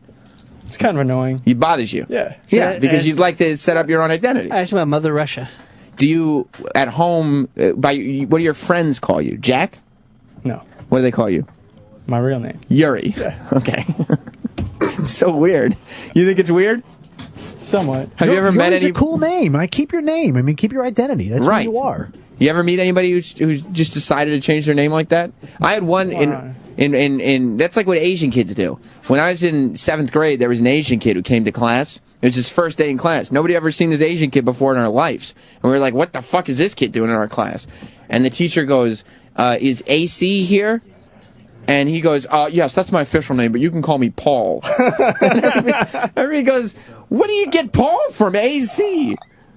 I didn't, have you ever, Sal, heard of somebody just deciding this will be my name? Yeah, like you said with Asian people, yeah. They just do it, right? Yeah, yeah. Like, at least call yourself, like, look, AC. You could be like, Anthony, something that starts with an A? You just gotta Adam? embrace it. I have an annoying name, and you just embrace it. Salvatore. Yeah, what if Sal was like, I don't want to be known as Italian, so I just need you to start calling me Mary from now on. That's not really a guy's name, so. Well, and we would call him that anyway. Yeah, we've been calling him Mary from the You time like he to be got called here. Sally? Sally, no. Sally Boy? How about Sally Boy? It's a Salvador. That's an Italian thing. Hey, Sally Boy, come over here. Maybe it's an Italian thing in like the 1950s. Yeah. When you were like when your world, Dennis Falcone of radio, was still When he was relevant. growing up. Yeah. When this world that you created was still great. You loved the old school, huh? Oh yeah. So you're a racist, right? No, I'm not a racist. Well, because it was a very racist time, was No, it it's not? not. Yeah, absolutely. The Not a racist 1950s were time. not a racist time. It was a time of change in our country. Okay, Not well, all really, I not know the is, 50s. yeah, they had signs over water fountains. You know what those signs referred to? The ethnicities that were allowed to drink at them. That sounds kind of racist. You didn't know that, did you? No, I learned something every day listening to you. The history Sam. lesson for Denny. You know, I'm Good. surprised you guys didn't turn the cereal thing into a bit with Bobo. Maybe like He's not here. Well, it might be a good bit with him though. Would you leave it? Have him be covered with cereal. Look, and have little animals come and eat the cereal off him. Dennis, this wasn't something we planned. Somebody sent us a giant box of cereal, and Roland was in the room, so he got stuck in the barrel. The barrel? Metaphorically speaking. Oh, okay. Eric, this is not what Yuri told you? I see you're holding your head. You're so frustrated with Dennis right now. Okay, let's go with that too. But when are you going to play some Halloween music? Look, I'm not playing any fucking Halloween music. Now, our kids, they're not allowed to come to your house anymore, right? Of course they are. You're not on the list? No, I was never on the list. Okay, I didn't know for sure. That's something I had to check. That was a different DJ. I have speakers. I have speakers in the window at my house he playing has a Halloween sign on his music door and- that they're not allowed to Yeah, come. I thought I read about you in the paper, though. No, that's something not about me. an Don't airport. say that. No, that wasn't you. No, that okay, was well not then, me. Dennis, I apologize and I stand corrected. Thank you very much. But I gave him a whole music bed and sound effects bed. But and I thought it everything. was you. No, that's you. You got that wrong. Okay, way wrong. Young I guess man. things wrong sometimes. Didn't you think that was Dennis too? I did. I did. We were wrong though. Yes, we were very totally wrong. Dennis is Why is he going to have gyrating? because he's excited. It's Halloween. Oh, Eric always points it out. Then he humps the console when he comes in here. Well, you know, because I Do you- stand up. Do all you the dry time. hump the console? No, I'm not doing that. You're pelvic thrusting the console right now. Don't do that. all Dad. the time. He's fucking the console All the time. He's I like can't Russ stand in still. excitement. I can't stand Because that's still. what he's thinking. That's what Dennis Falcone is sitting there, and all his corny and cheesy bullshit that he does, in his mind, he's going, I'm going to take the skulls of the listeners right now and fuck Sam. the shit out of them. Sam, here's a list of the top 100 Halloween songs. Got Halloween Just music in case here. if you I got ask. lists Wait for till you see. I'm going to skull fuck the Halloween shit out of these Halloween Halloween treats. acts. He's Halloween making love movies. to radio. He is. Thank you, E-Rock. Skull fucking radio, Eric. What's one Halloween song that isn't like a goth rock song? Right? Werewolf Bar Mitzvah, I think. Tracy Jordan, very good. Now, Eric, what were you going to say about Yuri / Jack / Don? The reason when he told me he wanted to use a different name, and I said, okay, why? He just kind of paused and looked away, and then he told me it was security issues. Security issues. And this is not. I'm I not said making this up privacy because issues. you told me it was Is there an issue with the security Russian issues. secret police? Could be. But probably not. You I don't don't know. intern at a broadcast facility if you're worried about secrecy. Especially this show, right? Yeah, exactly. Does seem a little silly. Don, what other shows do your parents watch? Revenge. Who's a good character on Revenge? I don't watch it. They do. You watch Mad Men, though. Not really. I So saw a how'd you few know his name was episodes. Don? I saw a few episodes. So what's the show that they watch that you watch a few episodes of? Did they ever watch F Troop or Hogan's Heroes? Enough with I don't even Hogan's know what that Heroes. is. It's brick walls with this kid, Dennis, isn't it? Yeah.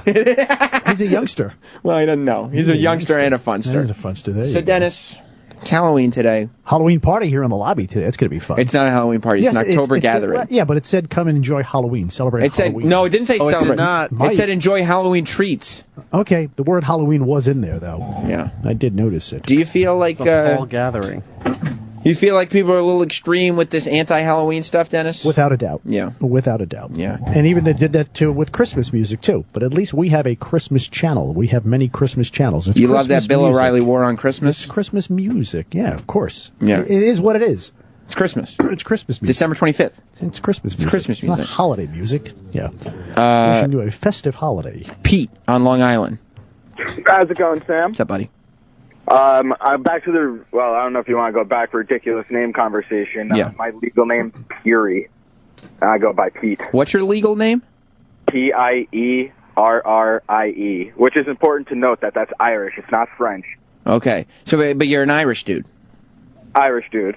Pierie Francis Barnable IV. Wow, that's a fantastic name. Why would you go by Pete from Long Island? I would call up radio shows and be like, will you tell Sam that Pierie Barnacle Irish name the fourth is on the phone? What was your name? That's what I tried to go by. I went by Pete all through high school, and then they switched it up for my driver's license. And the teacher went down and was just like, Pierie, and said my last name. Every person in the class looked at me and was like, what the fuck did he just do to your name? Tell me again. My spot was blown up. Tell me the full name again. Pierie Francis Barnable IV. Pierie Francis Barnable IV? Oh, my God. If I had that name, I would wear T-shirts with my name on it all the time. I got to get something made up. I definitely think you should. And Pierie Francis... PFB. Yeah, PFB. Yeah, exactly. That's all it says on my fucking license. Pierie Francis... The whole name can't fit. So it just says Pierie F. Barnable? And then Roman numeral 4. Love it. I love that, dude. Embrace it. Embrace it. All right, thank you, Sam. Have a good Halloween. All right, buddy, you too. You see that, Yuri? You got to embrace that shit. Oh, my God. What are you doing over there, Dennis? You're dancing. Just dancing. There's no music playing. Just dancing, prancing, and romancing. Just having a good time. What's he talking about, Sal? He's getting erect. Are you erect? Dennis, back up a little bit. Yeah, radio. Oh, shit. There's a little something. Why don't you cut that You're out? a little chubby in the pants right now. We don't have any candy corn in here, do we? I think there's a little... in your pants. Yeah, I think there's a little piece of candy corn pointing out of your pants right now, Dennis. You got a radio boner. How about a little bit of honey? A little bit of honey today. Yeah, there's a little honey going on. That's what Dennis says before you eat an ass. Eric in New York. Yeah, I believe his parents, they watch a show called The Americans. It's about Russian spies. Is that what happens? Does this whole Yuri thing, is this all fake? Like, you watch The Americans and you're like, yes, I will be Russian spy. Are you even Russian? Yeah. I don't know if I believe you. Does your mom run the kitchen and Orange is the New Black? I don't think she does. He's familiar with the show. Netflix show. I was trying to tie in the read. Well, when you talk about Orange is the New Black, I don't know what you're talking about at Reed, but you talk about Orange is the New Black. It's one of the great Netflix shows. Let me tell you, speaking of Netflix, about Russell Peters. He just happens to be one of the biggest stand-up comedians in the entire world. And he's got a brand new comedy special, Notorious, premiering exclusively on Netflix. This hour-long special was shot on Russell's recent world tour and is the newest comedy special from Netflix. If you haven't already checked it out, you really have to. It's awesome. Notorious is not to be missed. You saw it, Roland? Yeah, it's live from Australia. It's really good. Russell has been doing stand-up for over 20 years, since he was 19 years old. This guy sells out arenas all over the world, has nearly 1 million Facebook fans, and his YouTube videos have over 75 million hits. Entertainment Weekly calls his new special Notorious funny and risque. Netflix is also launching an exclusive 4-part series, Russell Peters versus the World, which takes you behind the scenes during the Notorious tour. So don't miss Notorious. And Russell Peters versus the World, now streaming only on Netflix. Brent in D.C. Hey, what's up, guys? What's up, buddy? I was wondering where Dennis sits when he comes in. Like on the after show, he sits, I don't know, one of the guest mics. Oh, one of the guest mics, because if he's humping the console, I was wondering if maybe that's for the crusty shit that got all over Opie's pants. You're right. Do you remember a couple of weeks ago, Opie was complaining that there was some crusty shit that was left on his pants from when he was sitting at the console and his legs were touching the bottom of the console. Well, you know, Denny's here at all hours, even when we're long gone. Do you think he comes in here after, like, when Ron and Fez are done? No. Not only do I think he comes in here, I think he comes in here. No. Is there a possibility that Denny's pre-cum was under this desk? Yes. Roland, you're I saying think yes. so. He's an ass eater. He loves the ass, he tells me. Where did Denny go? What, I do a live read and he's got a vamoose? No, he finished. I want to know. He finished. I want to know if he has ever brought himself to completion under Opie's desk here. Probably during like when he listens to his holiday channel. Yeah, I think so. It's fucking weird. It's fucking weird. When he stands against that console, it's right at the bend, like it's almost a triangle. Yeah. That's going straight into his crotch as he's thrusting towards the mic. David in New York. Oh my God, I'm on the radio. Oh yeah, hell yeah. I'm on the radio with Sam Roberts. Fuck yes. That was a good scream. He really did scream like a girl. You get a Penn Jillette book. Lord have mercy. Yeah, you hung up. You got all excited. Mike in Baltimore. Hey, what's up, Dix? What's up, buddy? Speaking of screaming faggots and coming everywhere about the Guy Fieri thing. Jesus Christ. I know exactly what happened. What? The hairdresser queer was dicking Guy Fieri. Okay, look. It's like, there's like, you go to a certain extent, but like just a dash of subtlety. Like a dash. Just some thing to tell me that you used your brain for a moment, not just like, fuck, cunt, shit, curse word. Impressive, funny, right? Well, what's up, Dix? Yeah, it's like, okay, all right, I'm giving you that one. It's gonna be a back call. Let's see where you're going. Tyler, you've used more. When was the last time that you did some housework? On my own house? What? Are you a cleaning lady? No, randomly in the street. I worked a summer job cleaning schools. You did? Like you were a creepy janitor? Not exactly, no. What's the difference? Well... Are you creepy? No. Tyler. That's the difference. Tyler! We're trying to be honest here today. It's the day. It's Halloween. It's Halloween, Tyler. Also, it's hard to be creepy when there's no kids in the school. No, not if you're just a naturally creepy dude. Were you or were you not a creepy janitor in this school? I was not. Tyler, did you lick their seats? Did you lick any seats? No. If you're not going to be honest with me, Tyler, I can't. Part of the job that I did. Tyler, I can't have this conversation with you. If you're not going to be honest with me from the get-go, it's not something we can talk about. You know what I mean? I'm sorry, but it's obvious to me. If you were a janitor, you were a creepy janitor. So I'll go to 937. He'll be honest with me. 937. You're on the air, buddy. Yeah. What's up, buddy? All right. Sam. Yeah. Can I get that Penn Jillette book? Yeah, sure. Hold on. Thanks, man. That's all it takes. 937 gets it. A signed copy, by the way. It's the paperback version of Every Day is an Atheist Holiday by Penn Jillette. Make sure you check out his movie stuff. What is it? Fund Me Now? Yeah. I don't know. Look up Penn Jillette. Then he has a documentary out that is Oscar buzz right now. Oscar buzz. Oscar buzz. He could We'd be love an to Oscar see. winner by the time he comes up here. We'd love to see our buddy Penn Jillette win an Oscar. He may be my favorite guest on the show. But I'm not here to talk about favorite guests. I'm here to talk about favorite gifts. And when you need to get the woman in your life a gift, you want it to be a great gift. Steven Singer will help you find the perfect gift. You know, the more you procrastinate in buying her holiday present, the guiltier you're going to feel. The guiltier you feel, the bigger the present you're going to buy. Not to worry. Steven Singer has what every woman wants, a really great pair of studs. Diamond studs. The beautiful sparkle, the simple elegance of the diamond stud on each ear. Steven Singer is going to make it easy and affordable. Check out his diamond stud earrings starting at just $199 online at IHateStevenSinger.com. These are really beautiful, high-quality, bright white diamonds. When you shop at Steven Singer Jewelers, you'll never outgrow them. Not only does Steven have the best selection, quality, and price studs anywhere around, but he also has a lifetime guarantee. Get the woman in your life a great gift. Steven Singer Jewelers. It's the other corner of 8th and Walnut. 1-888-I-HATE-STEVEN-SINGER. Or online at IHateStevenSinger.com. Stay tuned. Ron and Fez is coming up next, and I see outside this door one of my favorite Halloween costumes of all time. Stay tuned for that. Goodbye. The Opie and Anthony Show is now over. For real this time. Check out the O&A Show on Facebook at Facebook.com/Opie and Anthony. And catch Opie and Anthony live Monday through Friday from 6 to 10 a.m. Eastern. Ron and Fez are next. Hey!